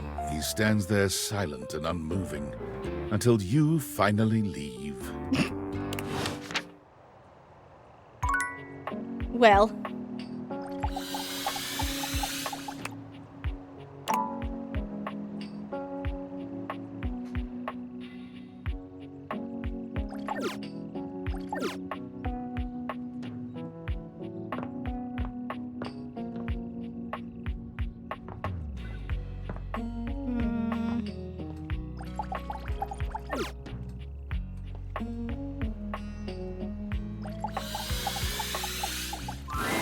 You find Cabrizio and Daisuke mid-discussion. Beautiful. Like a ceramic sunset over a shining sea of China. I told you I would help you organize. Just look at you now. Even an injury cannot slow you down. Your assistance has allowed me to catch up on the rest of my work. I'm truly grateful. It's no problem whatsoever, amico mio. Ah, speaking of friends, it seems as though you have a visitor. Daisuke! Damn, you got summoned as soon as I talked to him. Hi!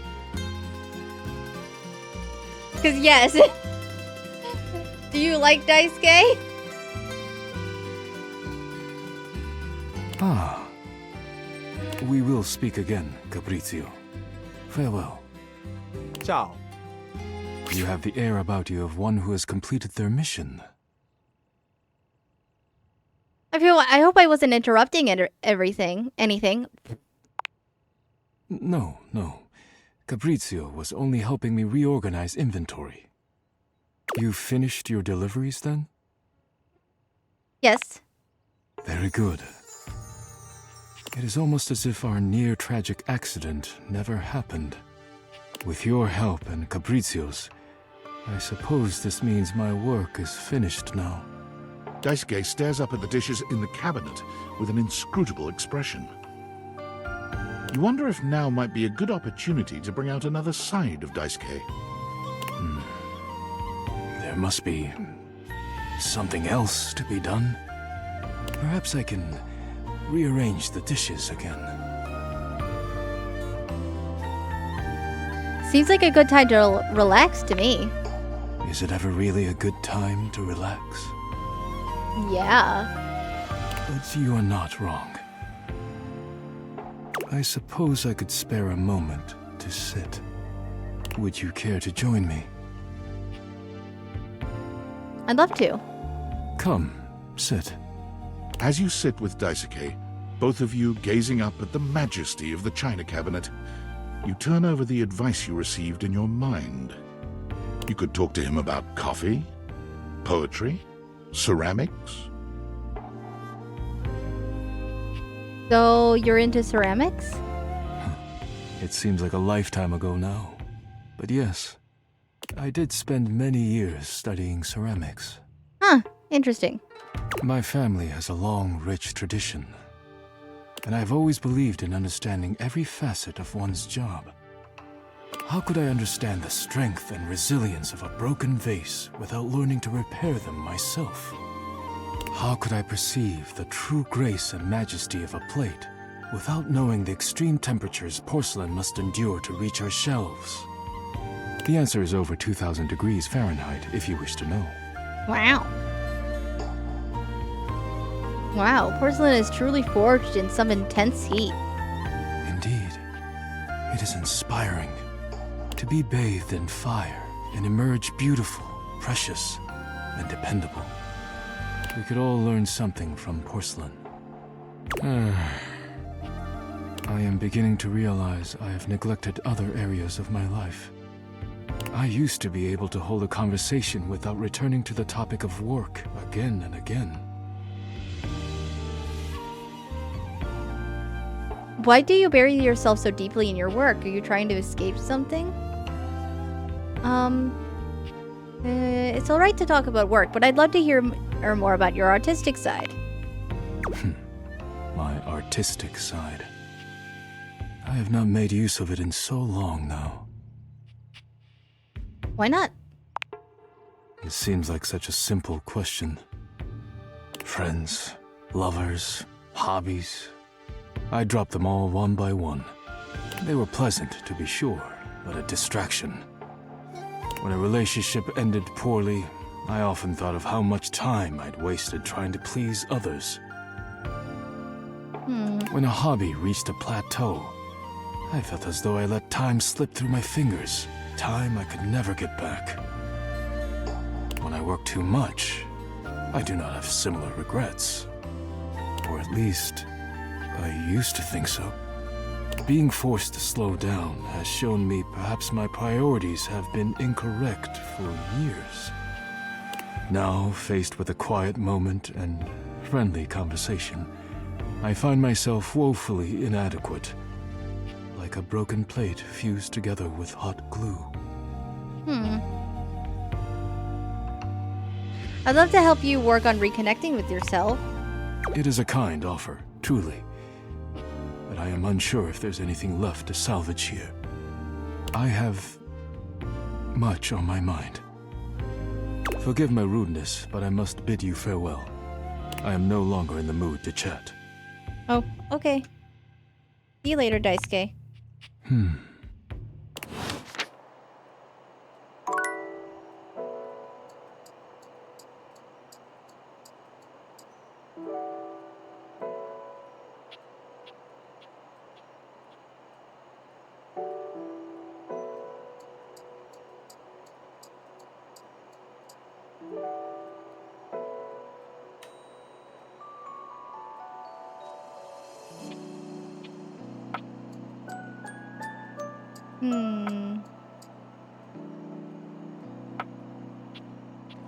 Okay, let's see.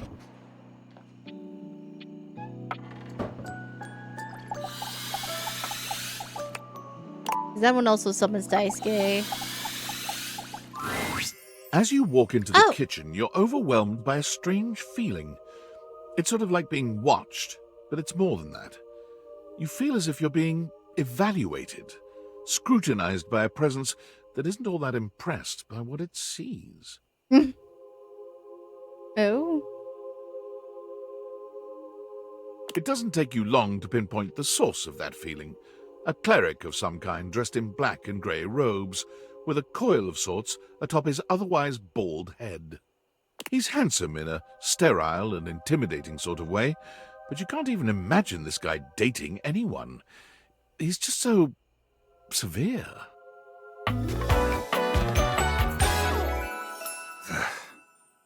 Friar Errol? You reek. Well, sorry. Didn't even say hi and already telling me I'm stinky. Damn. Sorry, what? You reek. No, I heard you. What are you talking about? You reek of sin and grease. Sorry? I feel as if I have been bathed in oil simply looking at you.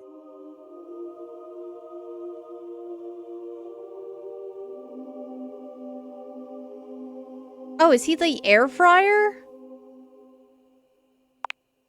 This goes far beyond what you've eaten today, sinner.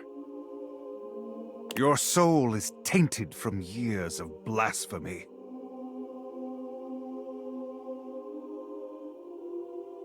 I am Friar Errol, founder of the First Church of Convection.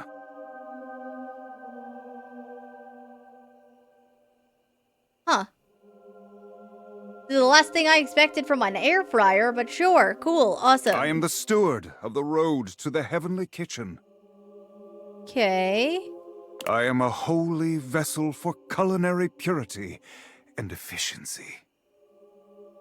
And I am your salvation, sinner, if you would but take my hand.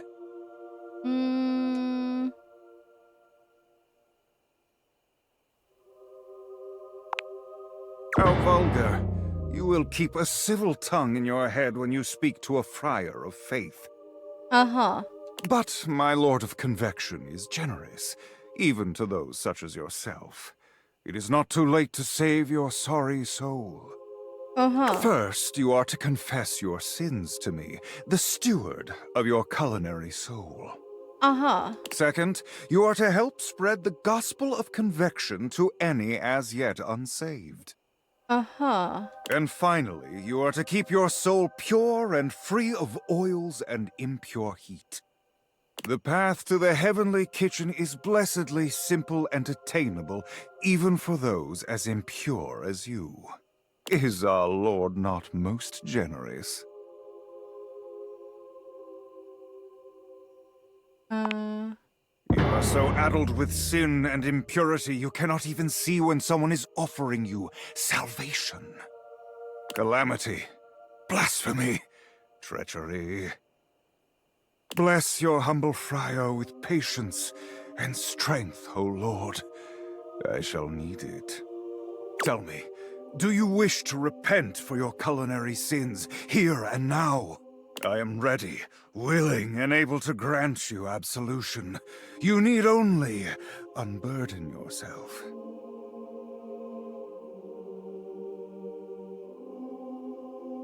You're insane, and I have nothing to say to you. You are hardly the first to flinch from salvation, nor are you the first to sling such crude insults at your would-be savior. Fortunately for you and your soul, I am made of sterner stuff. I am girded by the knowledge that I am right, and you are wrong. And I will be here when you accept this and are ready to repent. Hey. Go now. May the Lord of Convection turn his gaze upon you, even as you continue to walk in shadow. The friar begins some sort of prayer, ignoring you as you wander away. Yeah, that one's weird. Wasn't expecting an air fryer to be a priest, but cool, awesome.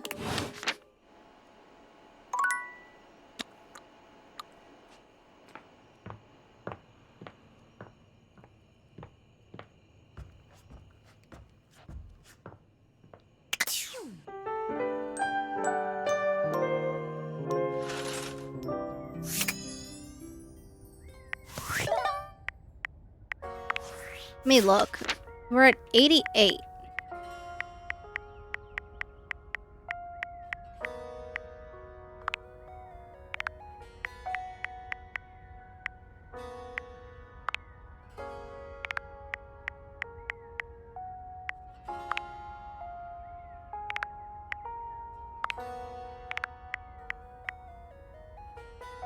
That I have no idea where it is.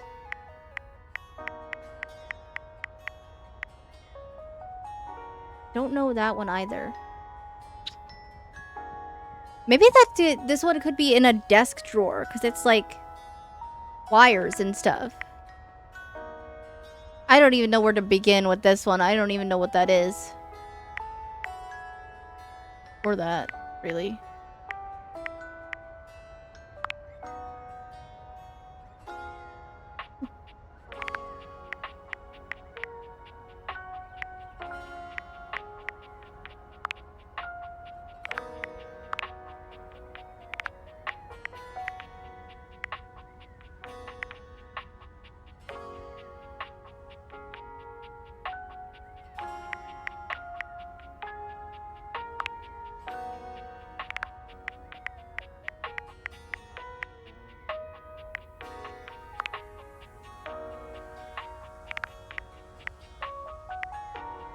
Who are these?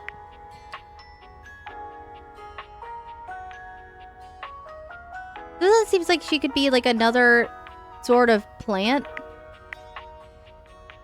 But it has like a web or something, which is why I was trying out the spider webs, but I can't like do anything with that. I don't even know what I'm looking at here. Or there.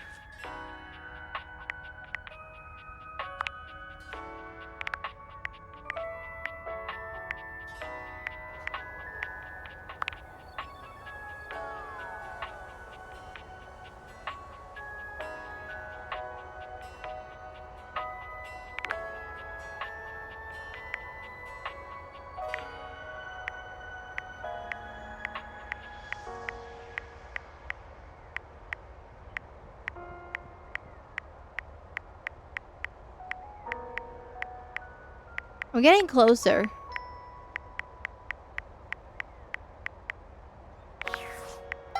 Here, yeah, let me do one more day. Let me actually go to my office and see if I'm right about there being something in the desk drawers.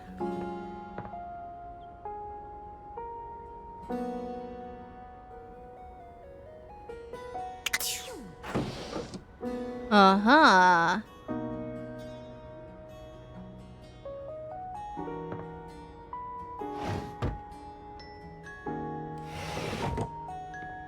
That's just more Penelope, probably.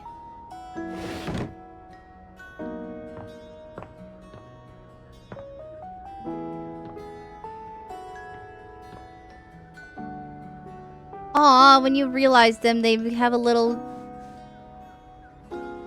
They have a little thing here. Aw. That's cool.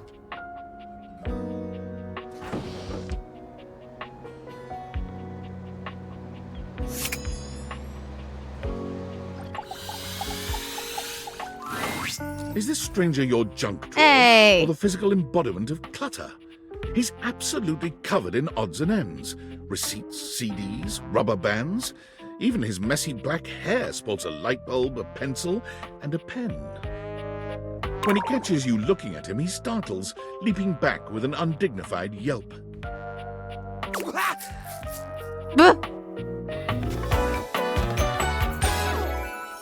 Whoa, Nelly!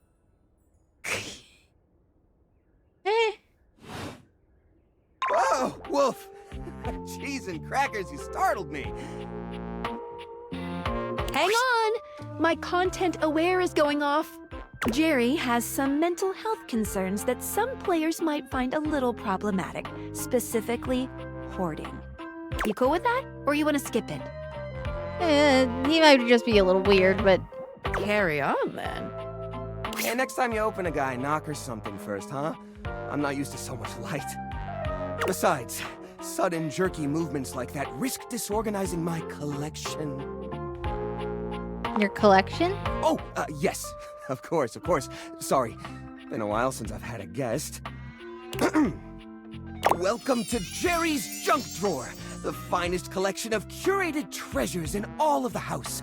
Feast your eyes upon knickknacks and gewgaws from parts unknown. They're just a bunch of tangled wires. So you would think. Where the untrained eye sees a pile of plastic spaghetti, I see a system, my friend. A highly organized system. I have specially ordered these wires by how often they get tangled. It is always. All of them are always tangled. So, what do you think? I'm sorry, I'm still not sure I understand what kind of collection this is exactly. Why, it's a collection of lost things. Each one forgotten by the world. Each one a story. This button, for instance. Perhaps it was left behind as a clue from one lover to another. A modern-day Cinderella slipper. Take me with you, it says, and know that once you find the collar that matches this tragic button, you have found your love again. Oh, very romantic. And this mysterious strip of papyrus, perhaps a missive from an ancient land, perhaps a treasure map. Oh, the wonders we could glean if only we could decipher these symbols of black and white bars. That's definitely a shopping receipt. Hey, quit ruining the majesty of my collection with your needling. Ouch! You okay? Yeah. Seems kind of cramped in here. Yeah, I guess so. But it's not so bad. You just need to know the right way to tilt your bones to work around it. It's like a game of limbo.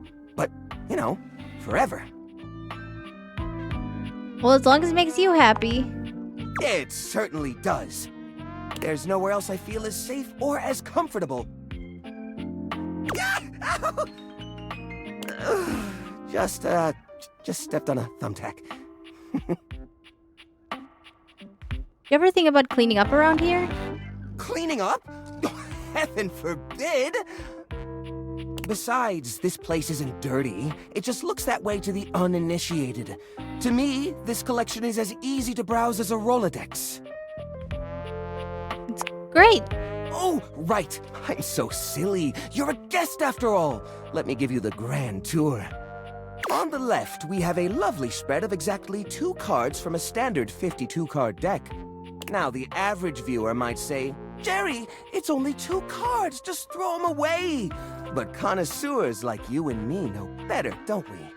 After all, the last laugh will be ours when we find the rest of the deck and save ourselves the cool $3 it would have taken to buy a new one. That's 300 pennies, my friend. As a side note, we will be seeing quite a few pennies later on the loose change section of the tour. One of which might be one of those valuable misprint pennies. I still haven't gotten around to checking. Coming up on your right are a series of mystery bolts that probably attach to something in the house. Just past those is a single rubber band, could be useful. Oh, and look! Now this is a dead fly. Oh, ew. Huh. Ooh, look over here. You'll love this.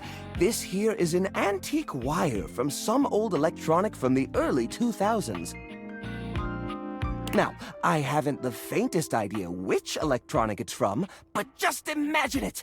One day you're setting up an old computer, you know, like you're always doing, and you realize you don't have this special doodad wire. What if it turns out to be a rare part? What if it's super valuable? What if collectors are offering tens of thousands of dollars online for this very item? Why, the hypothetical value is practically infinite! And wouldn't you look the fool for having thrown it away? Uh-huh. So, what do you think of the collection so far?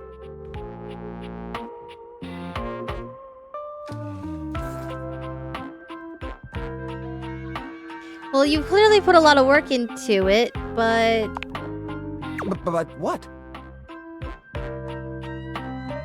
You know, most of it's garbage. Garbage? Oh, why, I never! Just because something isn't in use at the moment hardly makes it garbage. Would you call a tire hanging on the wall of a repair shop garbage just because it isn't on a car? No, you wouldn't. Uh-huh. Everything in here is a nascent treasure just waiting to find its new purpose. Alright, when's the last time you repaired something with this stuff? Oh, well, it was just last... No, I guess that was a few months ago now, wasn't it? Sort of hard to tell. The only timepiece I have in here is a broken pocket watch. I've been meaning to fix that too. You could try repurposing some of this stuff into something new. How do you mean? These objects are special, and you haven't been able to use them for repairs. ... Now I'm scared. Upcycle them into something that doesn't take up as much space. Upcycle them? You mean like an art piece? Yeah.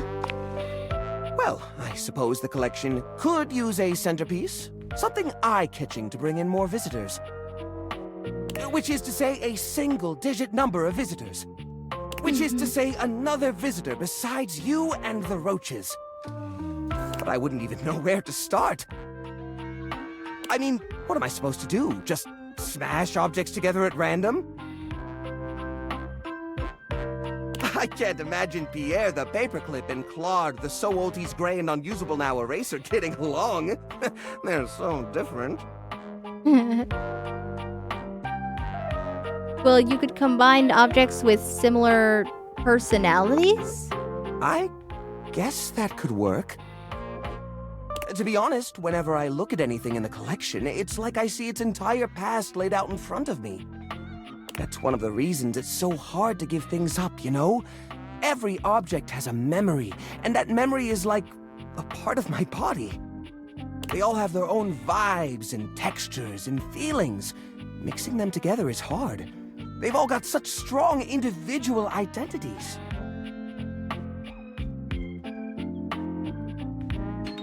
Maybe I can help you group them together? I suppose an outside perspective could help.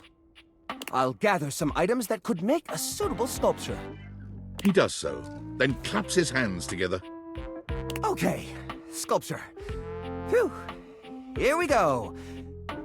First things first, we need some kind of foundation. I think I've got just the thing for this. It's a flat, circular piece of wood that fell off the fence out back.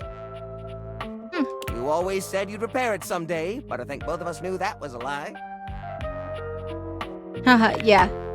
I've got a pile of other objects here. Your job will be to pick one of my objects we'll pair together. It's a long shot, but maybe we can scrungle something together. Let me tell you about Rudolph, the wooden square. When Rudolph first came to me, I had a habit of tapping on him. We would while away the hours together, tapping away to a rhythmic beat. Sometimes the best fun looks like boredom. Rudolph always tries its best, even when he's down on his luck. He might not always be the tool you need at the moment, but he's always there to support you. Very reliable. Now, which of these would pair well with Rudolph? The old parasol. Lorena, huh? That's not such a bad idea, actually. She might have a few holes in her, but she's always been useful in a storm. Very reliable, just like Rudolph. Oh, yeah? It's sad to see them both past their prime, but I think they could find solace in each other's company. Here, I'll glue them together. Okay.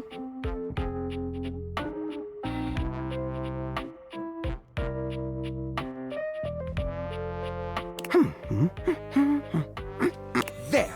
Now we've got a base for the rest of the sculpture. We need something to give it body. Something eye-catching. Something that pops without throwing the whole piece out of whack.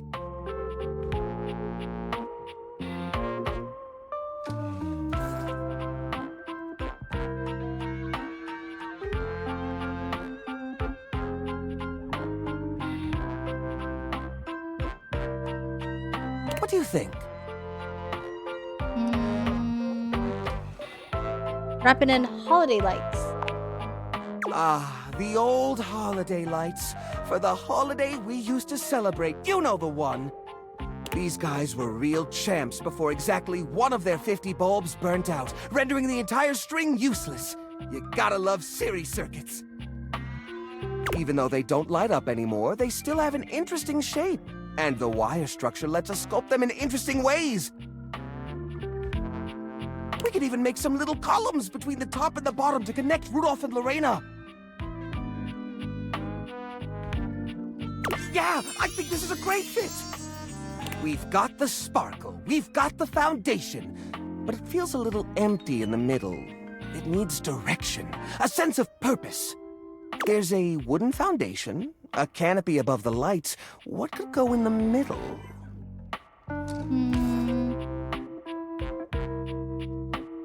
What are these little plastic figures? The little army man? I suppose that could work. The shape of the sculpture does remind me a bit of a gazebo. Or maybe... a carousel! We only have 1 or 2 old horse figurines, but if I take the other plastic fellers, melt them down and reshape them a bit, yes, I could probably make new horses! Jerry does so. It takes him quite a bit of time, but he manages to use an old matchbook and some tinfoil to melt the figures into a mold. By the end of the process, the figures have transformed into a series of horses with multicolored manes, thanks to their disparate pieces. That looks great! That looks really great! Huh. These poor figurines forgotten and collecting dust, reshaped into something beautiful. Rudolph and Lorena working together to give them a stage. It really is the essence of upcycled beauty. I have to say, this is very striking. It pays homage to the origin of these objects while giving them a new sense of purpose. Look at that! What a beaut! You're waiting. You're a great team, my friend. You know what? I think I'm inspired. Maybe I should try doing this with some of my other pieces. I feel a new era for the collection coming on. Oh, I'm so excited. Thanks a lot, friendo. Things are coming up, Jerry.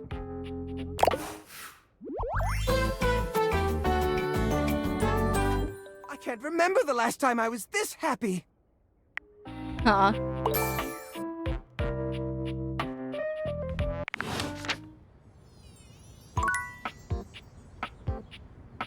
That was cool. Okay, what else are we doing? What is he doing?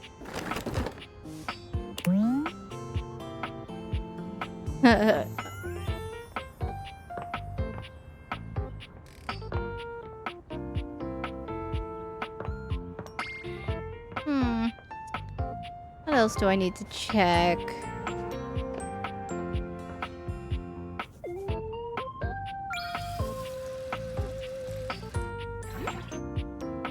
Does the Titus give me anything? Might as well try. The gladiator who stands before you is at once intimidating and alluring. She glares at you like she means to run you through.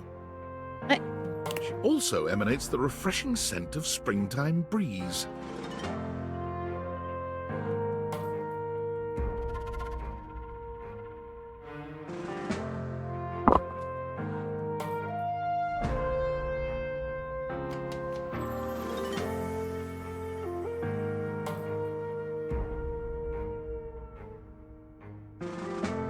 It slightly undermines whatever murderous intent she may actually have. I think this one might be one of my favorites. I actually love her design. I wasn't expecting the detergent to be a gladiator, though. That's She is awesome. beautiful and terrifying. An Amazon in blue and pink. But even as she points her sword at your throat, all you can do is marvel at just how clean and sweetly scented it is. Who dares disturb me?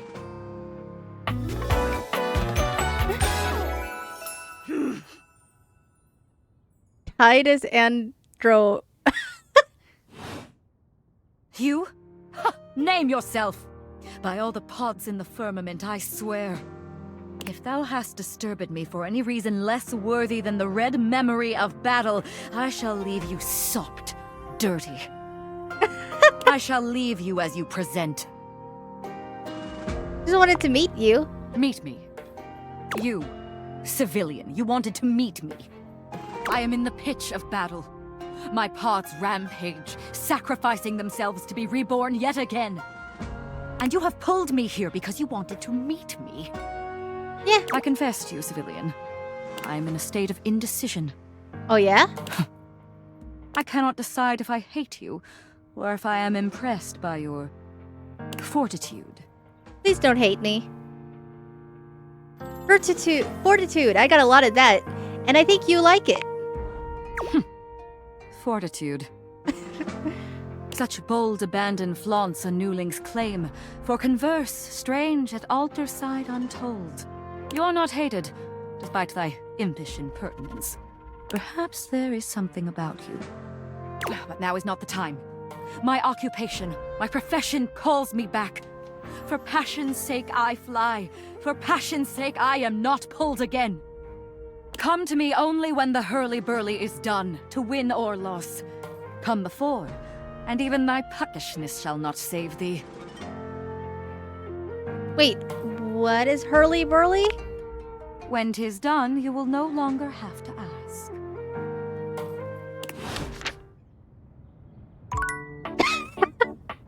Ah! Hi, Carol! Thank you for the raid!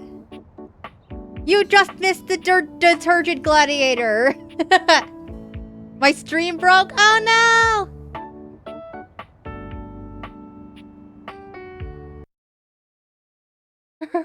Burly raid!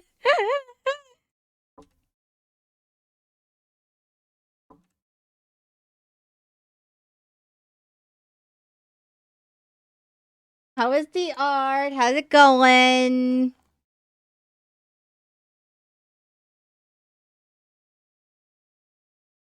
Yeah, it's because I pulled the apple. Yeah, Storm told me. Congrats. Hopefully the luck carries on so you can also get Alice. It's going well that I started trying to give it. I started trying to give art tips.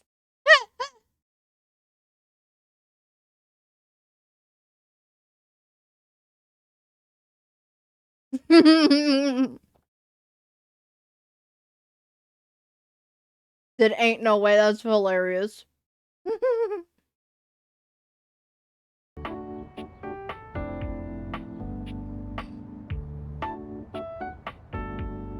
It would kill me anyways. I go eat now. Cries. Okay. I'm good food. My mom actually just brought me food.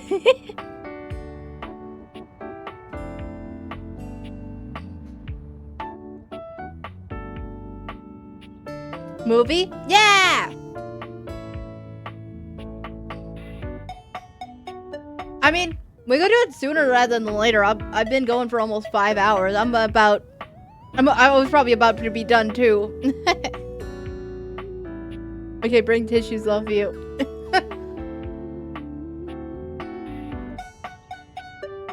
I am in fear of how much this is gonna make, this movie is gonna hurt me.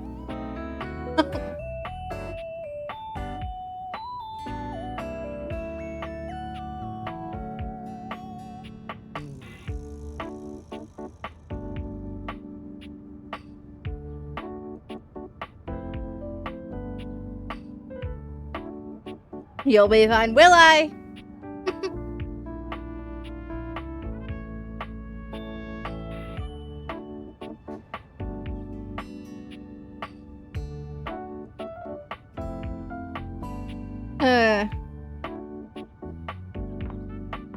Let's see, what is this summon?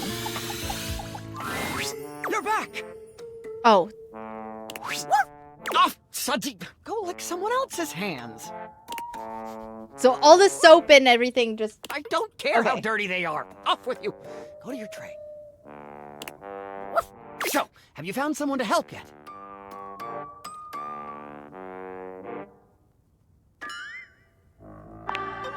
Well, it is like I have all day.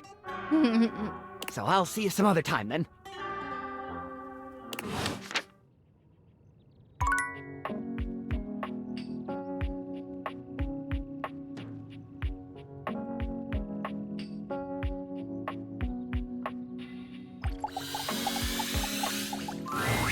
Hopper and Dirk are screaming at each other once again. A sight and sound Yes, you're friend. starting to get used to. Go Seevil.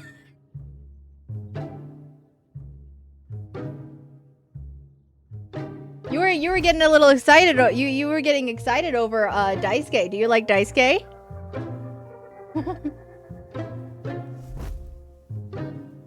Do you even hear yourself? Do you know what it does to me knowing you've been with other objects in this place? So what? That was before we ever got together. Oh, so you're saying it'd be totally fine with you if you had to fuck in a place where all my exes did? That is not the same thing. Besides, we both know you're cheating on me, so it's only fair. Out of all the things in this house, the Harper and Dirk are so funny. They have such a toxic relationship, but it's so funny to me. I wish I was cheating on you. At least then, it makes sense for you to scream at me all the time. Stop playing innocent! I know you're cheating with the Hanks, and there's way more, too! Cheating with the Power Rangers? Really? Not, but hey, maybe I'll start! Those guys all have one brain cell to share between them, and they're still smarter than you! Yeah, I have to be stupid to be with a loser like you! You can't even see when you're insulting yourself, you bird-brained bamboo bozo! Ah, maybe I'll just get with the Hanks too. See how you like it. Also, they wouldn't have to go far to go with the Hanks. The Hanks are the hangers, and they're hanging right above you. I'd love that! I could get a little peace for once! Harper lets out a scream, her hands clenched into fists. She looks as if she wants to say something, but her face crumples into a sob, and she leaves the room with a quavering wail. Dirk slams his fist against the wall, seething in silence. You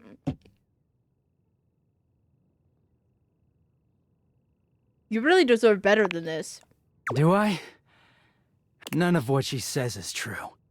She lost one boyfriend once to shit that was outside my control. Nothing to do with me. She doesn't say it, but I was there when Chappie got washed. We weren't together back then, but I'm positive she blames me for it. Like I could have fucking done anything about it. You sound like you could use a good listener about now. I could, yeah. Dirk leans against the wall, folding his arms over his chest. I wish those two happiness and whatever, but I knew it wasn't gonna last forever. Nothing that goes through Harper stays with her. Eventually you come along and take things back to their rightful place. Or they go through the laundry, and with the exception of Monique, most never come back. But no, she acted like they were so in love and just built to last.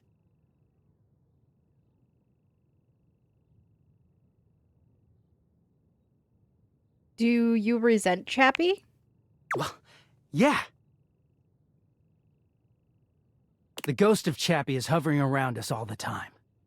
Chappie never hurt me. Chappie never cheated on me. Chappie's lips were the softest material on earth. Chappie was also a chapstick. You dated for weeks. You didn't even know his favorite color. I know because I had to listen to their mind-numbing conversations. You know, Chappie wasn't even his real name. His name was Chapsworth L. Stick. She gave us rhyming nicknames.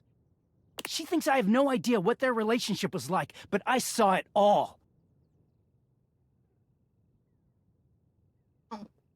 And she literally says and does the same things with me. Except she worshipped Chappie. She screams at me for not being Chappie, even though she just subbed me in.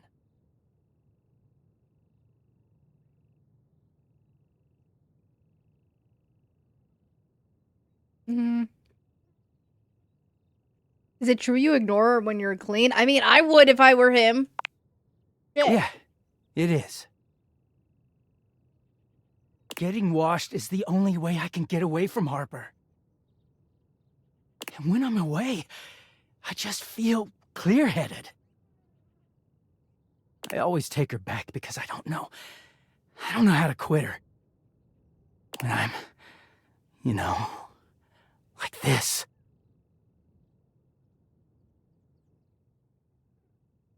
She starts in on all that dirty shit. I don't know, I just don't have it in me to make her sad. Then things are good for a while, so good. Then I look at her wrong, or say the wrong thing, and she goes off on me. It's like she's just waiting for me to fuck up so she can unleash. This stuff with the Hanks, they're not even my type. I don't know where she gets it from.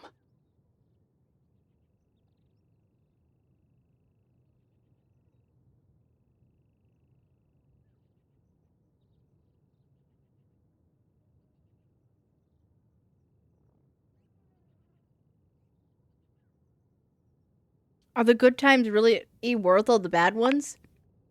I mean, no. But I just don't know how to walk away from her when she's being sweet. Dirk looks thoughtful, gazing out at something you can't see. I think it started with my mom, you know?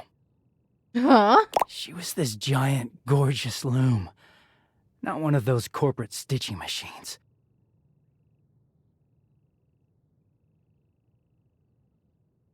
She smelled like cherry wood. Expansive, open, and free. I loved her very much. If there's one reason I have quality seams, it's because of her.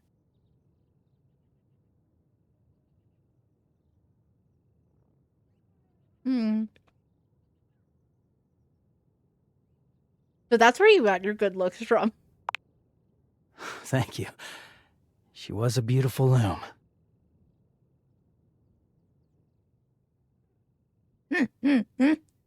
But free spirits aren't always great parents. Like, okay, I believe she loved me at the time. She was always very tender with me, but she never gave me anything but tenderness. No lessons, no guidance, no discipline. I think she was terrified to be anything but my friend.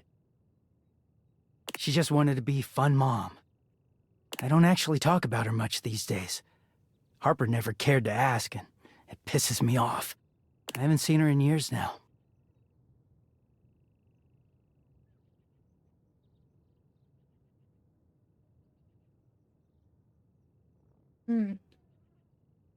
What happened to her? As far as I know, she's still out there creating fabric, and not caring about what happens to her kids after they've gone. I just hear about her occasionally from others like me.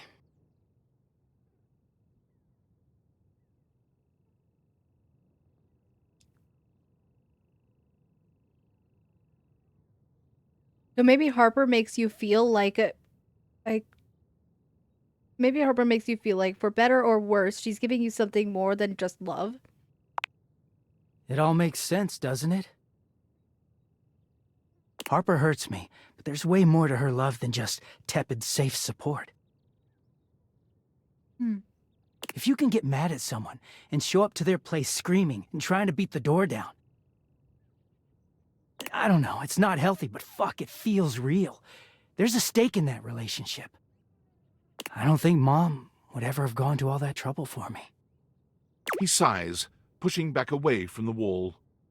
Talking to you has definitely made me think about some things. I'm Gonna go. Thanks for listening. Aww.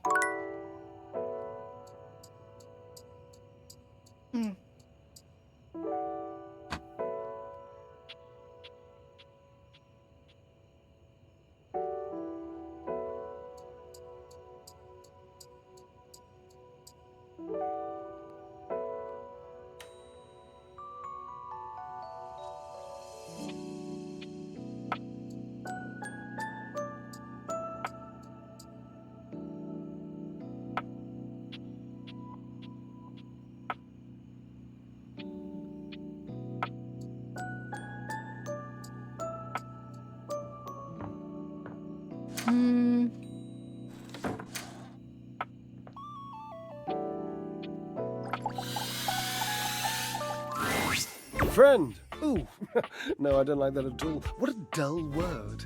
Chum. Compatriot. Oh, familiar. I like that. A little bit of the dark and sensual. What can I do for you, familiar mine?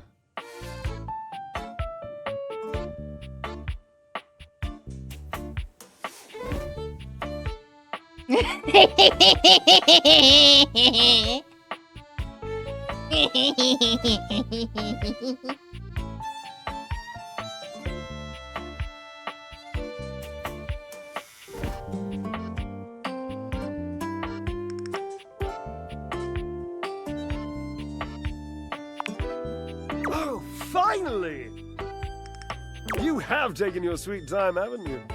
Don't worry, my love. I'm not angry. I'm just excited. And you surely by now know how expostulative I become when I'm aroused. Well, dear Barbara, Cherub, why are we just standing here? Giddy up! Dear Lord, okay. That one's gonna be a while.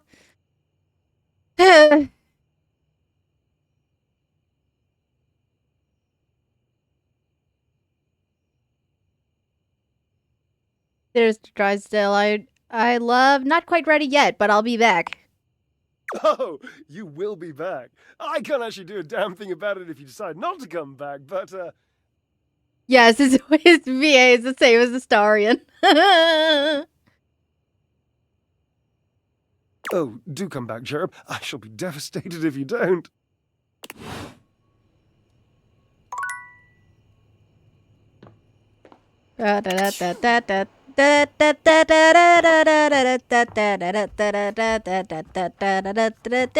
Wait, go. Wait. Sorry.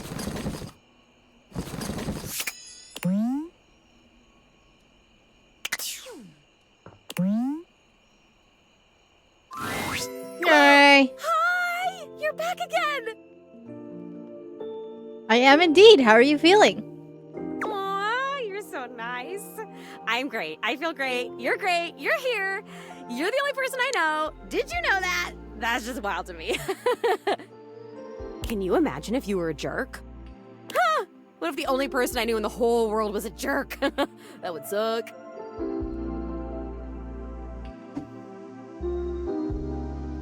How would you know it would suck if I'm the only person you know and I'm not a jerk? Oh, because I've known jerks. Like back when I was alive, I knew one. Ooh, he was a bad one. Oh boy, ex-boyfriend? Like if you took a normal jerk and then you put him on stilts and you put him in a sumo suit, so he was like 3 times the size of a normal jerk, that was this jerk.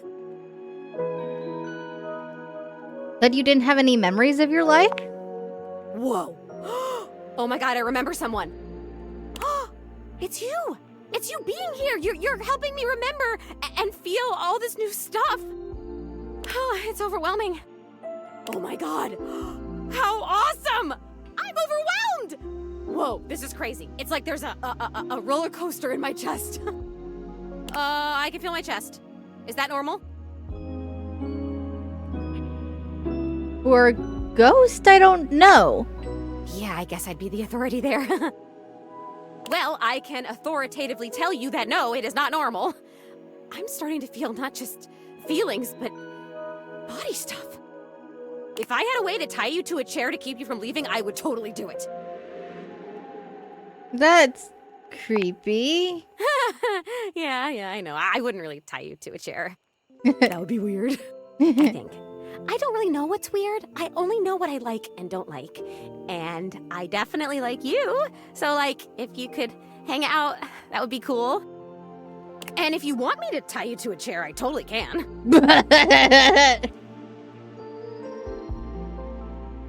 We can talk about that later. Fudge! No, I can't. I can't lift the rope. There's no rope at all. Ugh, it's so annoying. Have fun. I'm annoyed. This is great. Okay, if you want to get tied to a chair, you'll have to do the tying, and then I'll float, like, nearby somewhere and make comments like I'm tying you. Like, maybe I could pretend to be threatening you or whatever.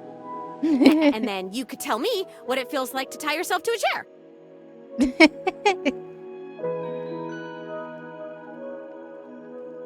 The first thing I'll probably tell you about is rope burn.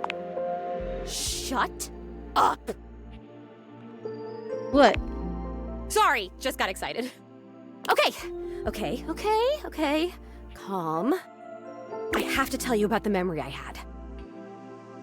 Go for it. It's about the jerk. He actually used to live here. His name was Rudy, and when I knew him, I don't remember exactly. He used to wear this really long vest. It was like dark green or light brown. He was older than me, I know. I think, at least. How old do I seem to you? Well, you're a ghost, so it's kind of tough to tell. That's fair. I am pretty sure he was older than me. Oh, and he was super into witchery and stuff. He was always coming home with crazy books and bags full of crystals and oils and herbs. Sometimes I would walk by this house at night, and I'd see the whole attic window just lit up with candlelight flickering. I don't remember ever seeing other people in here, though, so was he alone? Was he just up here chanting to himself about stuff? Probably. I guess it would have been right here. He would have been doing these ceremonies and whatever, right where we're standing. Well, you're standing, I'm floating. I only ever saw him out of the house when he was going shopping for more witch stuff. And he always had on that weird vest, and had these super deep pockets. He always had his hands in his pockets. That might be creepy. Zoe flickers, like someone just adjusted some spectral cable tethering her to this world. Oh, damn it, no! I'm gonna go away soon. This stupid disappearing thing has never bothered me before now, but I want to be here. I want to talk to you. I'm onto something. It is so frustrating to really want something and not be able to keep it. I've never experienced this before. Frustration! How interesting! Oh my god, this is so strange. Can you actually do me a favor? Absolutely, what's up? I used to have this necklace. Really pretty little gold necklace. I remember it had a pink heart pendant. I haven't thought about it in years, but all of a sudden, I can't think about anything else. It's important. It's really important. All this talk about Rudy, somehow that necklace is connected. That necklace, maybe I was wearing it when I died. I think I need it in order to remember. I want so badly to remember.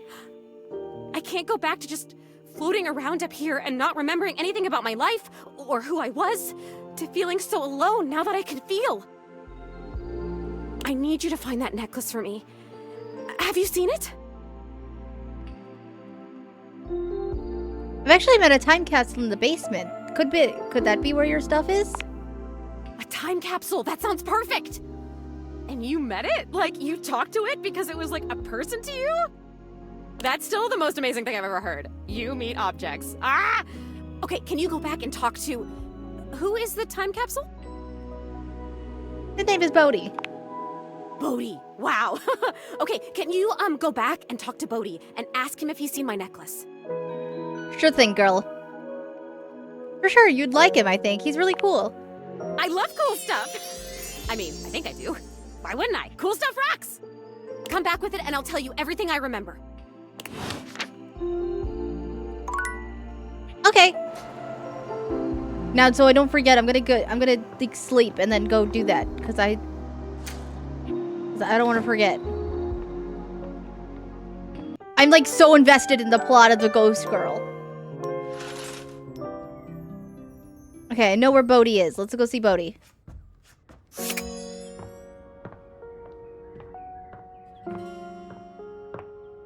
Where is he? There he is.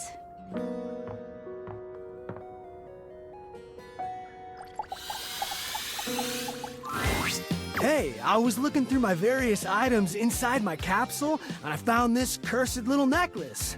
It's pretty bodacious if you ask me. First, you say? Yep, I was getting a bad vibe. I thought it might have been gas, but instead it was definitely this necklace. Bodhi holds a small jeweled pink pendant on a gold chain out to you.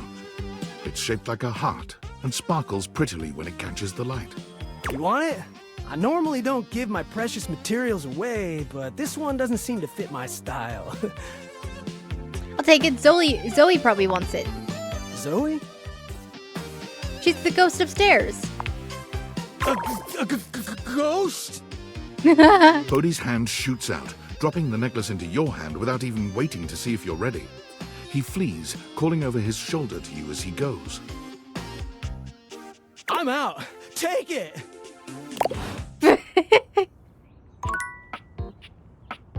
Well, damn. Okay.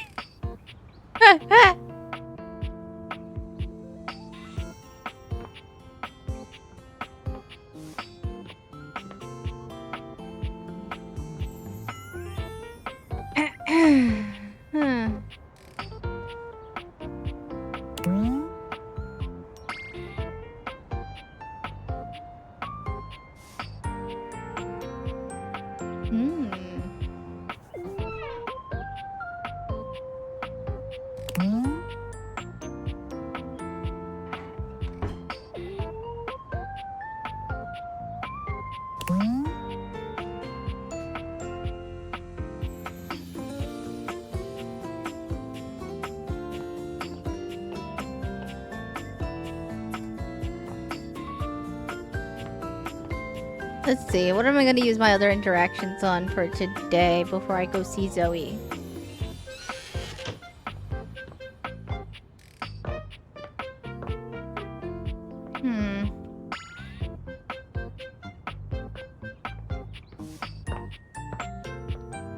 Let me go get Bobby.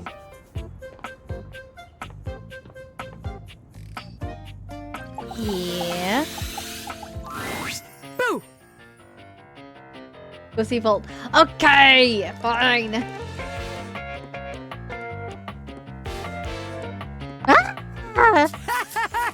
Listen to that scream! You can't be a hardened criminal if you leave yourself wide open like that. Welcome, recruit, to the future location of the heart of the Pin Crime Syndicate. Bobby gestures expansively to the laundry room. Just look at all the opportunities here. What opportunities exactly? There's opportunities all over this place. But I'm glad you're asking questions. So check it out. I call this one Sudscab. You go out around the house, spilling stuff all over the place.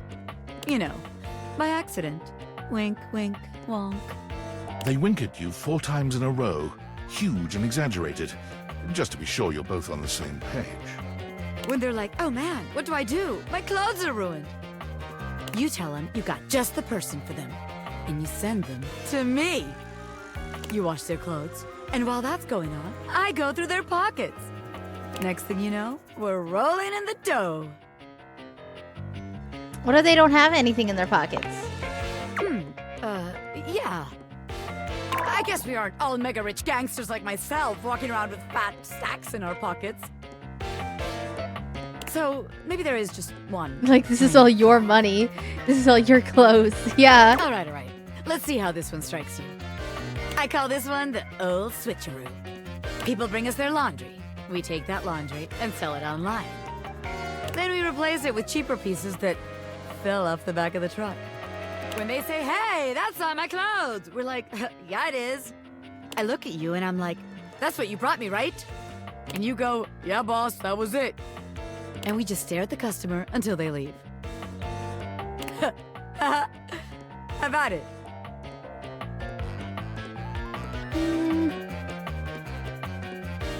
I'm just not sure we're going to get much money for any of the clothes in this house. Huh. I guess we ain't exactly living in some vintage fashion house. Guess that is kind of a flaw. Bobby doesn't seem to understand what money laundering is. Okay, so maybe that one wouldn't work. But there's gotta be something good here with stealing clothes. After all, that's where people keep their valuables. A red-haired laundry hamper explodes into your midst, all rage and indignation. She points at Bobby with a trembling hand. Stealing clothes? Ah! What the hell? Oh no! She's gonna accuse Bobby of cheating with Dirk. Oh my god, I know exactly where this is going. I won't let you take anyone else. Never again, you hear me? Never again. Calm down, you harebrained harpy. I'm just spitballing ideas here. She points at you now.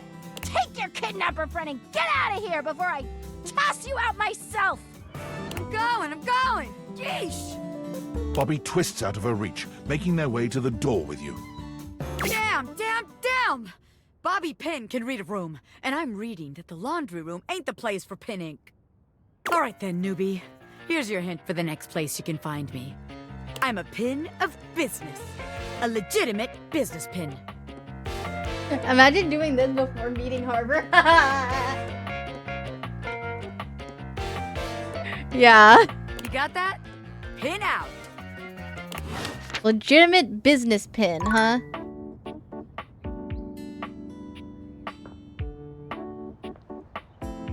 So I need to probably get an ending with Bobby because she'll help me open this.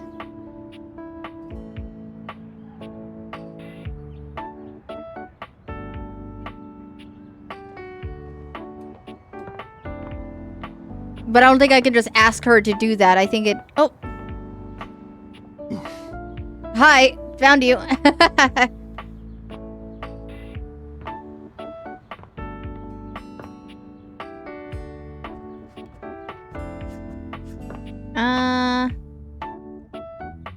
Zyra, you still here? Still here?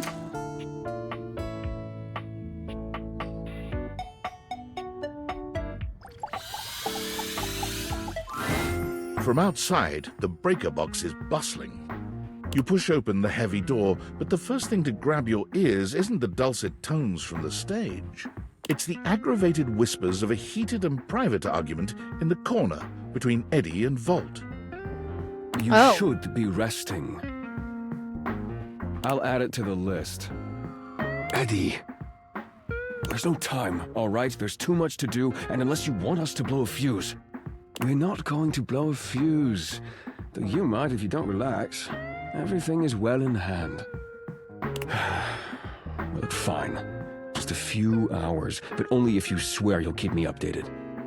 Have I ever failed you before? Obviously not. I'm serious, Volt. If it gets worse, you come get me.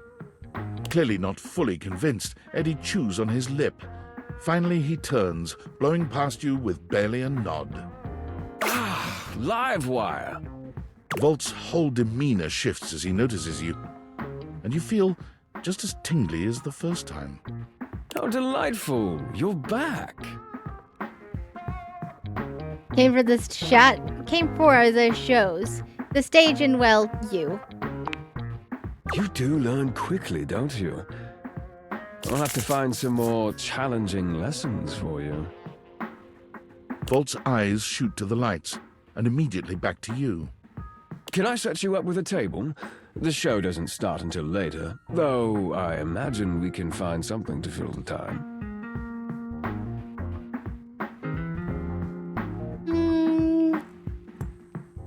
Sure, let's get situated. The lights begin to flicker again. A familiar occurrence by now, but this incident feels different.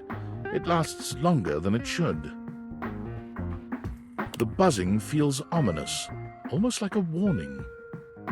My apologies, Livewire. As much as I'm enjoying our conversation, there are a few things I must attend to. It's nearly time to open for the show. Allow me to show you to your seat. It does feel like your seat now, even as the power continues to surge and ebb. The lights flicker, the bulbs buzz and drone. The crowd thickens and murmurs anxiously, beginning to grow restless, until Volt finally takes the stage. We've got a real treat for you tonight. According to him, he is a new musician no one has ever heard of. And if they think they have, they're wrong, or my name ain't Johnny. P.S. Don't read that part. Well, read it, but don't say it out loud, for amp's sake. It's Jimi Hendrix! There must be some kind of way crowd here. They'll sell the shampoo to the soap. Hey! He just wants his chance to shine in the breaker box, man. There's too much conditioner. I can't get no scalp relief. And then I got this guitar solo planned. And I'll be damned if I know how to play the guitar, but I learned it a cappella for you. It goes like this. Wow, wow, wow, wow, wow, wow, wow. Is he imitating Creed? I have no idea. No one knows more about stinkings than Janu. And this smells like a big one. A turd named P.U. I always appreciate feedback from other artists. That wasn't feedback, darling. Barry! That was backwash. I love Barry. Barry's so silly. You're right. The tastes of audiences are fickle and ever-changing. I'll retool my act once more. That'll fix it. The show concludes, mercifully.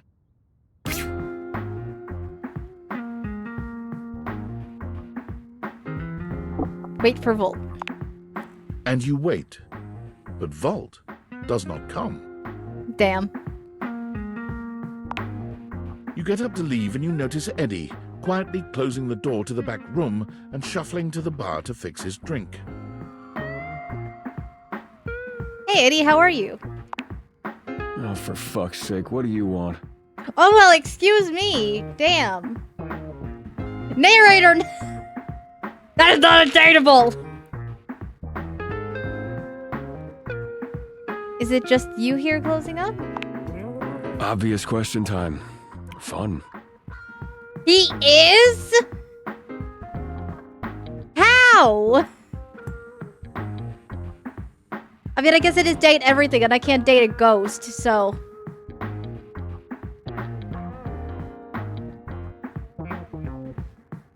No, actually, I was looking for you.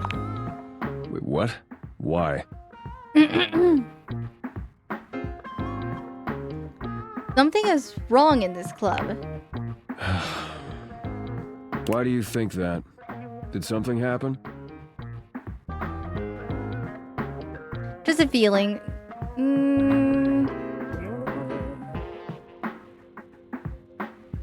Just a feeling. Something is off with him, but I can't put my finger on it. A feeling? And what's giving you this feeling, exactly? The lights flickering and making a buzzing sound? So you came here to... what?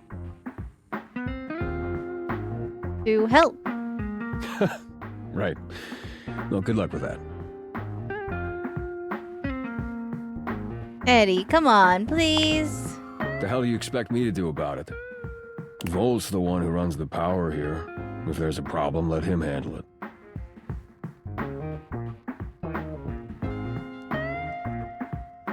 What if he's just lying and doesn't even care? You actually care about this, don't you? Yeah, I do. Damn it. You're not gonna let this go, are you? I'm gonna regret this. How are you with tools? Not great, but I could probably avoid setting anything on fire. Good enough. Come back after tonight, ready to work. What kind of work? Do you want to help or not? Right, got it. I'll be there. Better. You got what you came for, right? Can I finish my drink in peace?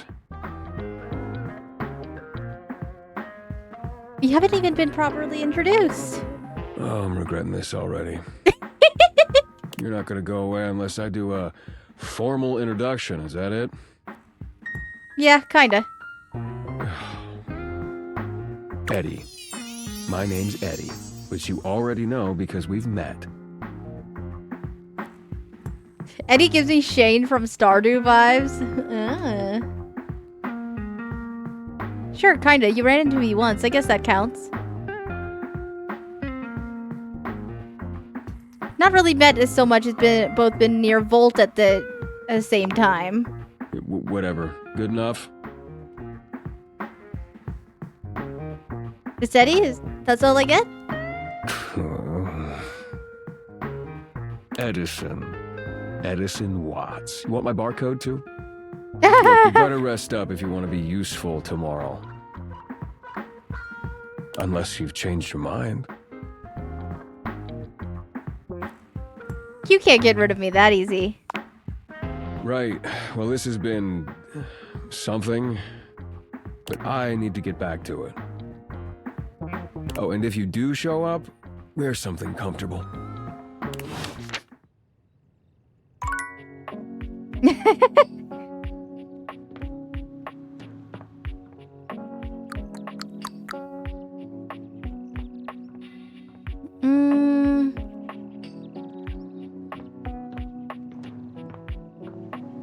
Yeah, I'm almost done with this one. You're here! Oh, we've had so many adventures together. So many fun games. Now, I'm so excited to find out my feelings for you. Are you ready to begin the process? Great. Oh, we need my good friend Chance for this. Yay! I can't believe you're doing this, dude. Hi, Chance! This is a terrible way to find out your relationships. It should be done through careful, well-thought-out story beats, excellent lore, and a good sense of closure. Of course the D-Tony would say that. I love my dice. I need it. It's part of the rules of my love. Yes, Chance is a DM. He plays a DM. I need to go back and continue his story, but part of the way to romance is that you play like this game's version of D&D with him. I forget exactly what. I think it's called G&G in this. Goblins and Gargoyles or something. But yeah, you play a game with him, and he makes like. I think last time I talked to him, he was making character sheets.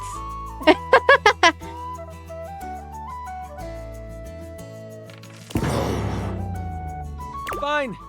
Here they are. Your relationship dice. They're beautiful, Chance. Yep. Okay, so I'm supposed to weight them depending on how you played your games together? Yes. The human gets extra love points for beating me. And extra hate points for cheating me. Aw, damn. You noticed this? It feels as though the temperature in the room drops several degrees. There's something downright terrifying in Parker's cold stare. Of course I did. I'm board games, motherfucker! I've seen it all! Still, you only cheated once, which means that you only get one extra hate result added to the mix. Parker's expression returns to normal, cheery but penetrating enough that it makes you feel a little nervous. But of course, I could always still love you in the end. If the dice proclaim it so. Roll it, Chance! Roll for our eternal ending together! Sure, dude. I've got the dice all done up like you wanted. He holds out the dice to you, presenting them just before your big roll. Looking good for love here. Let's hope it works out in the roll. It's your friends! Friend? Wow, I feel so friendly about that. And you should too. I don't feel anything towards you, dude. Aside from feeling a little uncomfortable. Oh, come on! You can roll for our relationship. I'm gonna go. If that's okay. Because now we're real good friends. Real good!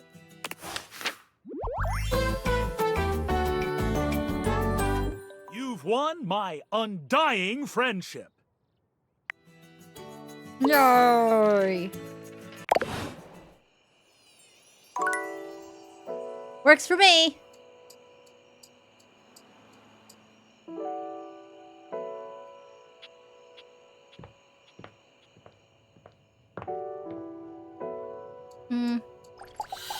It's late. Well, let's see. Dunk is in the middle of a downward dog pose, showing off surprising flexibility for someone with There- a physique as I don't know rugged how to as do his. that. When he sees you, he straightens up and waves, but not before you've gotten a good long look at him, in a rather compromising position.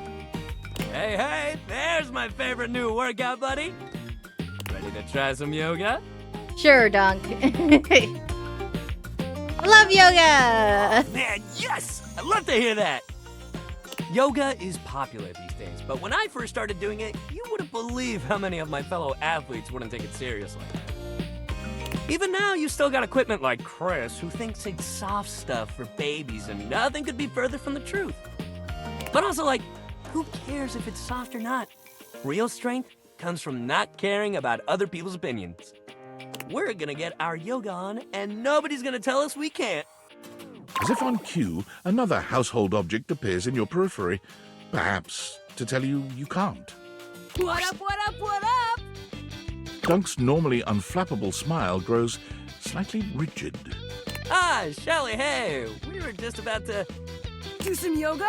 Yeah, I heard. Shelley throws her muscled arms around the two of you, bringing you in for an uncomfortable group hug. She's squeezing far too tight, evidently unaware of just how strong she is. But like, why do yoga when you could lift? Do you know how good at hugging you can be when you lift? Dunk manages to free himself from Shelley's death grip. You feel his strong fingertips wedging between Shelley's arm and your shoulder. Lifting is good for your hug muscles, there's no doubt about that. But you gotta have a balance, dude. Besides, yoga builds strength too. Dunk finally manages to pop you out of Shelley's grasp, but she seems entirely unbothered by your escape. Balance? Nah, bro. You gotta grab life by the screws. You don't want our good pal here to miss out on the best in life because they were too busy bending over and staring at the floor. Shelly, my dude, respectfully, life ain't all about lifting. Baby girl.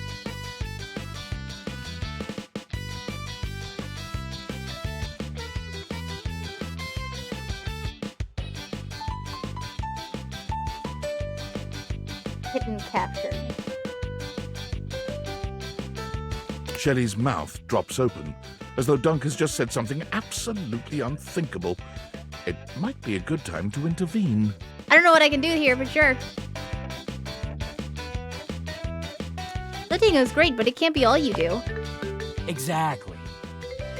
Lifting is great, but it's just part of the routine. How can you say that?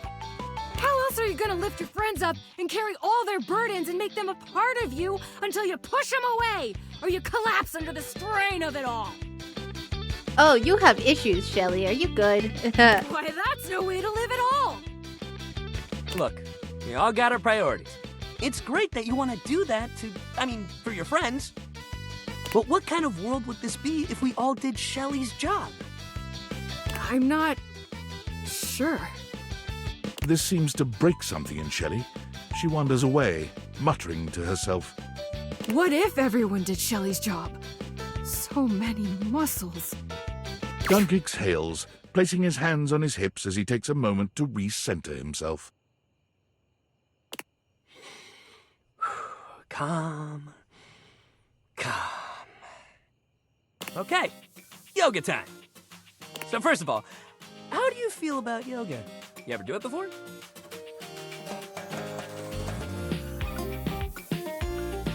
Sure, I'll say I love yoga. Yes, love to hear that. All right, let's get into it. How about we start with a nice down dog pose? Alright, I'm gonna go nap. I'm tired. Have a good rest of the stream. Okay, bye! Have a good nap, Storm. Here goes, I guess. You got this. You bend down into a decent downward-facing dog pose, keeping your feet shoulder-width apart and placing your hands palms down on the mat ahead of you. Your body forms a graceful triangle shape. Dunk is elated to see your excellent posture. Yeah, that's it. You're killing it. Now, see if you can lift your leg up behind you so you're in a kind of standing split. Dunk lifts one leg from the ground until it's parallel with his arms, continuing even beyond that until he's in a proper split. He's surprisingly flexible for such a big guy. Do your best. You lift your leg up as far as you can, and while you don't get anywhere close to Dunk's level of flexibility, he seems just as excited as if you had. Hey, yeah, that's it. You got this. You're giving it your all. Dunk leads you through several poses, encouraging you and guiding you wherever you may need.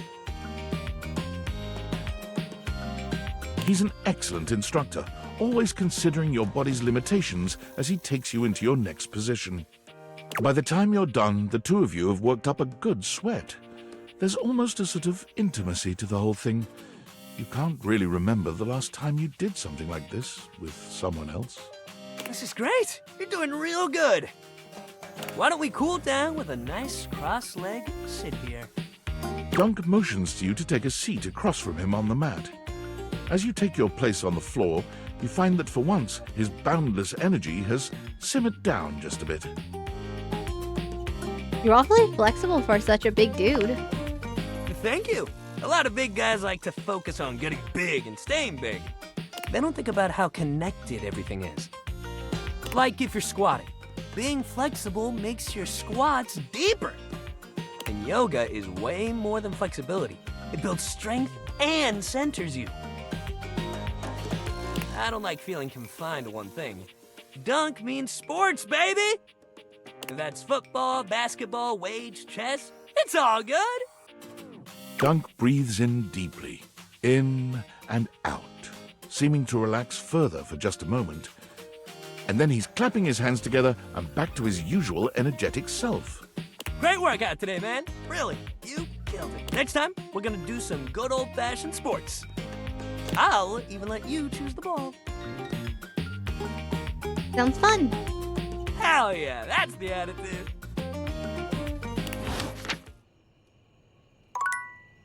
Okay.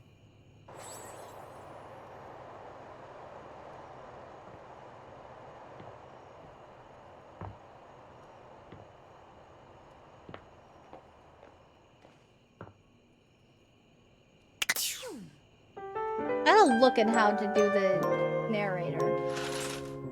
I actually don't know.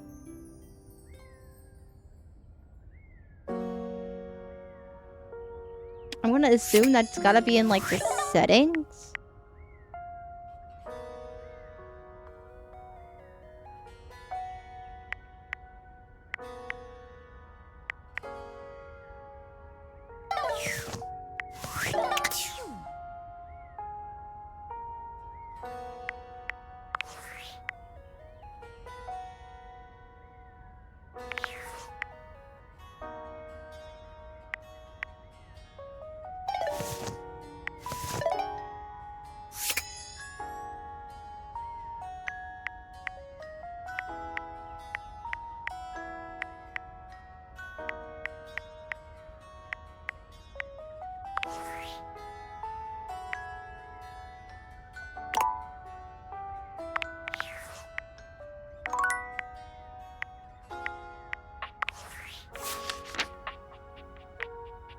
Like I'm 10 away from having all 100 of them.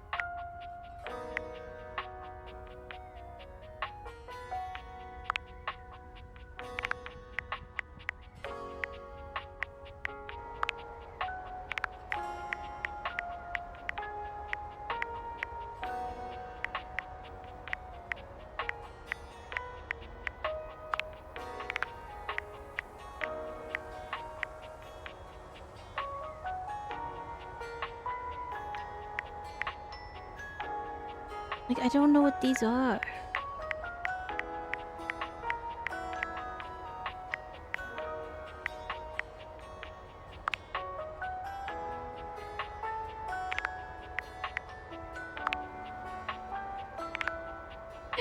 Of course, Titus is Allegra. That's like, I don't know what else I was expecting for the VA.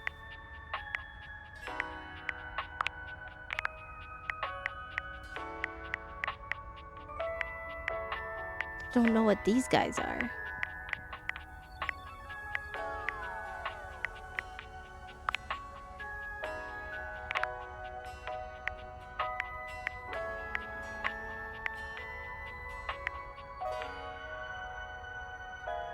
Hmm.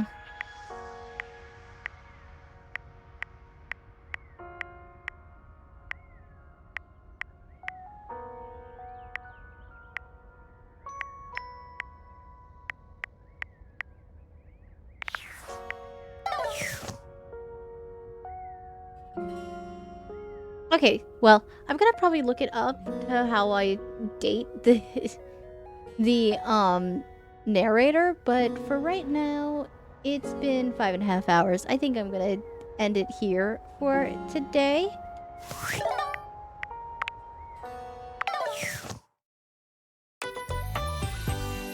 But I will see you maybe tomorrow. I don't know.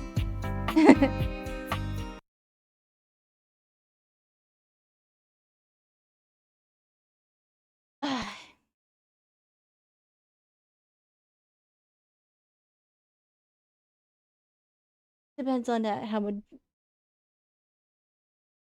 Yeah. I don't know what I'll play tomorrow. I do want to stream for at least a little bit tomorrow. But as always, that'll be what I'll let everyone know in the Discord.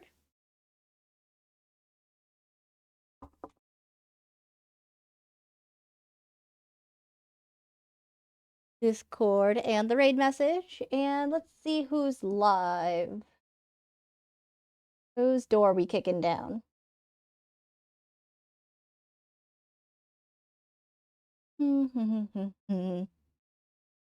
Ah, Jim's live. Let's go to raid Jim.